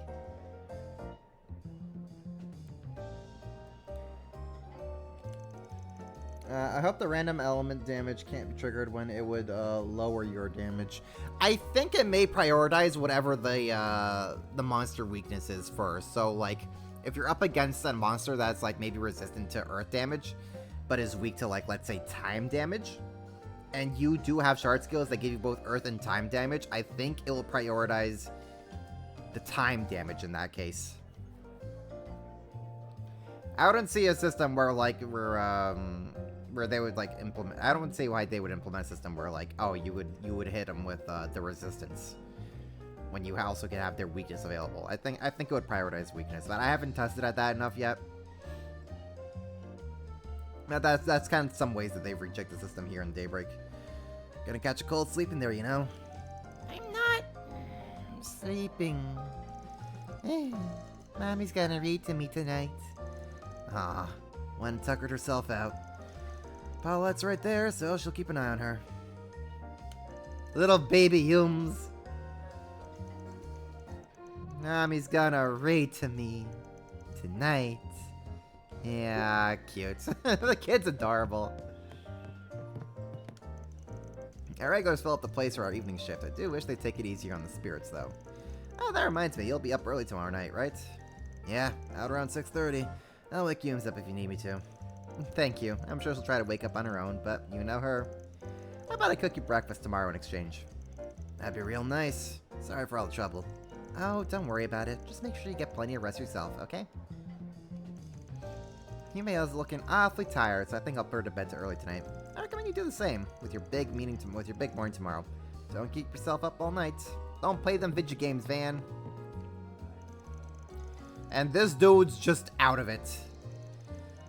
Should go home and get some rest. Let me get you some water. I'm fine. Let me drink a little more. Blech. I ain't no drunk. Yeah, that dude's out.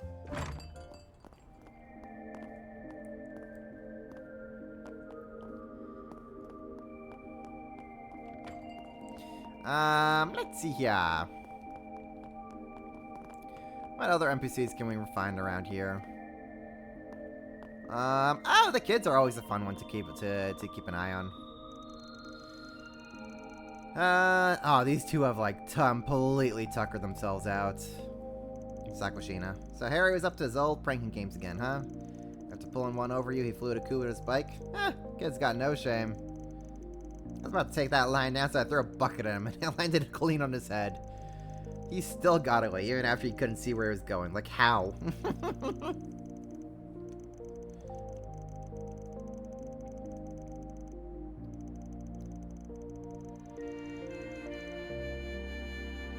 Cute.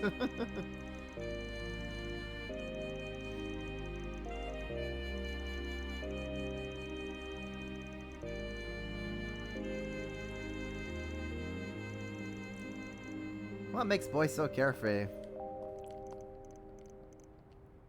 It's our passionate spirit. Yeah, that gets totally out of it as well. Are there any other NPCs I like to kind of like keep up with here? I'm not too sure. Kitty. What are we doing here on CP? I guess I can maybe take the bath. Stepping inside? 200 mirror for a dip, sure.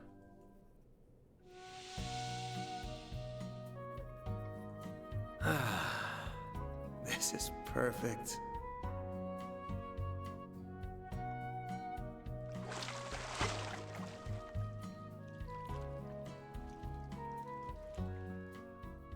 The man is living the life. Make sure you don't catch a cold. Ah, cute. Okay, Ladder launched. what is my button? Here we go. Ah, we have a side quest here in Riverside. Off we go.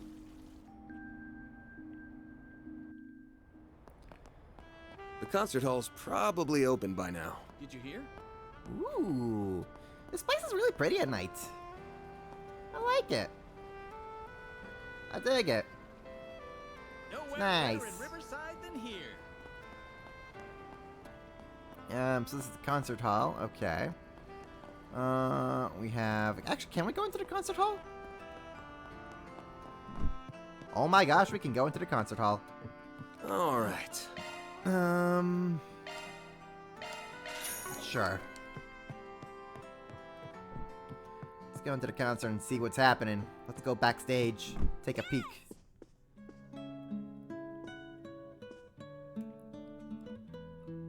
Or I'll just jamming.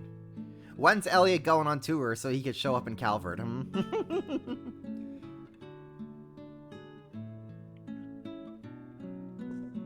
You look great. This one hits me deep. I'm waiting for Elliot's tour to reach Calvert. Just the music always gets me choked up. Oh, that's emotions come through as clear as day in his voice. I mean, that's the secret to it. I know Selma would enjoy his music. I think she might at least connect with the themes behind it.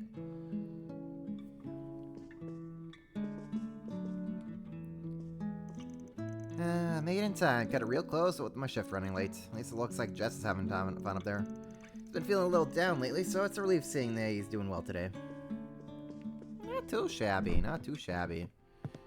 What do we got over here? Hey there. What'll it be? What'll it be, pal? See ya. Hey, dude, we're putting on a free show tonight. The popular singer-songwriter Jess is gonna be treating us to some of his heart-wrenching tunes. How about enjoying them with a drink?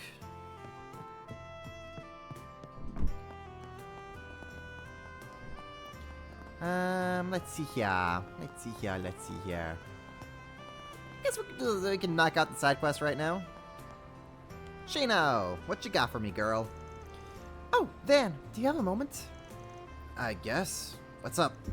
One of my customers left this behind. Whoa, that bank's from Montelucius. Damn, what kind of rude customer just ups and leaves one of their masterpieces behind? I see your sweet tooth hasn't rotted out your mouth yet, Van. But back to business. This isn't your normal lost item. There's a story to it. I was honestly planning on contacting the guild or the police. But you stroll at the perfect time. Would you mind if I request for you to handle this?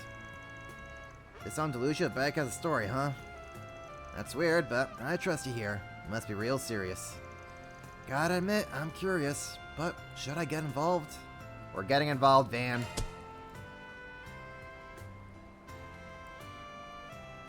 Calvert are culturalists. They never appreciate Elliot. They don't even know Brooks. True! You know, we have not gotten, we don't have like a running novel series in this game. I'm very surprised. Sure, I'll take that job. That's a relief, thank you. So, mind if I peek inside the bag? But the way you're talking about it, can't be a cake. It can't be a cake. Of course, take a look. Van took out the contents of the bag. It's a gun! Man, oh man, there's a story here, alright. By the way, this thing was bagged up. I'm guessing it came from some smuggling route. Good question. Frankly, the owner seemed like your average everyman suit and all. He didn't strike me as a shady character. My biggest impression of him was probably that he seemed worn down. He was definitely drowning his worries. Drowning his worries with a gun in a bag. Yeah, where this is going ain't pretty. Last you know, he got drunk and left us behind. That's as much as I know on my end. He left my truck just a bit ago, actually. You mentioned something about catching one last live performance, I think. If you're quick, you should be able to catch up to him. Alright, that's a good enough lead to start at. I'll head to the concert hall. I'll bring the goods with me, just in case. Naturally. I'll leave this customer in your hands then, Van. Okay, time to get to work. Oh boy. Can I buy anything from Shino here? Shino's red. When you have okay, Thank cool. you. Selma, my girl. Ugh, why is Shino's food so darn good?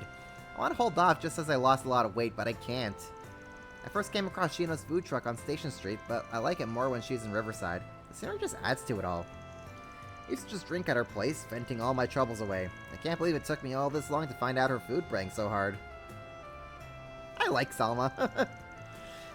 Speaking of bangers, I heard the taco stand's got some great offerings too. I kinda want to give them a try. If I can get past just how much the guy running it gives me the heebie-jeebies. Oh, but I want to try out everything else in Riverside. Movie brain rot. They don't read books because of movies, just like IRL. Yes! Set up along the river. They have movies so they don't bother reading. They let the movies do their reading. Wait for the movie adaptation. That stubborn old man, only I know the true potential behind his taco stand, but he won't listen to me. You're so close to perfection, just to push it a little harder, a change in seasoning and marinades that could mean the world. Why will you not listen to me? You have the culinary world at your fingertips, you just have to seize the opportunity. This girl loves her tacos. I've been practicing with her for 2 weeks now, and I'm not sure Lulu is cut out to be an idol. Not for lack of talent, don't get me wrong. It's more of a genre issue. Here in the Republic, people listen to either classical or jazz. Chanson singers are pretty popular too. Idol pop doesn't even cut as an afterthought. It's worse than that, and it's a real shame. I've been throwing everything into making it as an idol, but maybe it's not my face reality. My partner Natalie decided to become a chanson singer because she couldn't imagine any success coming from being an idol. That's why Cupid broke up. Maybe it's about time I throw in the towel. I don't even know what I'm doing anymore, just to be honest. I've known for a while it's time to call it a day and walk away from all this. I didn't really see a reason to keep at it. But then Lulua came along. She's got a great attitude and massive potential. I really should tell her to reconsider though. Me having my dreams crushed is bad enough. You don't need 2 depressed washouts. Aww. I'm hungry. Taco me, Gordon! Tacos, tacos, and more tacos! My soul will leave my body if I don't get my daily dose of tacos. I can see you've been working hard today, eh? I ain't so sure what you're up to, but it must be a tough gig. You rolling in here so late all the time. Let me whip something up for you real quick. Yay! You're an angel, Gordon! She's adorable. Dude, they said banger. The localization is. Hold up. I got the perfect voice for that, Clingy. Dude, they said banger. Localization's bad. Eat up and get that life back in you, lass. Can always count on you, Gordon.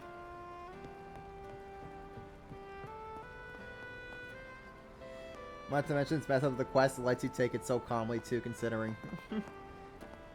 Oh, so he had a gun, he was drowning in sorrows and wants to catch on. She knows kind of dense, isn't she? I think she knows where it's going, what's gonna be happening, but you know, what do you even do in a situation like that? You know, she did say she was about to report to like the Guilder police, and Van 1, traffic 0. What'll it be? Come again. I don't need anything from you. What you doing here, girl? About to take our cars out. Doing a little drag racing with friends. You up for it, Van? Don't got time for that sort of thing when you're a fully grown kid. But hey, have a good time. Don't go getting any wrecks, you hear? I'm sure I ain't planning on it. Time to floor it. Downey's always keeping up with all the latest car models and whatnot. I should go see what he thinks. As well, gotta talk to this dude. Downey and the others are busy for the day trying to get their hands on new cars, so they won't be joining us today. Here's hoping they don't get carried away and end up in a big mess. I'm sure I'll be fine, though. I remember just how pumped I was when I got approved for a loan to buy this puppy. My little ride or die to this day. I hope Downey can find himself something just as special today. Today's the real beauty. Keep your eyes on the road, everybody. Okay.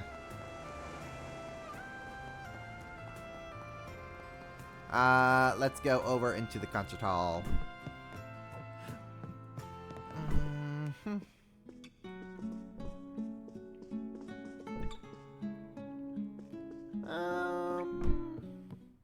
Here we go.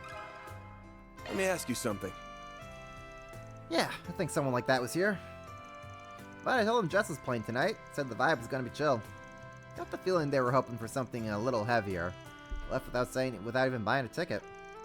I see. You guys talk about anything else? Anything at all you can tell me will be a big help. Let's see. Oh, right. I remember they were muttering as they walked out. Guess I'll head to the theater then. I got a feeling they're playing something I'd like to see. To the theater then. Thanks a bunch, man. No worries. Please come by again. Only place you might catch a movie this late is Spirit Cinema in Tyrell. Better get a move on before the trail goes cold. Better get a move on before the trail goes daybreak. What's a car to a van? Exactly. Exactly, gee, you get it. Vans beat cars every day, all day. What's up, Dingo? Dingo, what are you doing here? Oh, good to see you, Van, darling. A long day, huh? I just finished work a bit ago and was taking some time to check my messages. I'll be sure to send you any info I dig up around Edith straight away while you're gone. Appreciate you cutting to the chase. This is Almada I'm dealing with after all. They're on Hayaway turf. If Hayaway's guys can handle it on their own until Sal gets back, things should be fine. The white orchid dragon has been popping up a lot as of late. I wouldn't rest on my laurels on this one, Van. If Sal's the one asking, things are bound to get ugly. Can't a man hope for an easy job every now and then? Oh, Van, you're a JRPG protagonist. No such thing as easy with you. The Liu family should be trustworthy to a certain degree. But don't let your guard down. You'll be taking your new assistants into the Hayaway snake pit after all. Though if you get in a bind, you know who you can turn to. I'm sure he hasn't lost his edge after all these years. Yeah, I was planning on reaching out to him anyway. I just hope he hasn't drunk himself into the gutter. Ooh, I know who we're talking about. I met him myself a year or so back. You won't find him at the bottom of a bottle for once. That cute little sister of his has got him behaving for once. And I ain't letting him live that one down once I get to Langport. Might just be what I need to turn my losing streak around and let him have a taste of his own medicine. Like you're any different. Anya says you on a tighter leash too, you know. He and Van are almost like peas in a pod, and neither of them would ever realize, or admit it. Longport. What about it? Nothing. It's just that the Tyrell Times is planning on running a special feature on Longport in their culture section next month. Today's the first I've heard about it. Isn't that a funny coincidence? Funny? Why? Longport's economy is booming these days. Already on par with Edith's even. It makes sense there'd be interest in it. Maybe you're right. I don't want to jump to conclusions, but if worse comes to worse, I'll have to rely on him. Dango? I hope you and your assistants have a safe trip. If you end up crossing paths with him, tell him I said hi. You leave any of this going on to me, darling. I'll let you know if I catch wind of anything juicy. Oh, and don't forget to bring me a souvenir. I never say no to high-end liquor. Aren't you demanding? Aren't you demanding? Okay. Alright. Oops, wrong button. Tyrell District. Let's do this.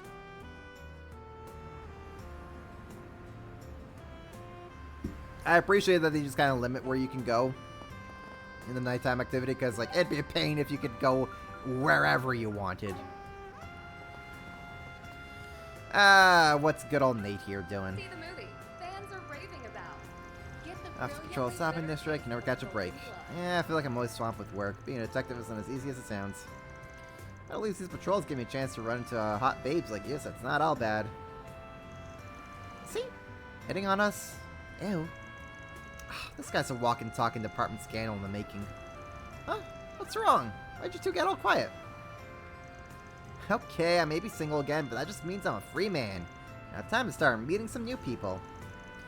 Did they just frown at me?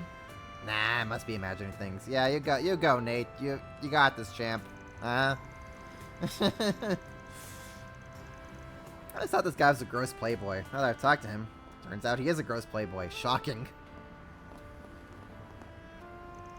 I hear this guy's got a new girlfriend every month or so. Definitely something wrong with him. Let's see here. What do we have over here? Lucia. People tend to look down on part-time jobs, but you can actually learn a ton from them, in my opinion. He doesn't have to become a part-time pro like his big sister or anything. His perspective on something could use a little twerking. He's got a little puberty. I can sympathize with him. Okay. Kitty! That's a funky meow. Can't say I've ever heard that one come out of a cat before. Actually, as it happens, I named him Kakayoshi after that very same cat. He can be a peculiar feline, but he means well and serves as a mascot for our cafe. So please be nice to him. Welcome. Thank you for coming. Okay. We await your next visit. I don't think I have anything in particular I want to... Any particular NPCs I want to keep up with right now.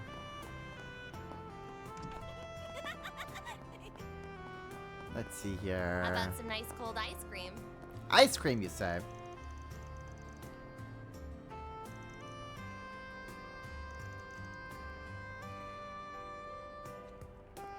See the movie. Fans are raving did you see about. it? Okay. There's a new movie. How about some popcorn, huh? Popcorn! Get your popcorn here!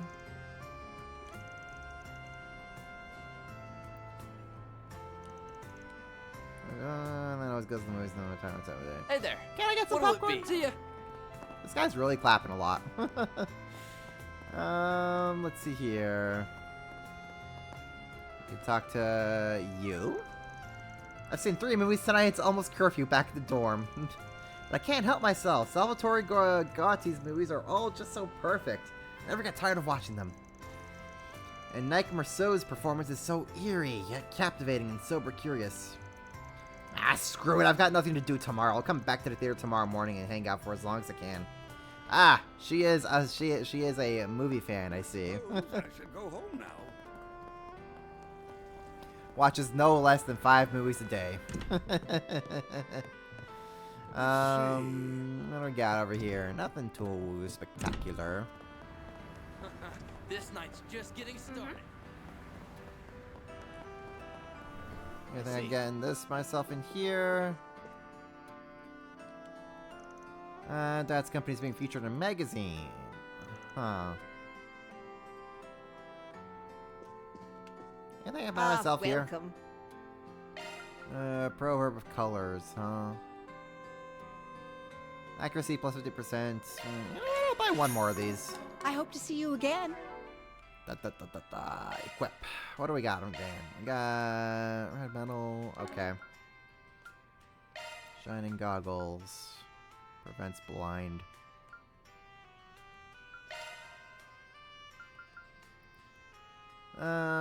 Maybe I can give Fairy that Proverb of Colors. Accuracy 50% and crit up.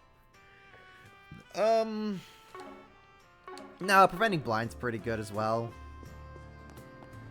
We'll take that. We'll just leave that as is. Okay. To the movie theater.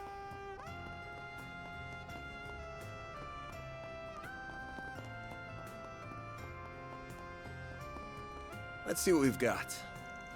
As long as there's any good info here. Okay. I guess we are going inside the movie theater.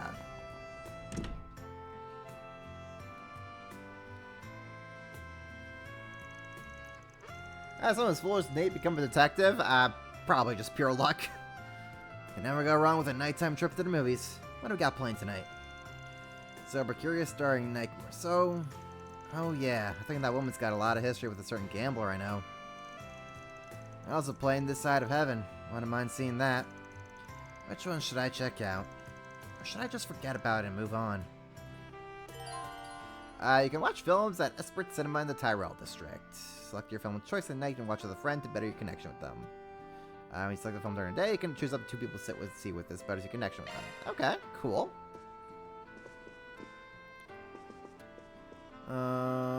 Topic. Let me ask you something. For the movie on sale at Oh yes, I remember him. He was here earlier. Unfortunately, he's gone now. Why not buy a souvenir to remember your The movie he visit? wanted to see was no longer playing today, so he left. He appeared rather dejected. Gotcha. This guy's a hard one to track down. Anything else you can tell me about him? Certainly. Before he left, I remember him saying something like, "This always happens to me." I always heard him Thank mutter you for your something that visit sounded today. somewhat concerning. Oh yeah? What'd he say? Showing on screen 1 will soon begin. I believe he mentioned feeling frustrated about losing something he'd gone to great If you lengths have a to ticket, attain. please proceed to the entrance. And that he'd be better off putting an end to everything as soon as possible so he could finally be at ease. Yeah, that definitely qualifies as concerning. Thanks for filling me in. That just about confirms my suspicions. All the more reason to hurry up and find him. Only question is how exactly is he planning to put an end to things? I guess it's always that. Those things should be running at this hour. Say chance they're good, that's what he's gonna try for. Most likely head straight underground after leaving the theater. I had to make a beeline for it. The showing on screen 2 will soon. Alright, let's get this side quest sorted out.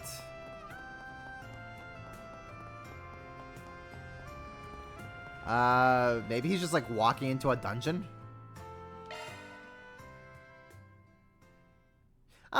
Oh no, I see where he's going through this. I see where this is going. The next train should be here any minute. Something up, buddy? That sure was a heavy sigh. Might be a bit if you're waiting for the train. Sure you want to stand that long? Hey, you can talk to me. I already know you're playing anyways. You're gonna jump in front of the train and put yourself out of your misery, right? Who are you? Just some guy who was asked by a stall owner in Riverside to deliver something. You forgot your cake bag back there. Oh, so that's where I left it. I planned to use that to end it all after enjoying a few drinks and some music. But by the end, I got so drunk I forgot all about it. Lucky for you, I'm here to give it back. Before I do that, though, I'm curious. What made you want to resort to that to begin with? I suppose you're gonna try and change my mind, huh? Nah, not planning to butt into your business. Just want to know is all. Almost feels like you're treating this like some kind of entertainment. Sorry, don't take it the wrong way. You got a lot more life experience than me, so I was thinking something like this would be useful to know. Yeah, sure. Sorry, but I can't imagine anything I can say will be of any use to you. You can find stories like mine around every corner. I lost my job, all because my new superior at work really had it in for me. Any idea why? I couldn't tell you why he hated me so much, just that he did. I started getting blamed for anything and everything. Didn't matter whether it was my fault or not. In the end, even my own workers lost faith in me. I worked so hard to build up my place in the company, to get my coworkers' trust. I had everything up through my retirement worked out. Decades of hard work and planning, all gone in a flash. Life lost all meaning afterwards. I guess that had to have hit pretty hard. That's putting it lightly. My job was basically all I had. I'm still single, and I don't have any hobbies or skills.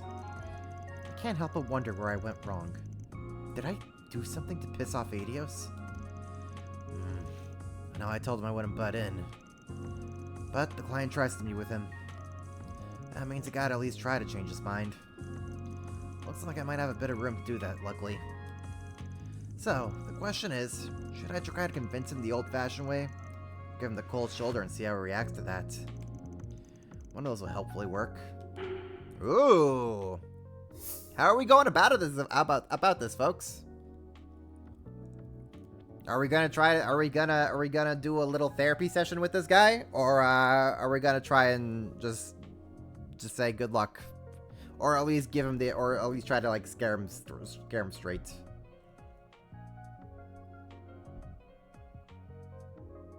How should we handle this one?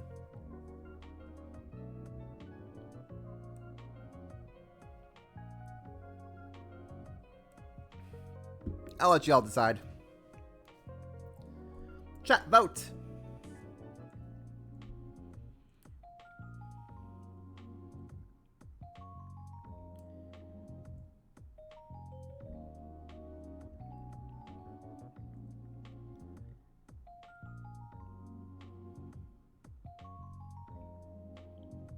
Alright, we got to vote for talking him out of it. Anybody else?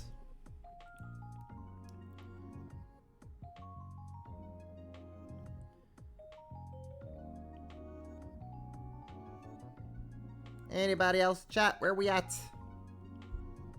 Chat, as you live. Chat, help. Anybody else? No?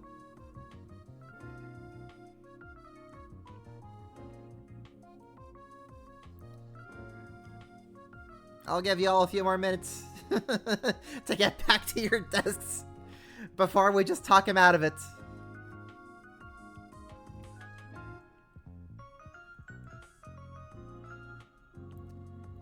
Gotta talk him out of it. 2 for talk him out of it. Anybody else would like to chime in?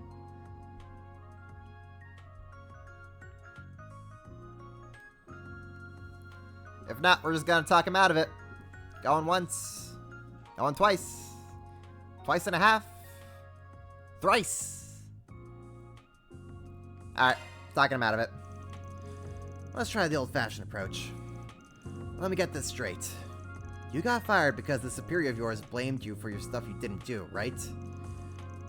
That's right. What of it? There's your way out of this, then. Sue his ass. There you go! The good old American way. Sue the bastard. Don't make me laugh. You really think he'd leave evidence lying around that'd incriminate him? No way the company wouldn't cover it all up. It'd be next to impossible to beat them in court. Without me, you mean? Van handed the man his business card. I'm a Spriggan from Arkwright Solutions. I take on jobs you can't bring to the police or the guild. This is a bit outside my usual scope, but I'm feeling generous, so I'll make an exception. I'll get you whatever evidence you need to win in that trial. Guaranteed. Oh, I get it. So you're the Spriggan I've heard so much about. It's hard to believe you can pull off the miracle I'd need for this, but... Never mind. I'd rather not try my luck. How come? This is my job, so as long as you pay, I'll make sure it's done right. Nah, that's not it. I just remembered how exhausting it was to work there.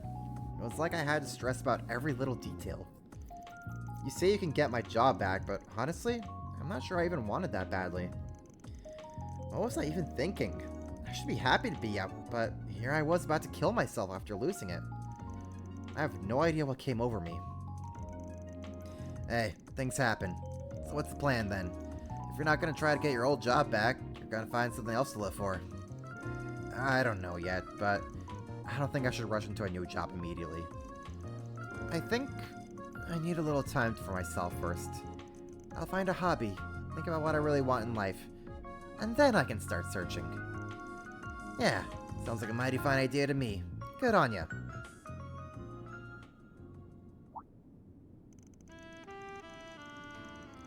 Man in suit, literally. Honestly, this dude is, I think, could be related to a lot of us. Never would have guessed leaving that bag behind would save my life. I guess it did. Well, I'm still thinking about it. Here you go. Van handed the man his bag. I went through so much trouble to get this thing, but I can't even imagine using it now. I think you said that stall owner was the one who asked you to find me. The least I could do is pay you on her behalf. It was more than worth it to get the chance to talk to you. Works for me. I don't care who does it as long as I get paid. I'll let her know you settled the bill. I'd appreciate it, thanks. Well, I'd best head on home for today. I've done enough drinking for one night, and it'd be better to cool my head and do some thinking. You're a lifesaver, young man. Literally. I'll never forget the debt I owe you. The next train arrived soon after, and Van made sure the man safely boarded it. Afterward, he finished up the job by calling Shino with the details of what had happened. That takes care of that. Mira deposit confirmed. Yay! We got more rank. We get more points. Okay. Let us do Hey, did you see? a little movie watching. On-screen 1 will soon begin. Let's watch a movie. You have a ticket. Please proceed to the entrance. What's playing right now? Sober Curious, The Side of Heaven. Which one should we watch? We have merchandise for the movie on sale at the shop. Law and chaos are mutually exclusive in this game. Yeah, it's just like Why not law, buy chaos, some and beer gray. They all to just kind of like mix in with one another. It really depends on the situation that you find yourself in. I'm curious. Thank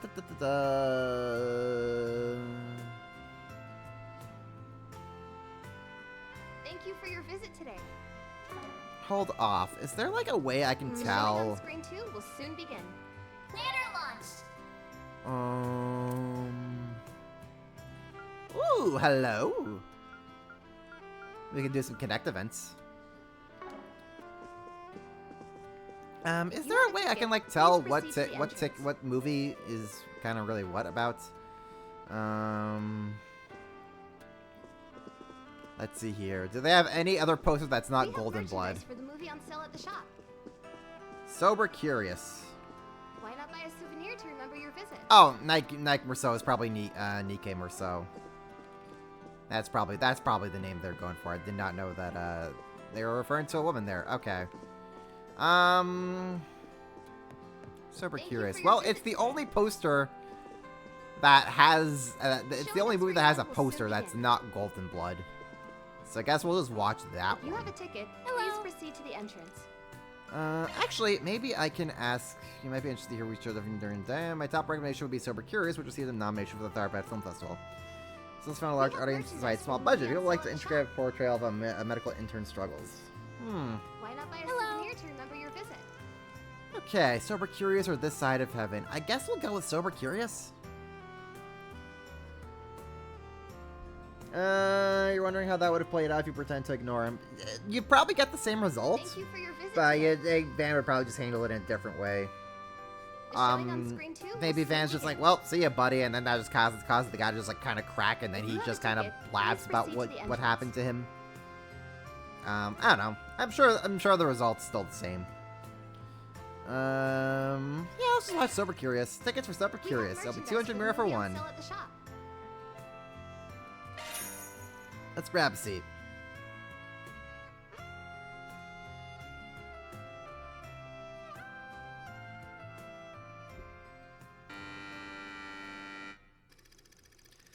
Lily is an actress whose career has spanned 2 decades.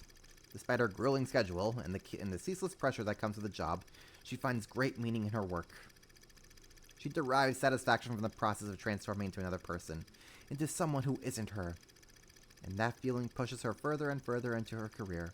She's utterly consumed by it, inebriated by it.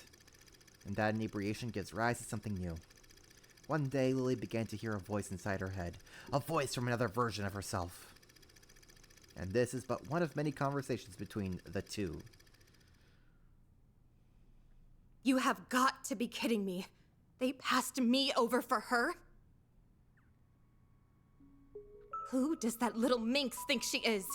She gets roles left and right, and yet her acting is garbage. Why do you spend so much time obsessing over younger actresses? And did you really have to sleep with that producer? Isn't that going a little overboard? This is a dog-eat-dog industry. One night with that cretin is nothing if it gets me some work. This is getting us nowhere. I'm so tired of all this. I just want to get away. I'll go back to the old me and... Okay, then answer me this. Which of us is the old you? Whenever that question is posed, their arguments end on the spot. Mirror, mirror on the wall, who is real and who's the thrall?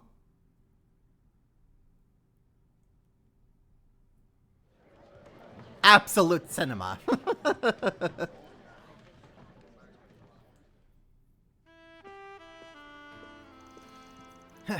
Of all the people I could have run into here, it had to be you.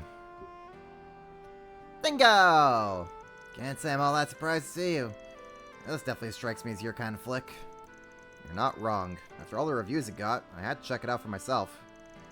They all talked about how Nicky Rousseau's portrayal of insanity made it an unusual movie, which got my attention. I've also heard stories of that woman from our friend in Langport from time to time, too. That gave me another reason to see it. A friend in Langport, huh? He must mean... Oh yeah, I forgot those two go a long way. That's interesting. Truth be told, I found the direction to be a little obtuse. Definitely the kind of movie that's tailor-made for a particular kind of audience. Fair enough. I'd say the core of the movie was the dialogue between the two lilies that her warped mind gives rise to. Her back and forth projects a certain sense of dissonance and makes it difficult to pin down who Lily even is. Lily even really is as a person. The movie weaves truth and fiction together and is an exploration of what people become when they can no longer tell the two of them apart. At least, that's what it's about in my opinion. Damn, look at you getting all intellectual on me. Not good enough being Edith's most handsome guy in town, huh? Gotta be its smartest too now. What can I say? It's a movie that made me think. We should get together for some drinks when both of us have some time to breathe. I want to talk shop about movies with some more with you. Van's conversation in the theater continued for a brief period. Soon enough, however, the two sides parted ways in the lobby. From there, Van got on with the rest of his evening. Hey, looks like they're selling chronometer brochures for this movie. Maybe I should pick one up as a souvenir. Yeah, let's purchase.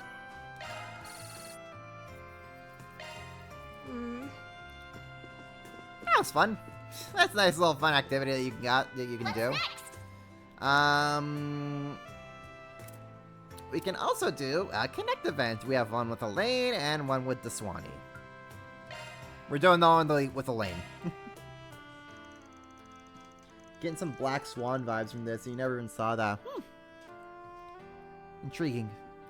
Van decided to pay a visit to the cafe in the Tyrell district and took a break on out on its terrace.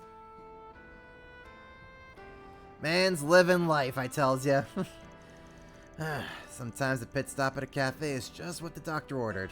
I sure needed it after such a crazy afternoon. Looks like there aren't many customers here right now. Perfect. Let's sit at the empty table over there. Hey, I recognize that voice. Elaine? Ma'am? Are you okay? Is something wrong? No, I'm fine.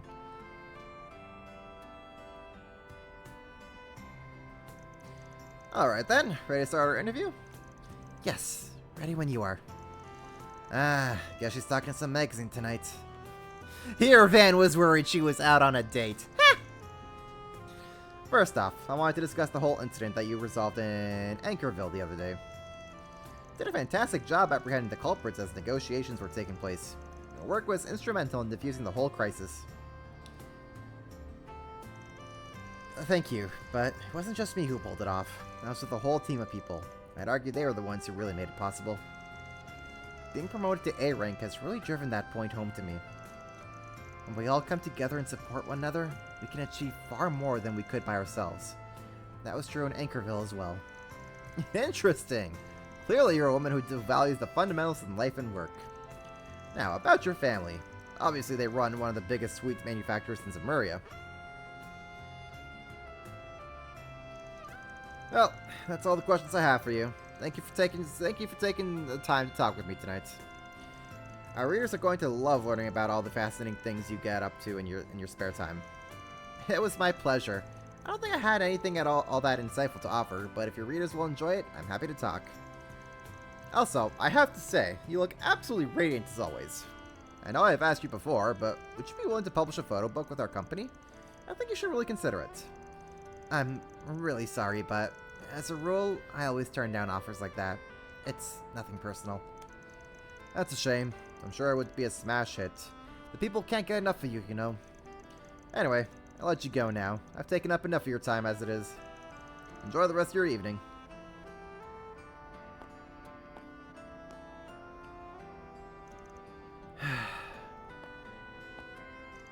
Here's your vanilla cocoa. Huh? I didn't order anything like that. You didn't, but the customer sitting at the table did. He asked me to give you one. Ah. What's the big idea behind this? There's no big idea. I just know you like vanilla cocoa, that's all. How old do you think I am? Hey, if you don't want it, I'll gladly take it. Your call. I didn't say I wouldn't have it.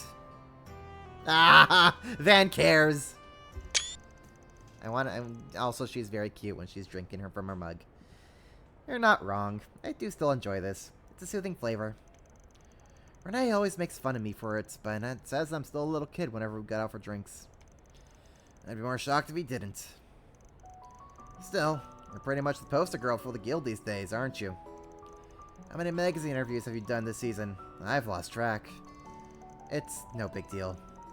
I knew that promoting the guild's mission was going to be part of the job when I accepted the promotion to A rank. For something that's not such a big deal, you sure look exhausted carrying it out.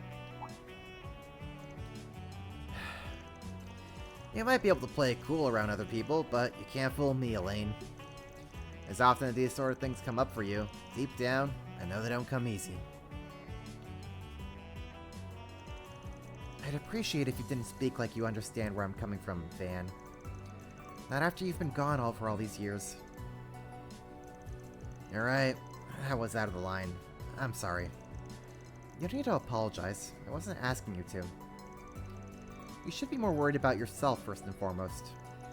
You're always brushing up at the very edge of the law with your work. You're a smart and capable man, Van. You could be doing so many other... I'm fine with my life as a brigand. It's what suits me best, in a lot of ways. If you say so. Those young women who work with you, their names are Agnes and Fairy, right? At least keep those two out of harm's way, alright? I will, I promise.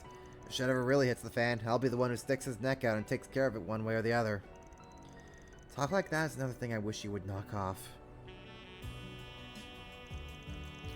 Well, I'm going to take off now. Thanks for the drink. I feel a lot better after that. Much more refreshed. No problem. Have a good night.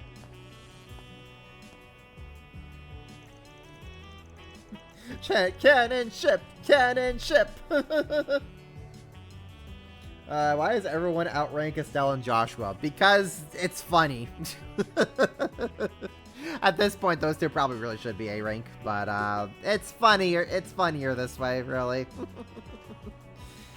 Guess it's gonna take a lot more than that to mend things with her. Big surprise there. Oh well, if it helped her relax and feel better after that interview, that's what counts. Money well spent. Man, I got so busy talking I let mine get cold. Money not so well spent there. Man sacrificed his own hot cocoa just so Elaine could get hers. He's a real one, I tells ya. After taking a sip from his cooled coffee, Van got back to patrolling Edith. Thanks. Just don't get carried away about it, alright? Ah, she cares. They care. I ship it! I ship it! Thank you for your visit today. Alright, is there anything else The that showing on screen one will soon need to begin. do? If you have a ticket, please proceed to the entrance.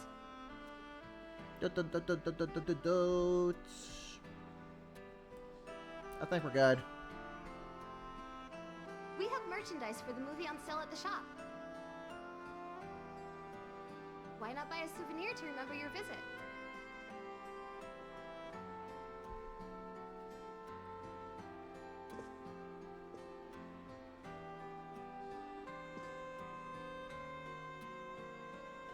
thank you for your visit today. The showing on screen 2 will Okay. soon begin. Yeah, I think that's kind of taking care of everything that we have to do here.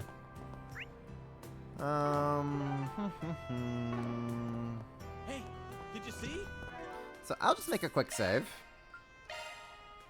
As opposed to not a quick It's a save. new movie. And we'll head back over to Old Town, Arkwright Solutions, Arkwright Mistral, Stanley Factory. Actually, let me go to Stanley's Off Factory. we go.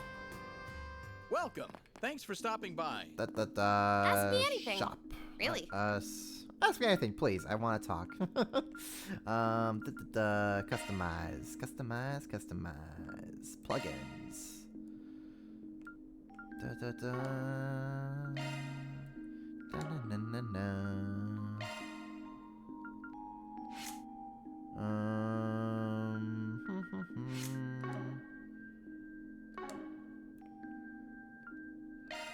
Quartz. Let's see here. What can I get myself? Actually, what I could maybe do. What I could maybe do. Customize. Open slots. Can I get this open? I cannot. Can I get this open? I cannot. I cannot. Can't get any of this open. Cool. Can I get this open? I can. Great stuff. Great stuff. Great stuff. Excellent. Okay. Is there anything else I want to get myself? Strike 2, Ruby, Break 1, Cobalt Ring. Aquaverse, time to cast Water Arts, cast by, okay. Hope to see you again. We're probably good on that. Maintenance mode engaged. Okay, arts. What's Taurus? Increase damage to stun enemies by 50%. Ooh. That's nice. What am I... What can I get from this in terms of shard skill list? What can I get on the drive selection? Gale Boost, Mindbreaker, Spirit Breaker, Arc Feather. Chance of following up shards when using arts. Oh, okay. Arc Feather. 4 wind and 8 mirage, you say? 4 wind and 8 mirage, you say?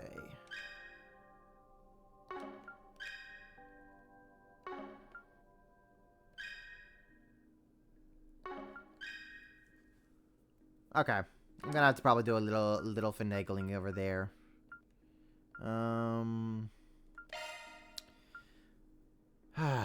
MP1. That one's a single element slot. Nope, never mind. Okay. Fairy does not have a hit quartz, so we're gonna put that onto her. Shard skills updated. Sure. Time, space, and mirage for that. Okay, that's fine. Resist seal. Okay. Flare, impact. Chrono impact. Okay. CP charger. Cool. Cool. I need CP charger on Van. But he has a freaking CP charger. What is CP charger? Fire and wind, huh? So I mean, Septian Vein can give me fire and wind, but I have to do a lot of reorganizing and finagling for that. Soon. Shop. Do Fucking you Ben. know what you want? Whoa, that's expensive, buddy. I hope to see you again. Do you know what you want? I hope to see you again.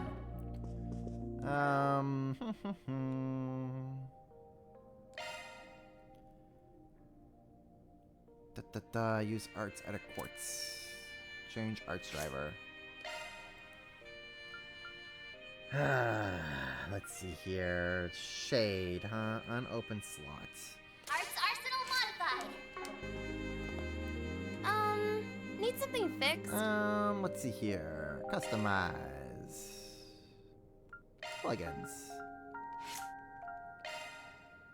Let's open that. We'll open that.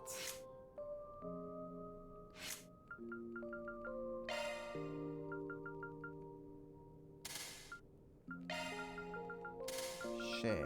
Okay. What can we put ourselves here onto this?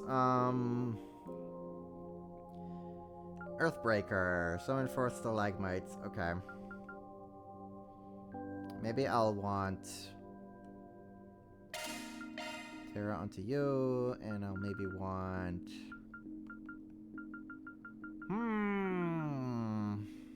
That's Earth and Time, right? I think I maybe will want a... Maybe we guess like a Spark Edge onto this. That's fine. Oh, actually... Oh, yeah, so, sweet. We don't... Okay, great. So we can all do that. Great. Oh, we can like... Okay. I see it. I see it.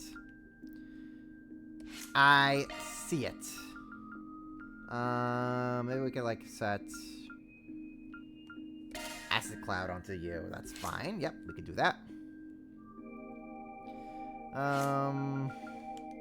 I really wish I could, like, change this out to Tira. Or there could maybe be a way I could, like, kind of swap that out. Do I have anything better maybe for Anyez? Celebrate. Okay, what can we put onto you here? What can we put onto you here, girl? Acid Cloud and...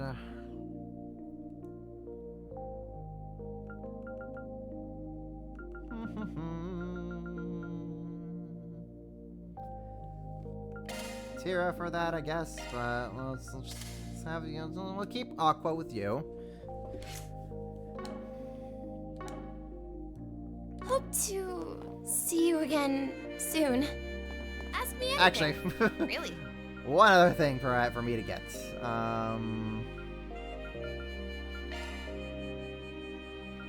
Plugins, covers.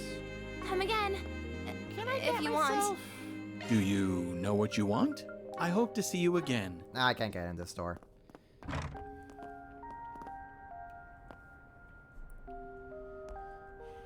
Get yourself a man who'll sacrifice hot cocoa for you, basically.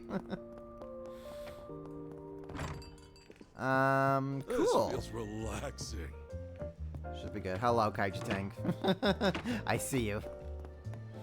I hear you, Kaiji Tang. I hear you. Alright, I think we could, we can advance. Advance, huh? Get it? I'm funny.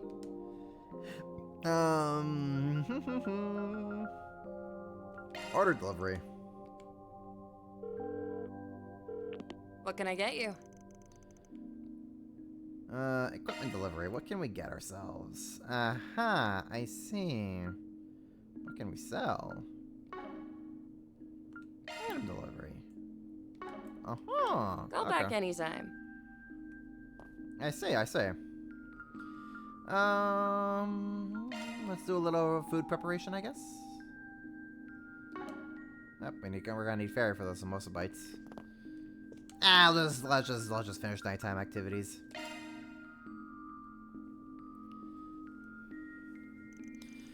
Guess I'll take a shower tonight. I don't think I'm gonna have time in the morning. Can't believe she weaseled her way in again.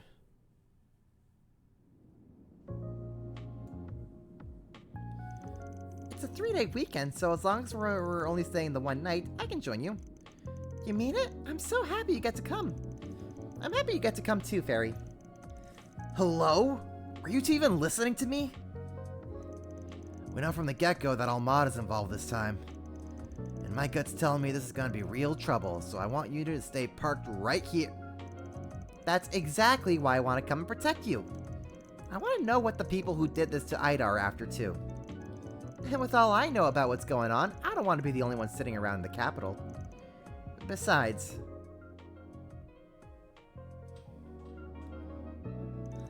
Forgetting the plot radar activating again. As long as the Genesis might be involved, this is my problem as much as it is yours. I'll start packing my things as soon as I get back to my dorm. So please, take me with you.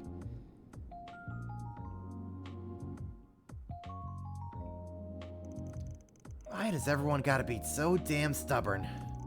At least Fairy acts like a normal kid when fighting's not involved.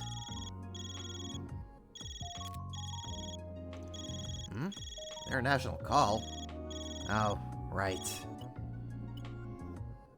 My apologies for calling so late, Mr. Arkwright.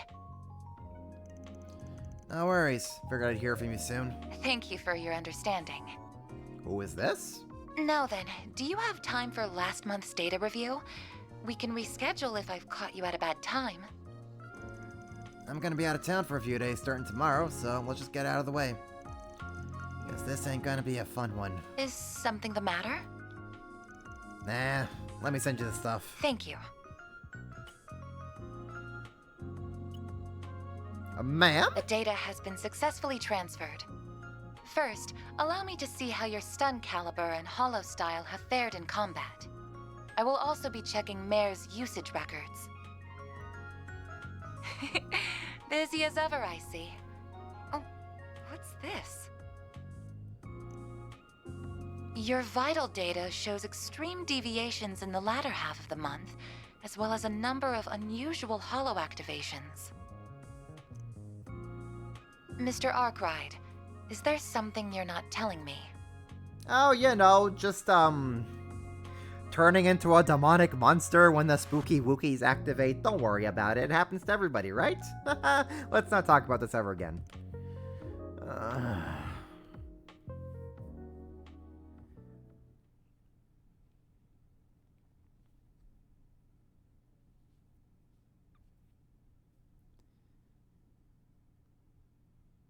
September 20th.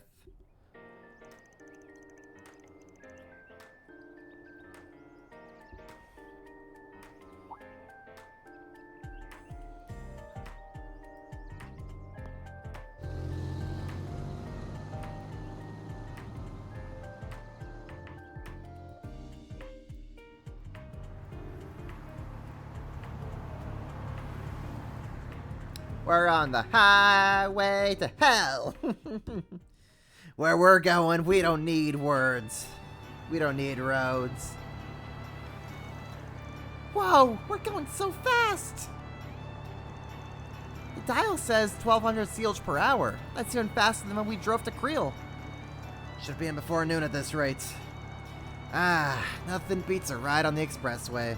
Calvardian infrastructure, baby. Calvard really is amazing, isn't it? Granted, not all of our roads are this robust. Expressways are reserved for select routes between the three major cities. Everywhere else is plain old highways. Can't complain too much, though. The government maintains our roads better than most. So, it's gonna be your two's first time in Longport? It is for me. I've been before, but just as an average tourist. It really is a wonderful place. I've always wanted to visit again with my family someday. Roughly speaking, the city's split into two parts, Newtown and the Eastern Quarter.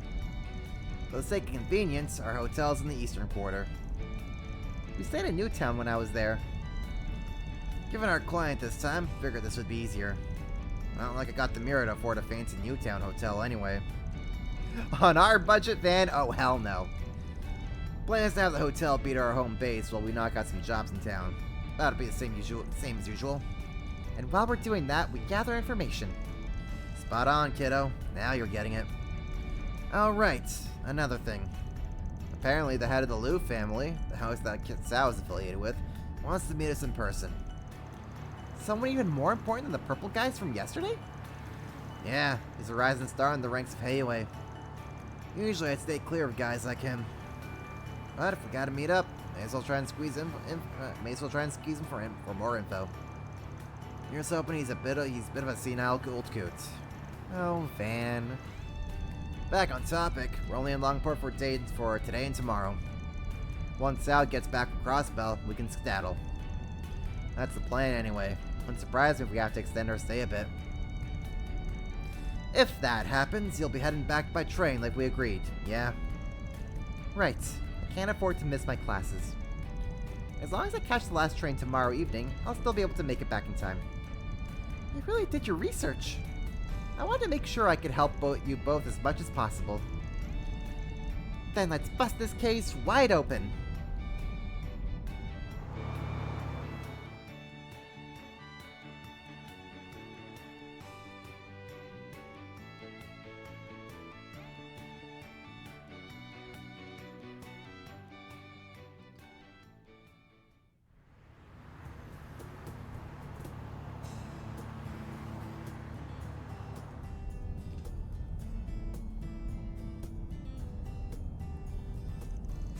The hell?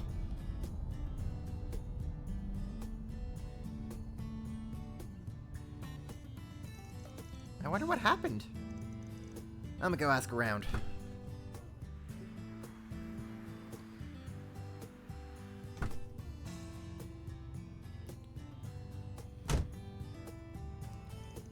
Any useful intel? Apparently a trailer came open and spilled stuff all over the road. A couple of lanes are closed up ahead. We're 2 for 2 on getting into trouble on car rides. Hope this ain't a sign. Do you think it will take long for them to clear the road? Nah, 20 minutes or so, I reckon. Till then, I'm gonna get some shut-eye. Did you not sleep well last night? Someone was busy talking my ear off, so not really.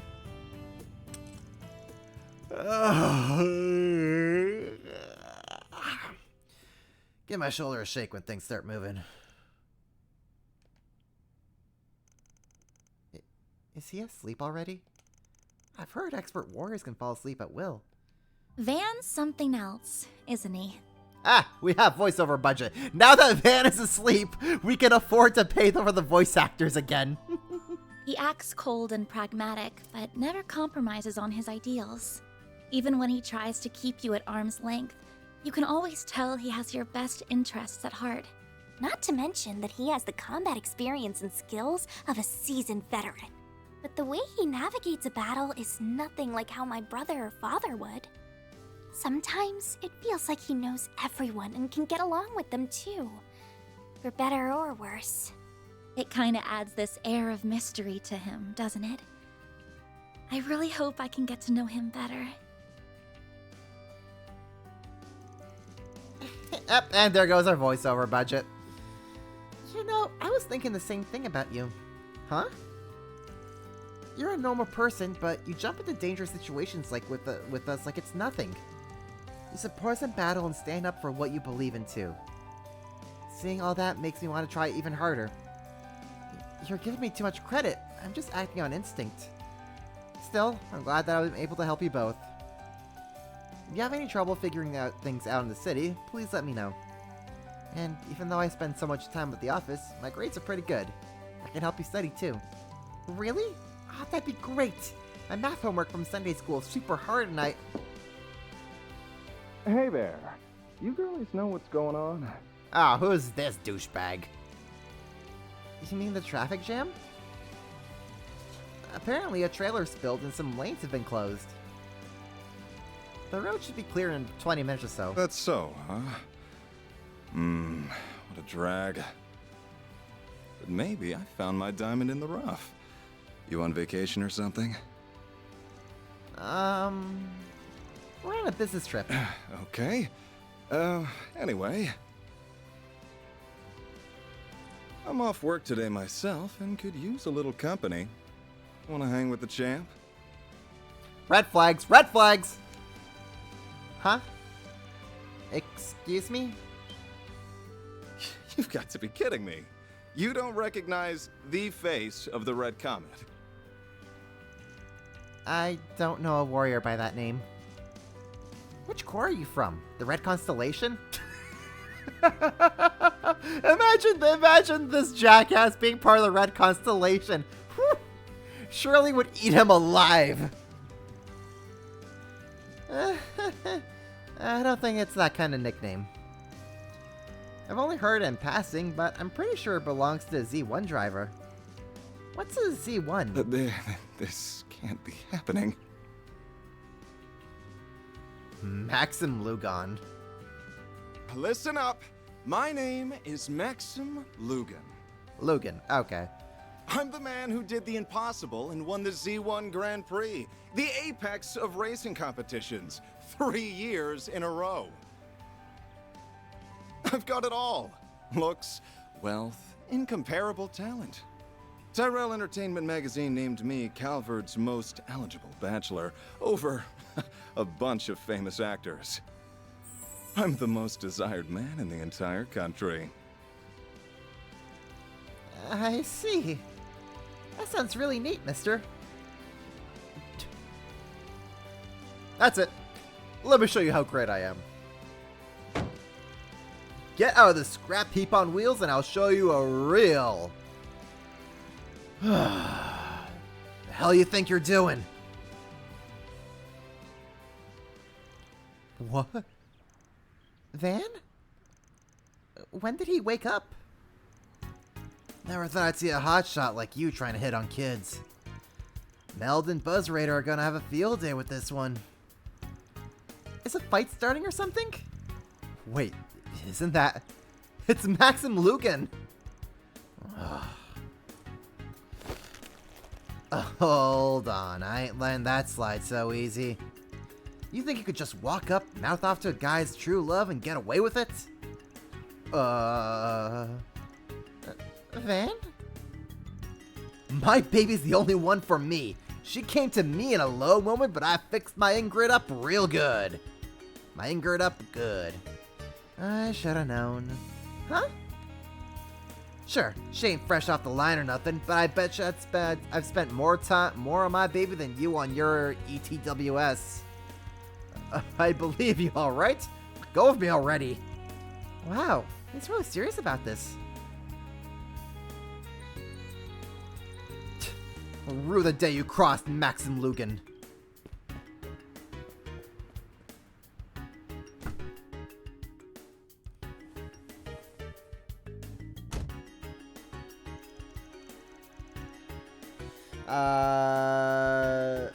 Doesn't eligible imply he's single? Yeah, pretty much. Yeah, of course Van stood up for the car. Couldn't you have gone a little easier on him? Listen, there are some things in life a man can't compromise on.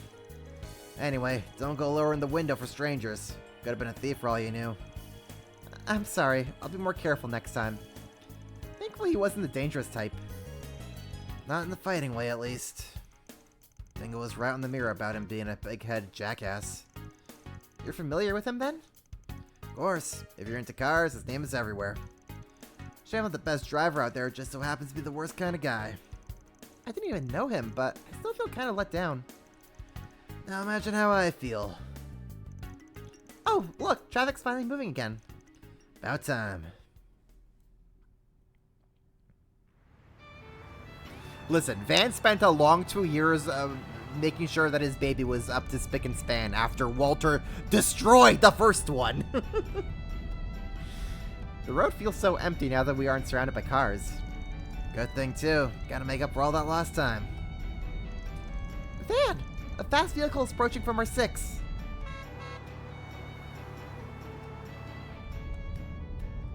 Walter destroyed his first car. Oh, Clanky. Yeah, you missed the backstory between Van and Walter from last time I streamed. But TLDR, they were out on a job together. They encountered a soul dot. And when they weren't really getting anywhere against the soul dot, Walter literally picked up Van's truck and threw it at the soul dot to weaken it before Walter just finished it off with his fists.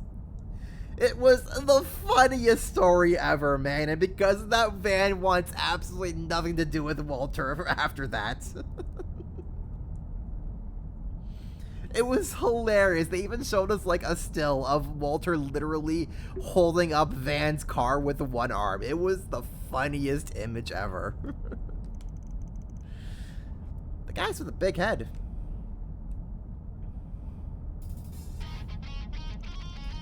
Itching for a race, huh?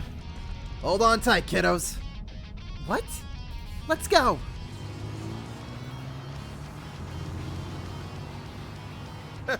Looks like the rolling scrap heap has some fight in it after all. Good.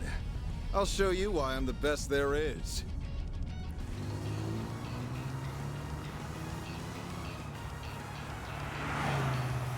Ah, hell nah, man. We ain't letting this jackass win. Him and his stupid RGB rims. I'll teach you to look down on my baby. Eat my dust. Can't corner at that speed, rookie. Oh my god, they're actually just racing. I've got Drift two racing. little helpers that beg to differ. Maintain speed, baby. Yeah! How the hell? Ah, I see. Their weight stabilized his turn. Eyes on the road, champ.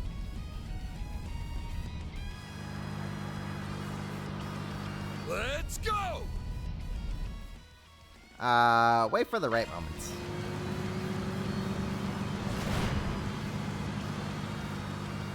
Coming through. What?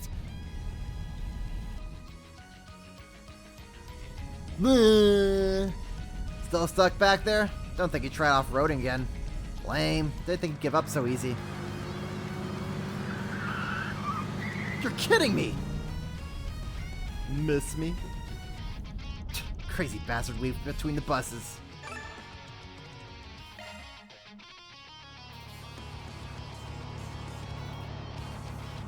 Putting up more of a fight than I expected. But your fate was sealed the moment you decided to cross the great Maxim Lugan. Guess he ain't a pro for nothing. Time to bust out my ace in the hole.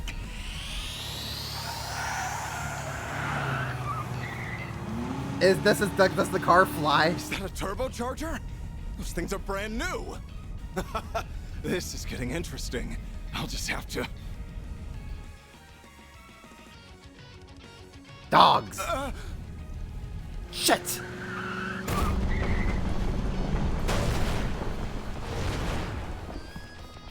Yeah, have fun explaining that one to insurance, jackass.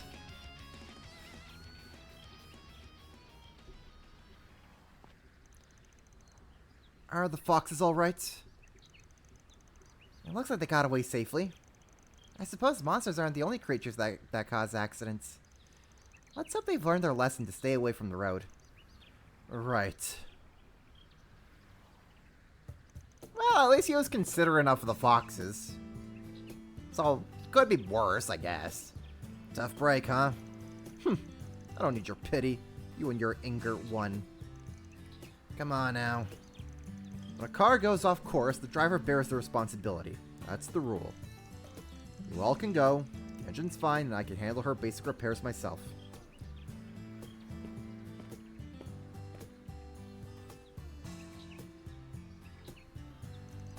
If anything comes up, give me a call.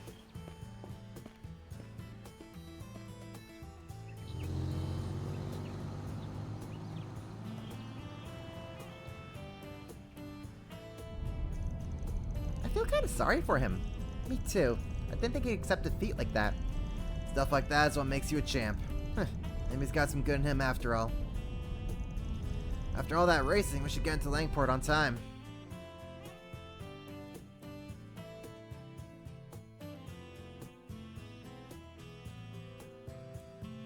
Langport, here we go.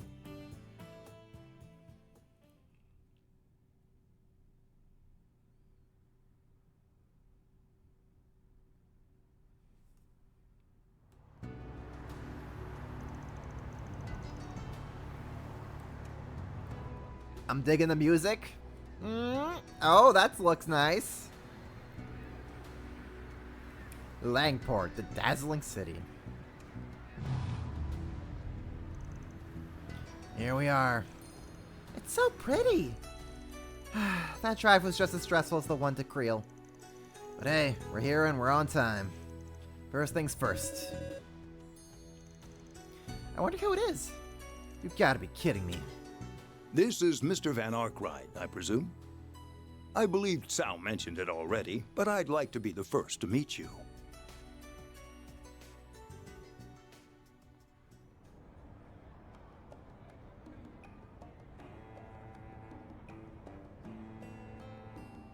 on behalf of Heiyue, welcome to Longport. Longport. Okay, I say Langport, they call it Longport. I'm pleased to make your acquaintance. My name is Fan Lu.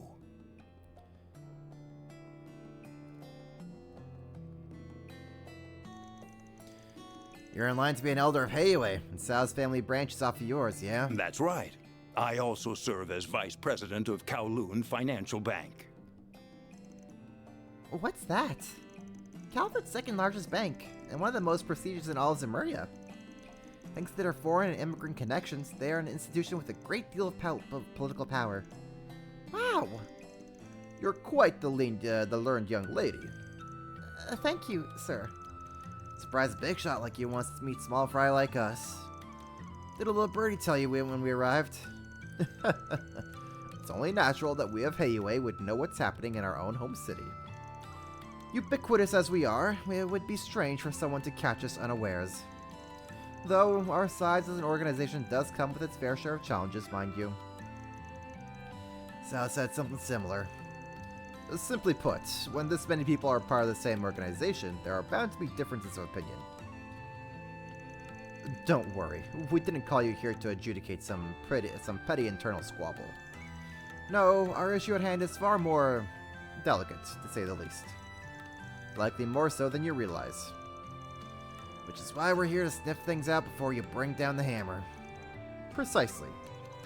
Sao's endorsement of you carries great weight, but I'm glad that your senses are as keen as he led me to believe. I'm expecting great things from you all. Appreciate it. Anyway, I suppose that's enough pleasantries. Let's discuss the matter at hand. Works for me. Spread that rumor like I asked. What's he talking about? Maybe they're letting the townsfolk know we'll be here. Oh, so they can give us jobs. Yes, we spread word both in Newtown and the Eastern Quarter. I must admit, it's a curious tactic. Your methods are certainly unique. Lots of ways to learn a living, you know? Well, contingent on your successes, we're prepared to pay you a fine sum. As a reminder, the earliest we'll take action is 2 days from now when Sao returns from Crossbell. In the interim, go about your business as you see fit. But if you learn anything of Almada's plans, please alert us straight away. I think that about covers what I need to tell you all. Gotcha. Oh yeah, you know anything about that problem child Sao mentioned? I do, but I'll leave that to a foremost expert on the subject. Sorry I'm late,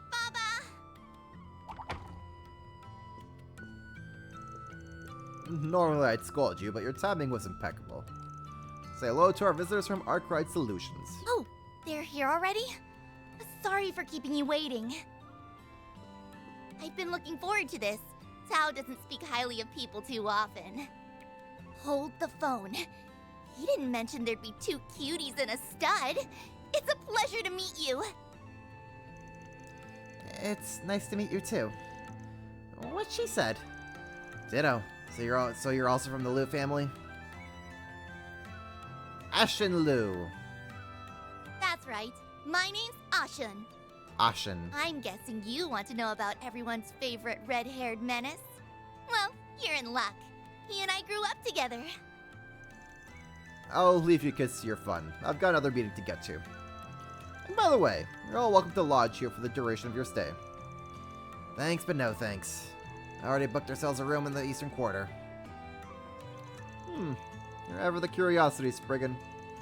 It's no issue, though. As I said before, you're welcome to act as you see fit.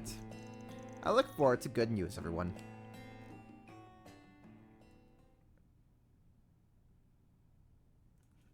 Hello, this is Mafia. Also, the Mafia owns the bank. Oh no, who would have thunk? I'm impressed you managed to book a hotel without us noticing. Having eyes on me all the time ain't really my style. So, where to? The Eastern Quarter is only a short drive from here, so why don't we take the scenic route? The car is comfy, so I figured we can just chat here. Now you're speaking my language.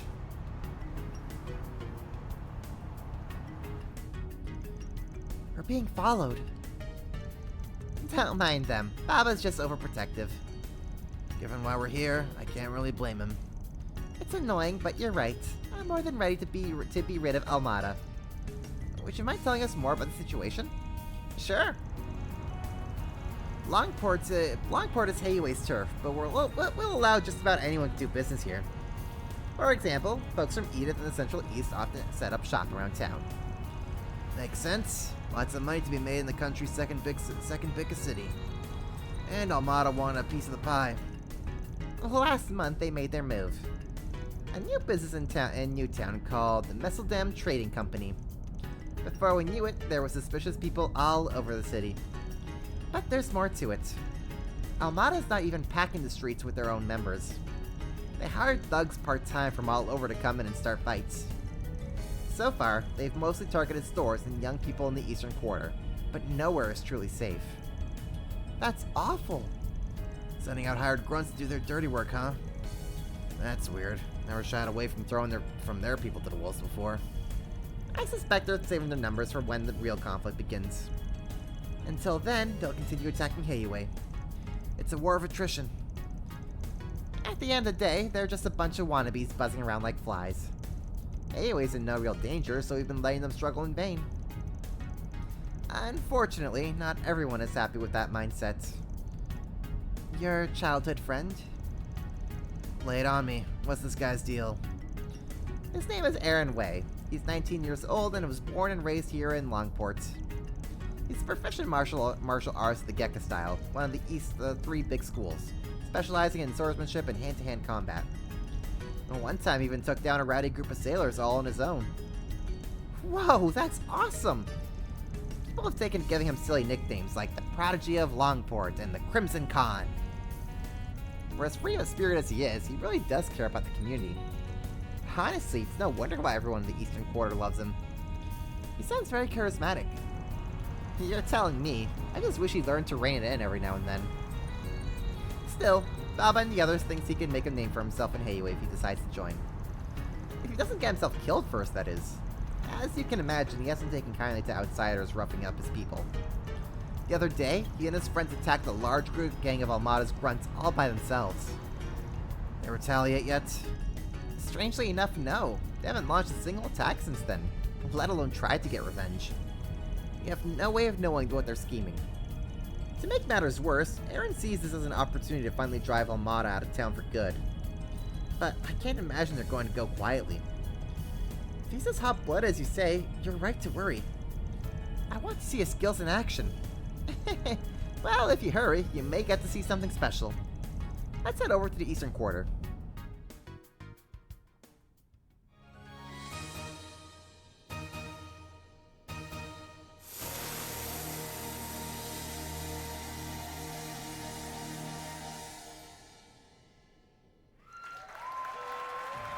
Whoa! What amazing technique! I've danced at my village's festivals, but it was nothing like that. Her stage presence was overwhelming. Though, if you don't mind asking, why did we come to a show? So that's how it is, huh? You noticed? Yeah, he's got all mannerisms down pat, but the way he uses muscles is just a bit different. You got it then. That's my troublemaker of a childhood friend. Wait, that's a man? I see. I do recall hearing of men dressing as women for theater productions, now that I think about it. His Gekka skills show through his movements, too. I'd say he's an intermediate level, but could probably challenge a master on a good day. I think that's part of our problem, too. If you were weaker, we might not be in this mess right now. Bravo! What a stunning woman! Oh, what I wouldn't give to get to know you a little better. Hey, yo. Who's gonna tell him? Ignoring my newest adoring fan, who are those people with Ashin? So that's your game, huh? Of course he doesn't get it. To be fair, neither did Fairy and Anya's. Worried about him? I've known him for so long, it's hard not to be. Baba likes Aaron too. Enough for the subject of marriage to come up. Oh my! Are you engaged? My younger brother's the one stuck carrying the family name. I'm free to live my own life. And besides, I prefer men like Sal anyway. Honey, no, you could do better. Just saying, Yeah, I think you could do better than Sal. Wait, really? Girl needs to get her eyes checked. Seriously? Shh, you're being rude. I just can't see Aaron that way. He's more like a brother, if anything. But honestly, Van's not half bad looking either. Appreciate it. What was that about her eyes? I'm confused. Does she need glasses or not? Don't worry about it, Fairy. On to the next order of business. Would you like me to show you around town? Nah, we can handle the snooping ourselves. Really? I suppose I'll be taking my leave. Call me if you need anything. I'm counting on your help with Aaron. Will do. We'll deal with your pain in the ass friend one way or another.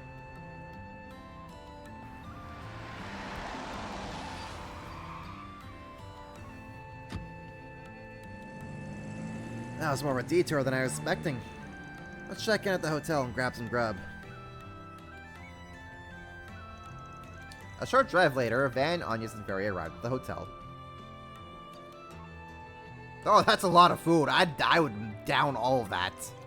After eating lunch and relaxing, they decided to get to start on the day's work.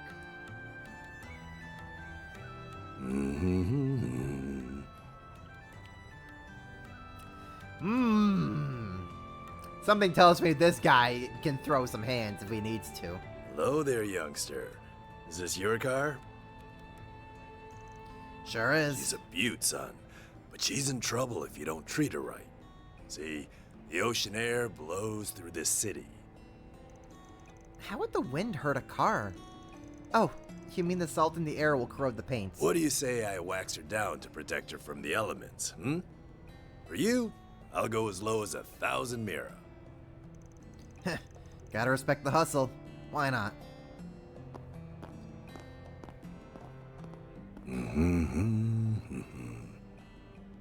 I don't trust this dude.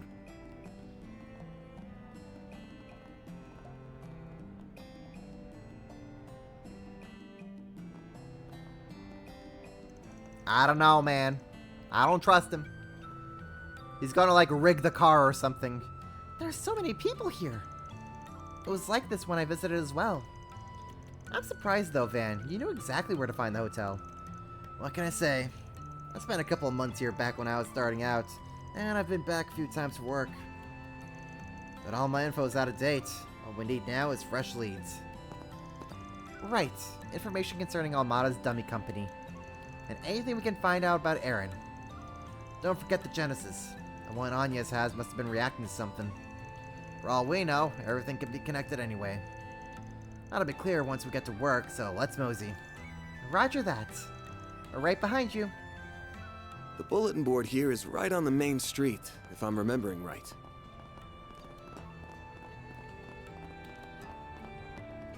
Hello, Mr. Detective. What do you gotta say for yourself? He's either gonna do a fantastic job or he's gonna paint a bomber in their car, or both. This place is beautiful and exotic all around. It's a far cry from any town or city of the Empire, but in a good way. Ha! This dude's dunking on Erebonia. Ha! Erebonia, you could never have a city this pretty. It was a little different from what I expected. I'd heard people here had pet pandas. Pet pandas? I want a pet panda. Who the hell fed him that bullcrap? Wait, hold up. What did you say? I was learning about a festival who folks dressed up like dragons and danced till sundown. Still, my first impression is positive overall. I'm stoked to finally be here in the flesh. Or is this guy like a tourist? I think he's like a tourist from like Erebonia. That's why he's so surprised. What do you need? Let's do that. Welcome. Would you like to try this knife cut bowl cut? It's Eastern special. The master makes them in black with breakfast blade. I'll show you how sausage is made. Uh-huh. Give it a try, you won't regret it. What do we got over here? Friend, you've come to the right place. Yeah, thanks as always. Interested in buying some souvenirs? We got some mega cheap medicinal, blah blah blah. We've got some options. It's all maybe. Oh, and don't listen to these morons. Who says he's a ripoff from some mascot from Crossbow. They're just trying to drag Moshi's good. Not the freaking the Chinese Mishi ripoff. Oh my god! The bootleg Mishi! That's funny. That's so funny. We know about good old Mishi, but here's Mashi instead. Our totally legit, legally distinct OC. Tio and Laura are about to come down on the Mashi parade. They're like, no, denounce this fake heathen. So these things aren't Mishi, but they look so alike. Well, I suppose it would be strange for a shop here to be selling Crossbell theme park goods. He only fooled you, didn't he? If he kept his mouth shut, he might have gotten a sale. Well, you can buy stuff you want, but just know he sells knockoff goods. Could still be useful, though. You've come to the right place. Machi strap. You know what? Yeah, you know what? We'll buy one. Yeah, thanks as always. Ooh, I smell an Imperial tourist over there. Imperials aren't used to the Eastern culture, so they make for good targets. I mean, good customers. That's funny. That's real funny. Shopping takes so much longer when the market is this crowded. I just need to get some food for dinner. Notice that tourists tend to buy up a lot of the store's inventories. Sometimes on weekends there isn't much left to buy. Get attacked by the traveling fortune teller lady a while ago. Traveling fortune lady? Uh-huh. She said I can see into the unknown, and then she predicted things can actually happen the next day. She was so cool. I said I had the potential. But I have no idea what that means. Did she like run into Luciola? Potential for what? Is Linlin going to be like a future enforcer? This child will be a future threat in like 7 games. Just you wait. All right. Special delivery. I'm being pursued by an organization over a certain package. Could you help me? I can't show my face in public. I'll let you take it to Old Fowl. I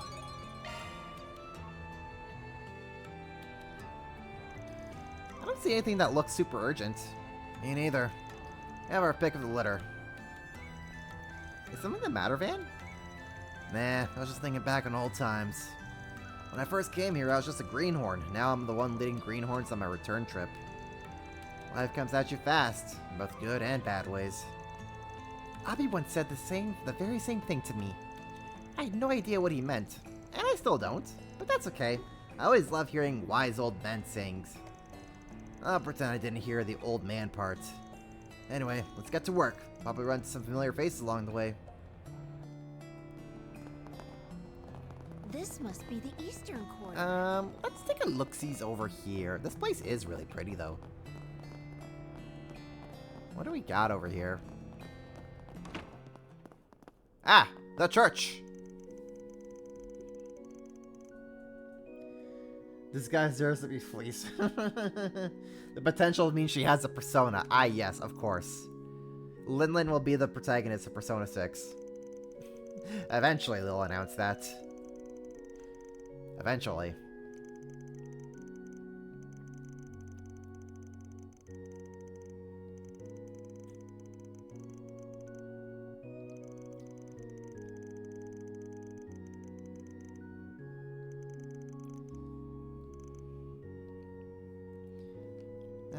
Many children from the city's new town coming for Sunday school. As a result, I'm quite used to explaining the difference in customs between churches and across the continent. Please don't hesitate to ask. Okay. That's the good old church. Praise be, praise be. Your vehicle's in the best of hands, I assure you. I've been doing this for my youngest were in diapers. I'll leave it okay. What can we do here? Advanced buffs, okay.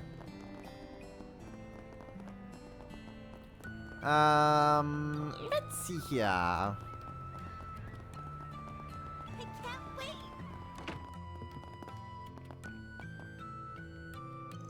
Well, there's a face I haven't seen in a while. How are you doing, Van? It's been a while. What brings you to Longport? Wait, so let me guess. You got a job from Hayway. I guess they're on point as ever. Still working as Doc's assistant. I thought you would have been long gone by now. I got a couple of reasons for sticking around. For one, I still have so much I can learn from him. As for the other, well, I'm pretty sure you can figure that one out on your own. Yeah, I can piece it together in my head. It was good to pay off your debts, and you return the favor for your whole family by yourself. Mad respect. Thanks, man. Anyway, if you need medicine or a basic examination, I'll be happy to help in the doctor's stead. Things have been really busy around here lately. That's why people have charged me. Do you know what you want? Anything we need for this I dude? hope to see you again. Like, good. Ooh.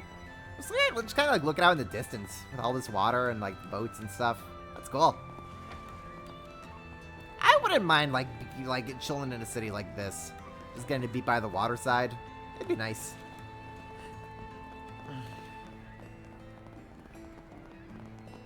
What does this dude have to say? Catch this and wipe this. I'm gonna make Aaron proud. Alright, so that's one of like Aaron's dudes. Whoa, check out that ocean. Yeah, see, Fairy gets it. The breeze here feels so nice. See, Fairy gets it. Ah, wouldn't this be a wonderful fishing spot? If only I could fish. Man, oh man. Man, oh man. Salty breeze reminds me of them. I think I'm the only one who remembers it. Looking back, my job was tough as nails, but I wouldn't have met my wife if it's not been that place.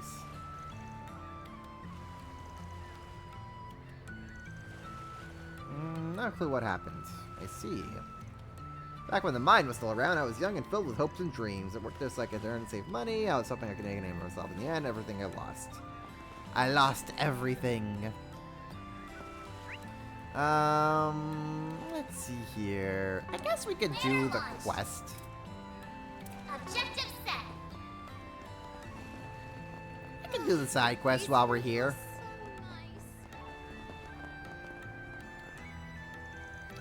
Van, is that really you?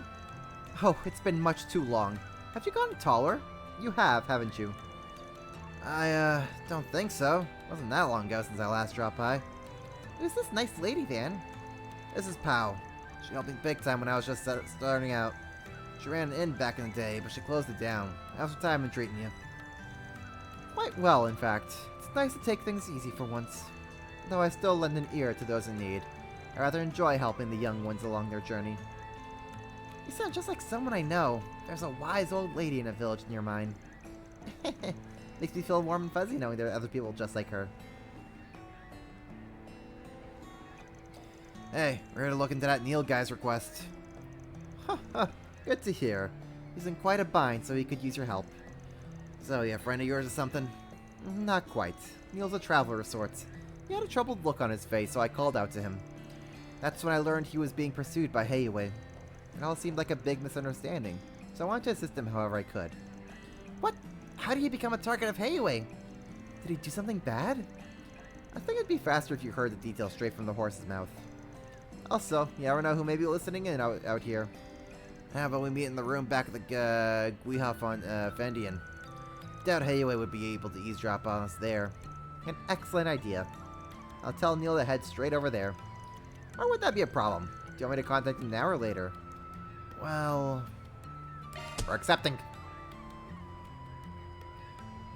We can't fish in the game? I know! It is blasphemy, but unfortunately we cannot fish in this game. Go right ahead. Very well then. Commencing mission. It's a pleasure to meet you all. My name is Neil. And I'm Van from Arkwright Solutions. Please turn my assistance. Let's get right into it. Can you give us the details of your request? I heard from Pow that you're being pursued by Heiwei. Yes, that's right. I can't even walk around outside.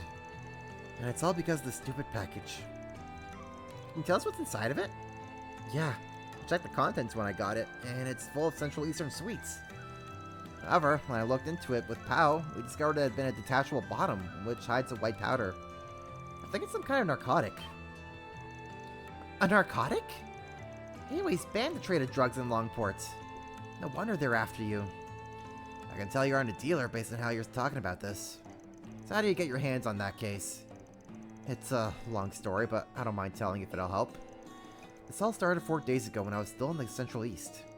Traveling around the world is a hobby of mine, you see. But just as my trip was coming to an end, I ran into someone. This person asked me if I wanted to do a simple job for them. which was to take this case back with me to the Republic. And you accepted it? Of course. I had no way of knowing I had narcotics inside. I thought it'd be easy money, and I was excited at the prospect of turning my hobby into paid work. I was told to deliver this case to Longport, and that's why I'm here now. Before I could make the delivery, though, Heiwei started chasing me. I had no idea what was going on. I probably would have gotten myself caught had Pao not hit me. That's a fine mess you landed yourself in. And the old lady's dragged herself into it too. Okay, so that covers how you got here. Want to know more about the orders you were given regarding the case? Your answer could change how we deal with this issue dramatically. Well, there's been a recent development regarding that. The person who gave me the job contacted me a few hours ago. After I told them that Heiwei was chasing me, they gave me more orders. They told me to drop the case off at a designated time and place. Sounds like they want to do a handoff. They must have started panicking when they heard that Heiwei's on their tracks. So what should we do from here?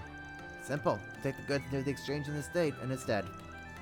Lure the guys out of the shadows and hand them off to Heiwei. End of story. Huh? Are you insane? That's suicide! It's a risky plan, but I don't see any other alternative. If you want us to properly get rid of the drugs and ensure your safety, this is the only way. I volunteer myself to handle the transfer. Think that would be good experience for me? They might let the guard down when they see a kid doing the transfer. Alright, this one's on you, Verita. Roger. Okay, let's hurry to the drop-off points. You stay here, rather than let you wander around when we get you off the hook. Works for me. Designated location is the park area in Newtown. Said to put the case under one of the branches, the bench that's facing the sea. Good luck out there, you guys. Ooh, exciting! What do we got over here? Interim reports. Okay. We're doing a drug handoff. Hey! What do we got over here? Hello My there. man, what do you have for me? See you again. Oh, actually, his kitchen. Oh, I need the chameleon spice for the samosa bites. That makes sense. I love how you could just randomly use a person's kitchen for cooking. Just, hey pal, mind if I use your kitchen? Go right ahead, Mr. Arkwright, thanks. Where are we going? What are we doing? Where are we going? We're going to Newtown. Though chances are I probably can't go to Newtown. Not this way. Yep. That's what I figured. What do we got over here? Alright, it's time for us to indulge in the greatest part of on-site inspections. Partying! Of course, Mr. President. Let's all enjoy ourselves to the fullest. Here the Eastern Quarter's night market is quite some. Excited to see what it has to offer. Something troubling you, Melise? I need to liven this inspection trip. You understand, I hope. Yeah, I understand what you mean perfectly. I'm honored you invited me to this trip. Like hell I am. This is sexual harassment. I'm sick of sucking up to these sleazy pigs in suits. Aw, poor Melise. I've got to get away from these two bastards. Maybe I can slip away in the crowd midway through. Good luck, girl. I'm wishing you well. That's Aaron for you.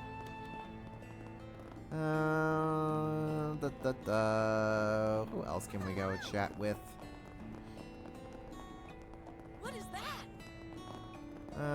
What does the kid have to say here? Dojo instructor told me I'm working on the right track. I've got to search myself. Okay, if I want to support Shin, I have to become... supporting Shin? You want to support the freaking the Ellie simp? I see. He's a Heiwei member in the making.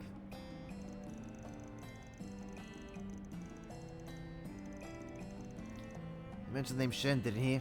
Probably talking about the kid from the Liu family. Interesting.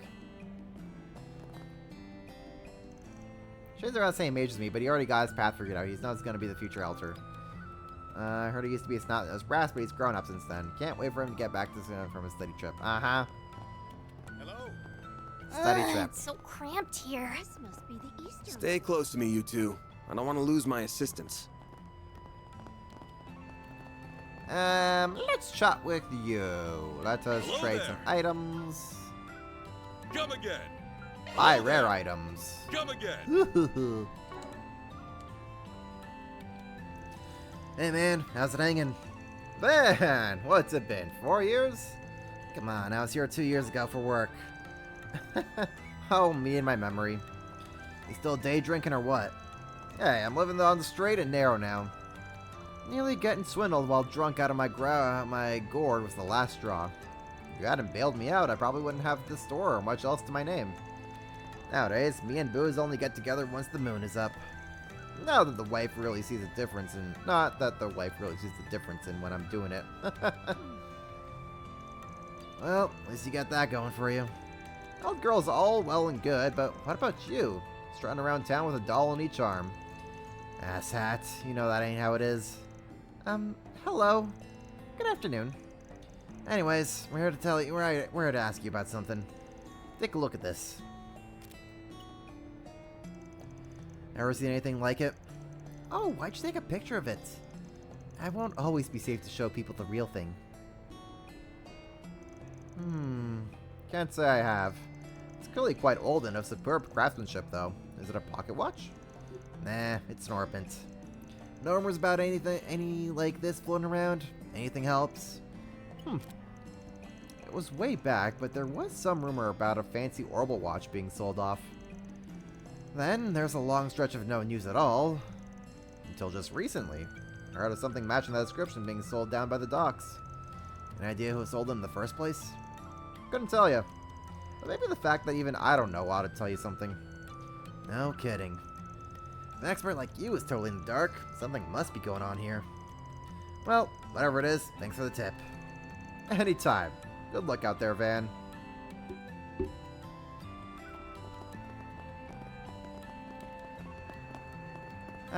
Let's see here, and then we have just one more point of interest. Hello, Huang. So I'm getting back into the action. Aaron was right. Doc's a miracle worker. Didn't take long for all that wound to heal. I've got Aaron by myself. Got nothing to fear. These guys have a lot of faith in Aaron, huh?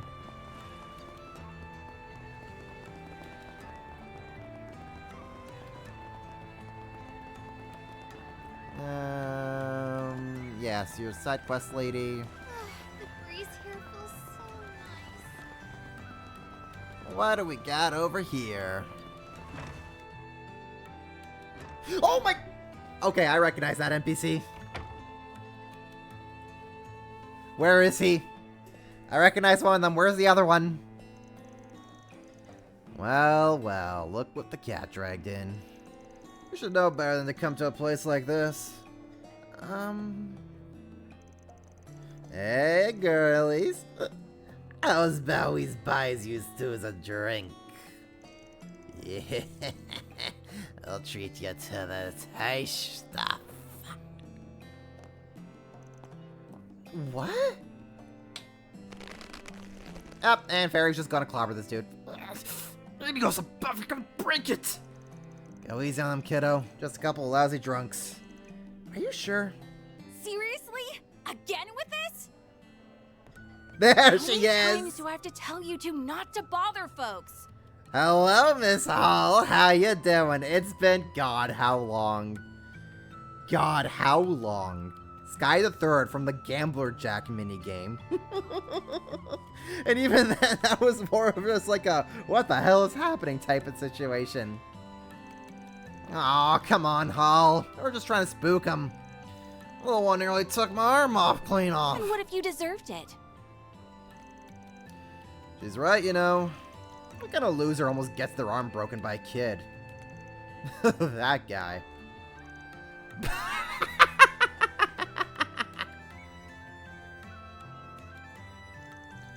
Times may change, but the drunks here stay the same. I'm so sorry about them. The sailors all come to get rowdy during their breaks. They're a bunch only a mother could love. But try to forgive them, okay? Of course. It reminds me of the grown-ups back home who couldn't handle their drinks. Nice seeing you, Hall. Good to see you too. I hear you've landed a real toughie of a job this time. Oh, you two know each other? Yep. Let me show you to your table. Alright, where is he? Show me the man himself. Hal Coleman. My name's Hal. When Hal. I'm not serving drinks, I'm I'm dealing cards around these parts. Alright, Hal. It's a pleasure to meet you. I'm Agnes Claudel. I work for Van's company part-time to... Well, it's actually kind of complicated. And my name is Farida Al-Fayed. I'm here to train and pay back Van for his help. The pleasure's all mine. When did you become such a mama duck? Life's been real weird to me lately, okay? So, your partner hanging around here somewhere? Or did he finally kick the bucket? Nope. Just hanging out on Gehenna's doorstep like usual. Show me the man. There he is! You better not be talking about me. This hangover's nothing.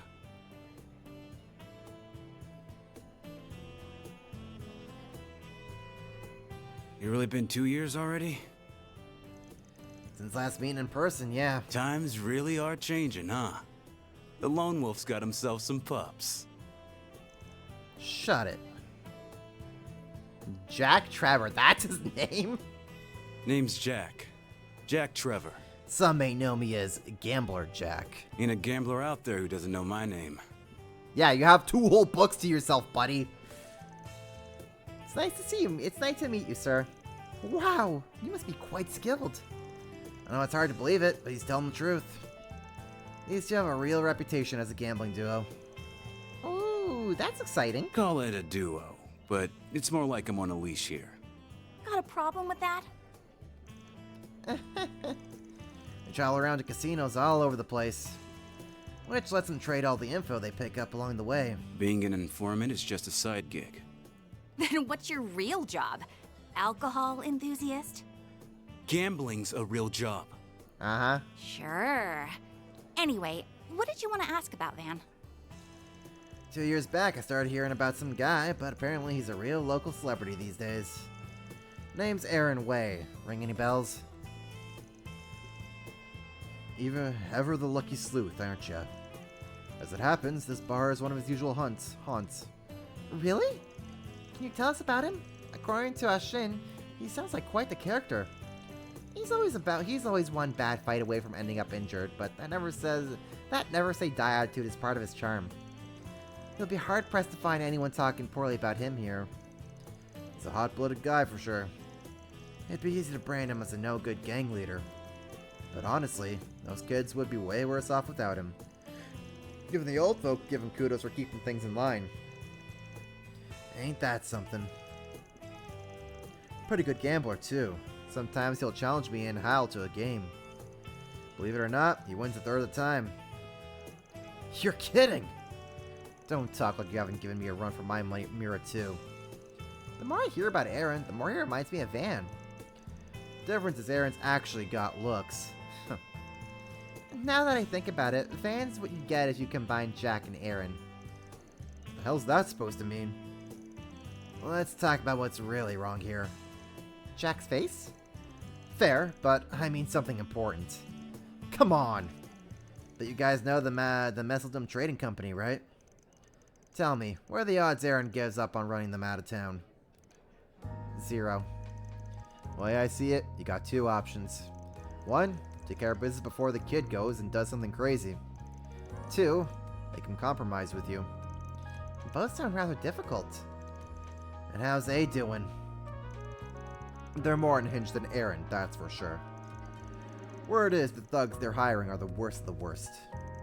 They haven't shown their faces in the Eastern Quarter since Aaron whooped their butts. It's hard to rest easy, though.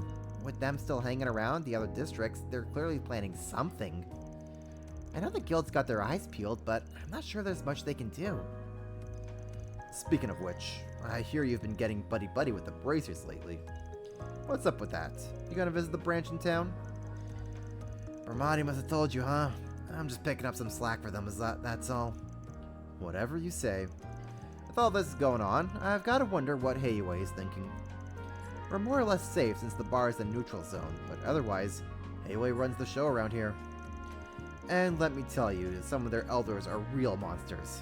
Not to mention Sao Li. Yeah, we can't get too comfortable around that guy. I'd say it's good that he's in Crossbell right now, but he's probably there to call up Yin. Called it! I frickin' called it! He's there to get Risha. Oh, so hello, Akira. How you doing? Welcome to the stream. I hope you're having yourself a good night, Akira. I see that you're a first-time chatter here. You just looking here to chill with some trails? I assume that if you found little old me, you're here looking for you're a Trails fan. out on the scoop to find someone else who's playing this game blind for the first time. Figures. Yin? I feel like I've heard that name before. The legendary Shinsho, an assassin of sorts. Some call Yin the demon of the Eastern Quarter. Supposedly they moved over to Crossbell a few years back. They haven't been nearly as active, but Yin's names always pop up when something big is going down. Huh. I wonder if my people have fought with them before. Yeah, probably, Fairy. Probably. Right, bet it, man. I'd say the demon ain't the only ace up their sleeve, either. Assuming the rumors I've heard are true, of course. Ugh, don't make me think about all the creepy shit. All I know is this. This town's on a collision course with bloodshed. Unless something's done, at least.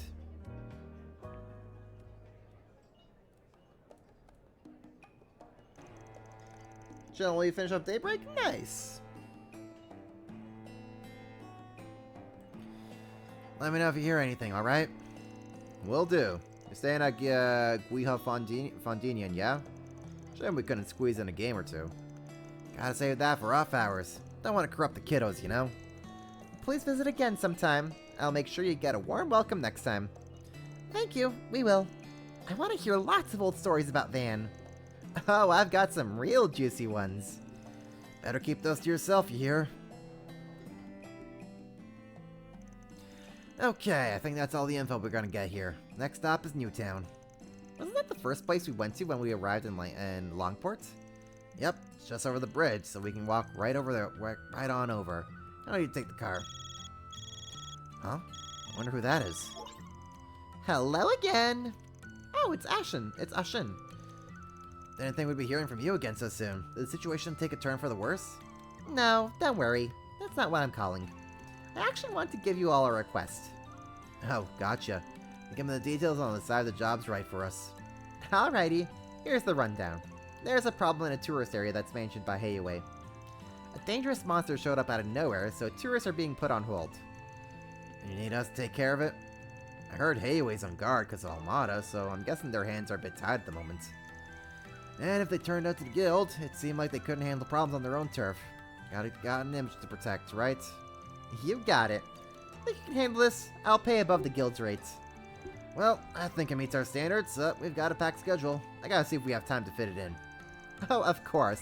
If you don't have the time, that's perfectly fine. We'll be able to take care of it by ourselves eventually, but we'd just rather have it matter settled sooner rather than later. The ferryman by the wharf in the Eastern Quarter will fill you in on the specifics if you decide to take the job. Taking on a big monster sounds like it'd be a fun change for our pace. If that qualifies as a fun change of pace to you, that's mildly concerning. Either way, if we got time to do it, we should. Might be worth dropping by Newtown to get our equipment in order. Well, we still have some side quests that we can do, so let's see here. Tour de Force. I guess that would be considered an optional side quest? Yeah, that seems like an optional side quest. Well, we gotta head to New Park anyways, but, well, I mean, we're right here. We're right here. We may as well take it on. Oh, you came. Heard everything from Lady Oshin. Just you guys to get rid of that monster, yeah? That's right. So where do we need to go? Did Lady Oshin not tell you? It's on a remote island called the Eroded Cave. Oh, I heard about that place when I came here sightseeing in the past. Not only is the landscape breathtaking, it has some mysterious legends surrounding it. It's quite popular, apparently. Yep, sadly, no one's allowed to go there right now. The island's become infested with monsters after the big one appeared. Naturally, tourists there have been delayed indefinitely, at least until we can exterminate those vermin. And you want us to be their exterminators. Now, Shin did say the Heiwei's people would handle it if we couldn't. But they asked for our help, so I say we do it. Just take some time to think it over. If there isn't any leeway in your schedule, then it's all good. You can use that boat to head over there if you decide to accept the job. Tour guide will be waiting. You don't get lost. That's very considerate. Thank you. Alright, I'll let you know when we decide in a bit. I'll just hand over it. Anyways, asking us to exterminate a large monster in the eroded cave. Should we take the gig? I say we take the gig.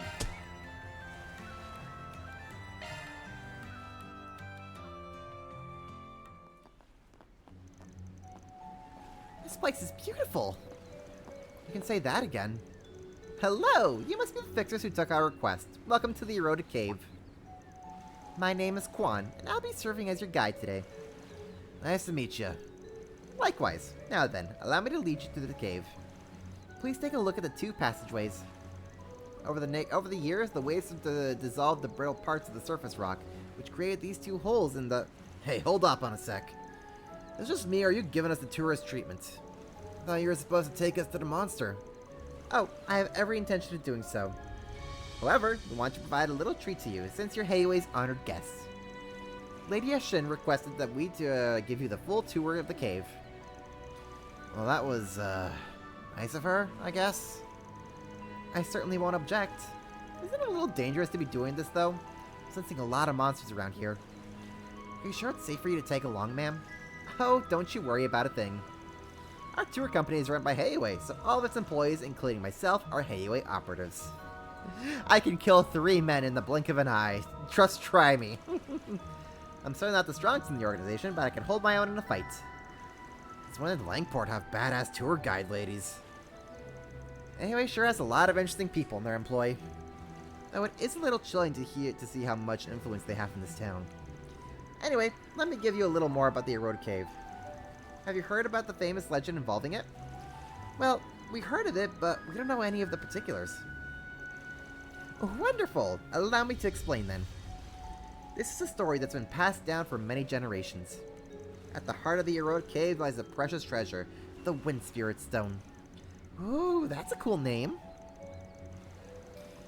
Energy from all over gathered here in the cave, and it crystallized over countless centuries. The stone possessed immense magical power, and it captivated the hearts and minds of many with its mystical allure.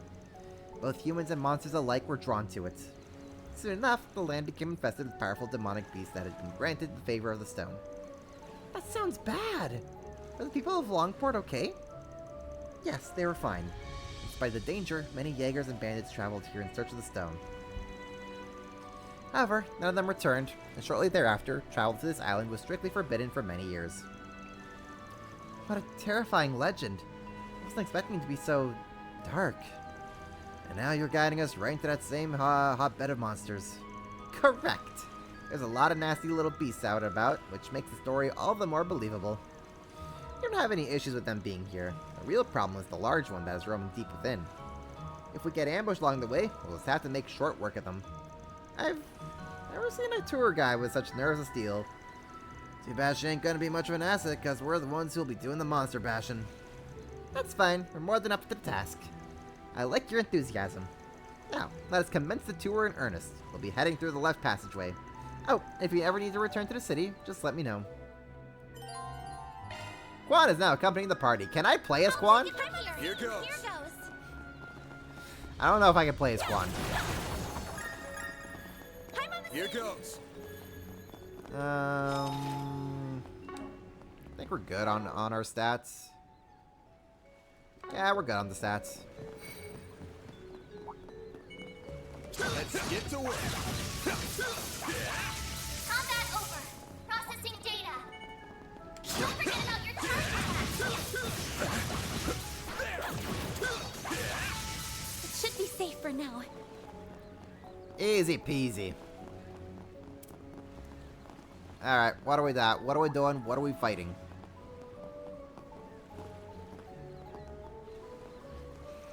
You may have noticed this already, but the terrain here is quite complex. Back by the entrance, the water recedes during low tide, which makes the other passageways traversable. So we would get a completely different experience if we came back when the tide's low. Exactly! Also, believe it or not, there's another legend about that. It's said that those who visit the cave during the high tide will often fall prey to vicious monsters who will grab you by the feet and drag you underwater. After that, you'll be torn to shreds and devoured by ravenous undersea beasts. Torn to shreds? Devoured? And when low tide comes around, you will find piles and piles of jagged bones and tattered flesh.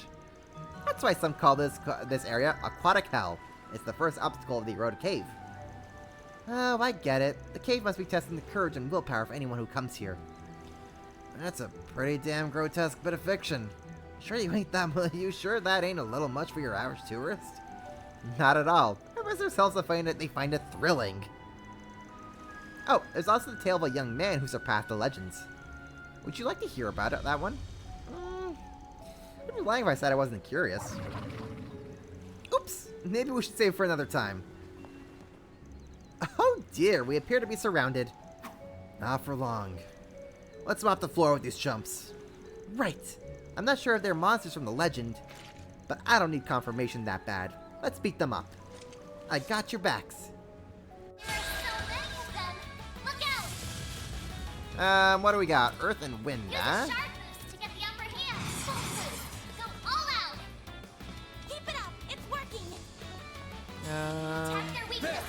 Let's do that. All you on, yes. Earth and wind. Earth and wind. Okay. Going all in. Guess we'll just blast these dudes like this. I'll round them up and scatter them. Activating skill. No, you don't.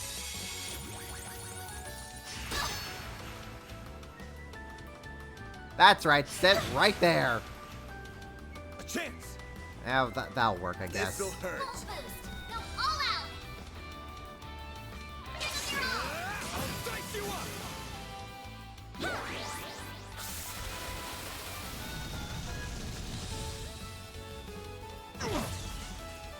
Do your worst. Activating skill. Sucker. They're stunned.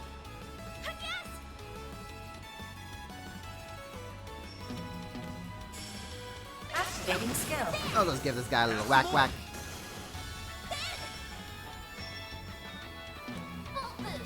Are you serious? I can't? Okay, fine. Fine. Have some more. Donzo.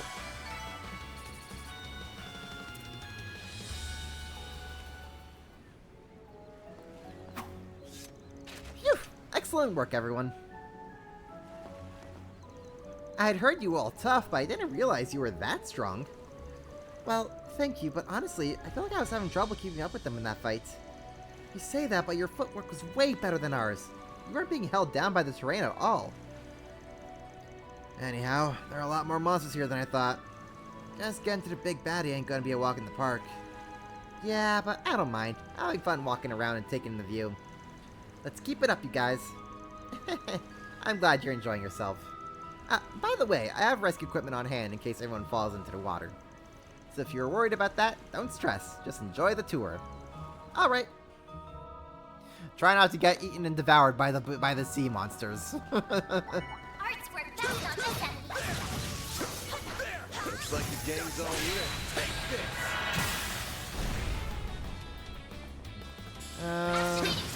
Yeah, we'll just beat up that one. Perfect chance. Activating skill. Activating skill. You're open. Ben. This'll hurt. Take that. Hit him fast, Fairy. Activating skill. Sucker.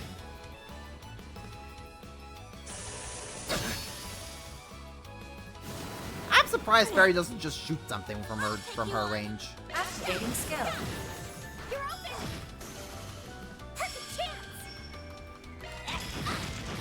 Sucker.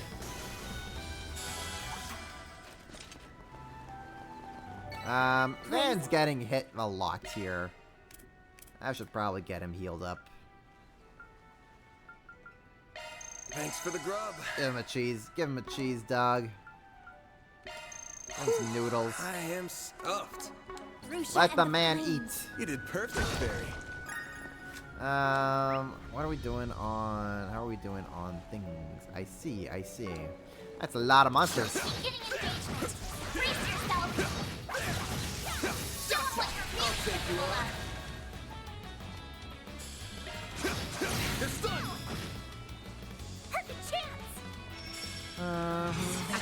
skill. Sucker.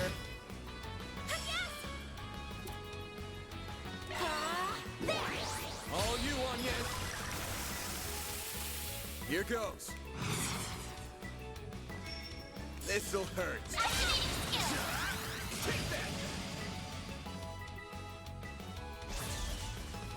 You won't get away with How did Anyas not counter that? Come on. Sucker. Activating skill. Okay. One thing I want to do. Anyas. Can we not? I cannot. Oh, that's unfortunate. Praise Arusha and the flames. You did wonderful, Fairy. Oh, that ain't good. That ain't good. Okay. Let's run around. The cave looks like it's a perfect spot for fishing. If only I can do fishing. Let's get to work.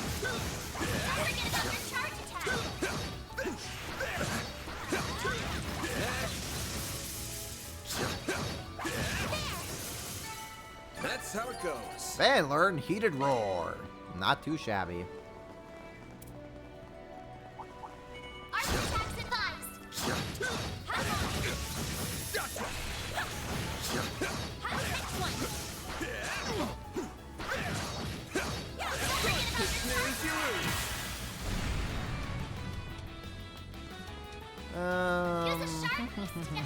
This'll hurt. Take that. A chance. Have some more. Not bad, not bad. It should be safe for now. Give me Nice job, that Anyas. fear. Instill fear into them all. Okay. So we're gonna have to go around and about for that one. I see.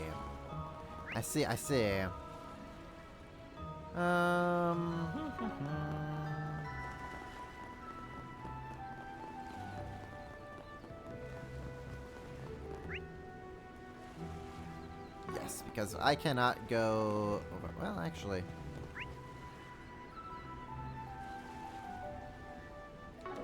That is an area I can go to, actually. Never mind.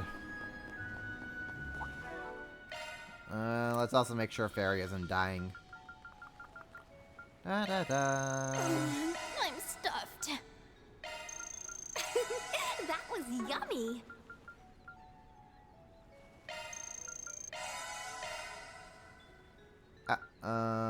Fizzy Blues. Jasmine Tea. Shino's Red. Mild Cappuccino. Rich Mango Frappe. There we go. Take this.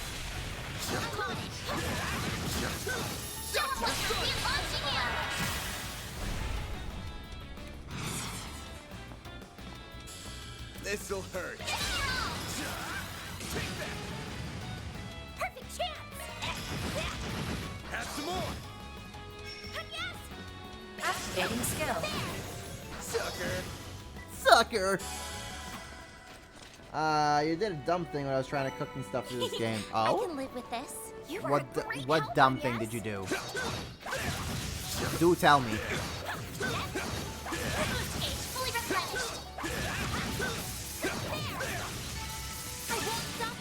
Share with the class what dumb thing you did. I'm powered up.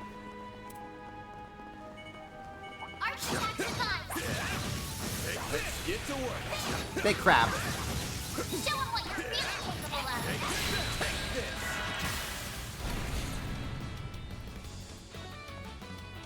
Use a sharpness to get the upper hand.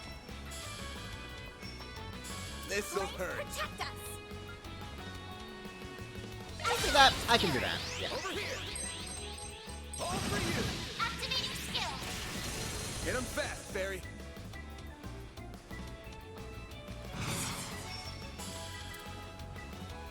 Activating skill. Target locked. You're trapped. Activating skill. Here's some extra. A chance! A chance! You're open! Perfect chance! Activating skill. Hit you again. Give me the rocks. Give me the shiny marbles, please. Activating drive.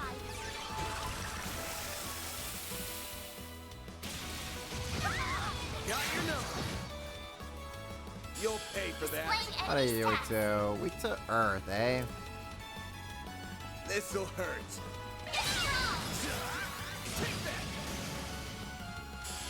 Take that. Nice. That Fully went great. replenished. You're a true professional, Van. Sepith Mass, very nice. Oh, actually, you know what I could do with Agnez here?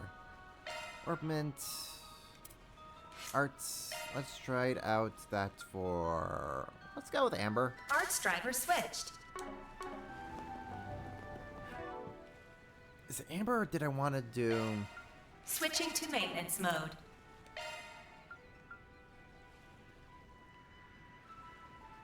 Let's celebrate.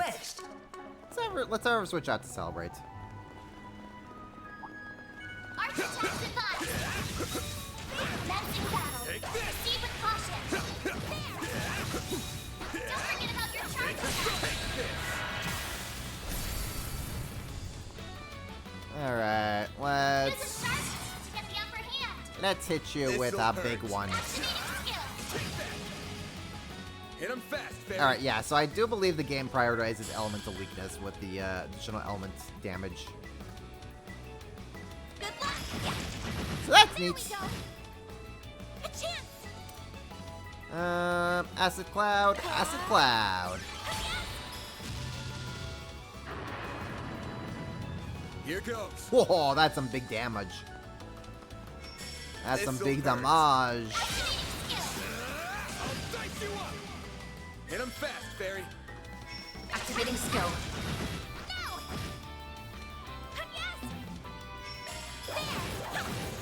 Here's some extra.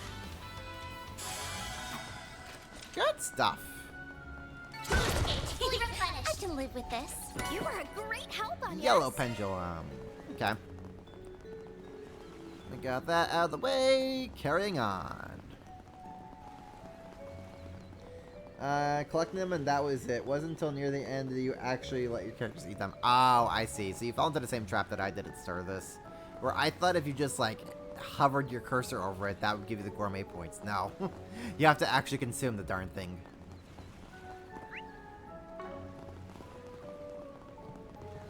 That's why I was now using it as like a field material. So I'm like, hey, I'm still getting HP back, but also getting the gourmet points in.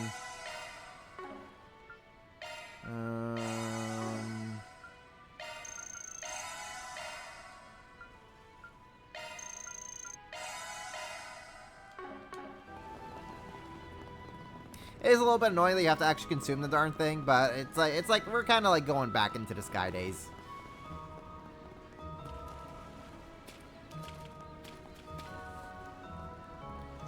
Still ended up missing one food item. Oh, it always sucks when you're missing out on that one item. Now, take a look at the hole in the rock straight ahead. You can get a nice view of the sea through here. Holy moly, you aren't kidding! Wonder where these holes came from. Actually, there's another legend about that. This place is said to be the second obstacle of the eroded cave. I'm guessing it's too much to hope that this story will be a happy one. Sorry to say, but yes. This place is known as the Death's Head. It's a nesting ground for monsters. According to the legend, the ground was once littered with skulls and bones of human beings. It is said that the souls of fallen challengers are cursed to wander this place for all eternity. And their corpses, longing for salvation, would pick themselves off the ground, walk over to the stone walls and claw at them day in and day out. That's how the holes in the wall formed. At night, their lingering malice was said to have poured out through them, turning the sea into a crimson red. Do you seriously feel tourists these creepy as hell stories? I'm worried you'll scare people away with them. Even if it's just a made-up story, I feel so bad for the fallen warriors. I hope Arusha grants them salvation. I was going to save that part for later, but apparently this really was a dangerous place back in the day. You're going to be getting it when you run back to this game for other achievements. That's fair. You always need a second playthrough to round out those achievements. Rock formations in the wall actually got their shape from the crashing waves. I believe that over the next few centuries, the stone wall will cease to exist. I think we need to cut story time short. We got company. What? Again? Let's take him out before more join the pack. Quan, please get behind us.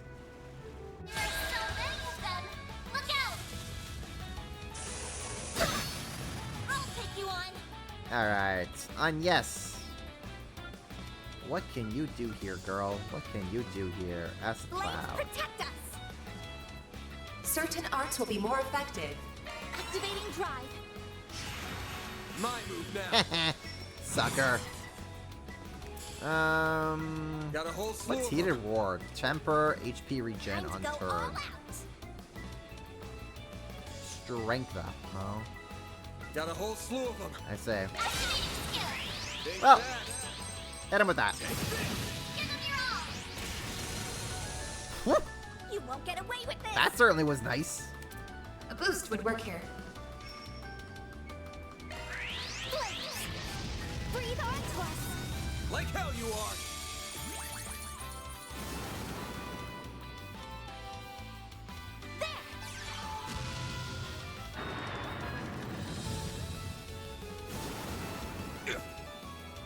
Do your worst!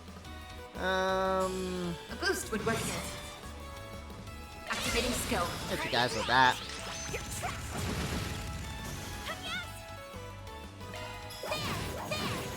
Here's some extra! Ben! This'll hurt. Aerial Buster!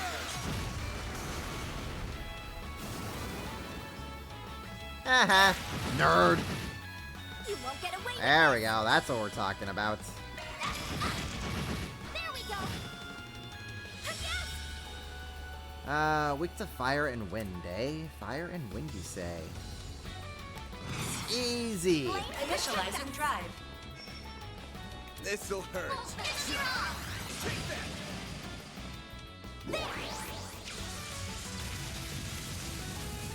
Perfect chance! Activating skill. Have some more. Ah, love it. Hey, Clingy. Sorry, you were gone. Had to clean the bathroom. Fair enough. Oh, Clingy, then you missed, we got to see Hal and Gambler Jack. In the flesh. Phew, that takes care of that. Well done. Alright, it won't be long before we arrive at our destination. The third obstacle is just a little ways from here. The monster should be lying in wait there. Just a little bit more to go, everyone. Good. I'm about to ready to wrap this up. So where are we heading? We are going into this direction. Arts work best on this enemy. Yeah, Mare. Give me a second. Beginning engagement. Brace yourself.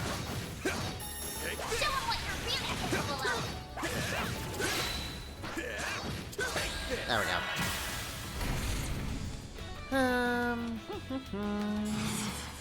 This'll hurt. I'll dice you up. All you on yes. Activating skill. Have some more. Activating skill. Also, she pronounced like that way? Yeah, she is pronounced Hal. I can live with this. Nice job on yes. Probably when I'm done the side quest, I could just go back into where they are and I can show you them. They look really good. Arts work best on this enemy. Let's get to work. Oh dear. Don't forget about your charge attack. Take the sun. Finish the job. This'll hurt. Let's do heated roar. Super Saiyan Van. This'll hurt. Short crush. All you on yes. Ah, so you're weak to that, I see.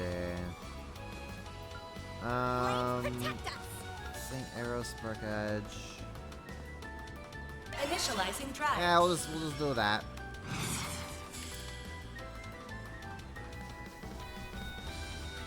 Activating skill. Get ya with that.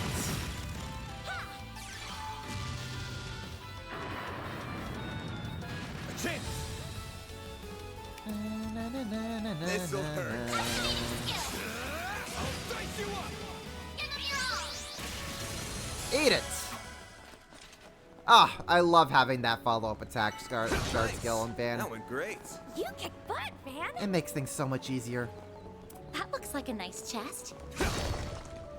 The Japanese was Haru, so you figured. Yeah. Well, feel as vindicated as you want, Klingy. Your pronunciation in her English name was correct. At least that's how they go by with the dub.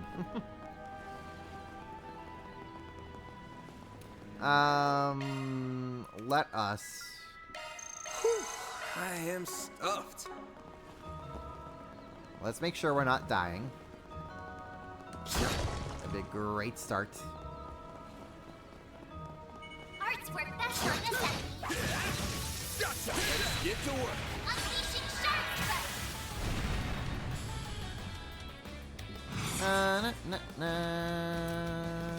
This'll hurt. They're down. Ooh, yeah. Hit 'em fast, Fairy. That's what we like to see. Sucker. A chance. Activating drive. Here goes. You're open. Nice. Nice. Turn it on up. Level up. We like to see that.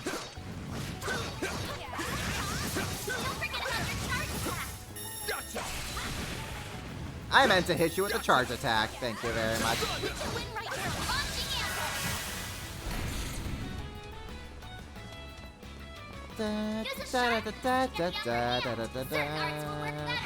This'll hurt.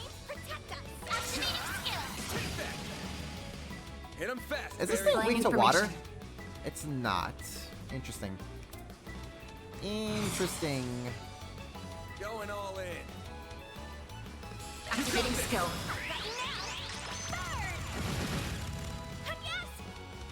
And yes! Do the thing, girl. Do the thing. Certain arts will be more effective. Initializing drive. Hit you with that. It's a crab. Yeah, but Van's getting his aqua damage in instead of something else, so I was just wondering. I'm just wondering is all. Perfect chance.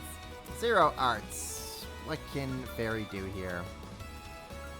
Acid Cloud. Hit 'em Do it. fast, Fairy. A chance.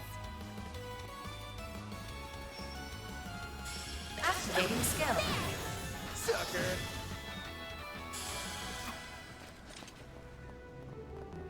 Huh. Looks like a test. Very nice, very nice. Getting those level ups. EP cut too. Oh yeah, that's what we like to see. Switching to maintenance mode. Single element slot access. New shard skill added. Get that EP cut too onto you, girl. Let's see here. Aquaverse, Aquaverse, Aquaverse. Time to cast. Okay, I see, I see. I have an evade 2 for you by any chance. I do have an evade 2 for you. We'd like to see that.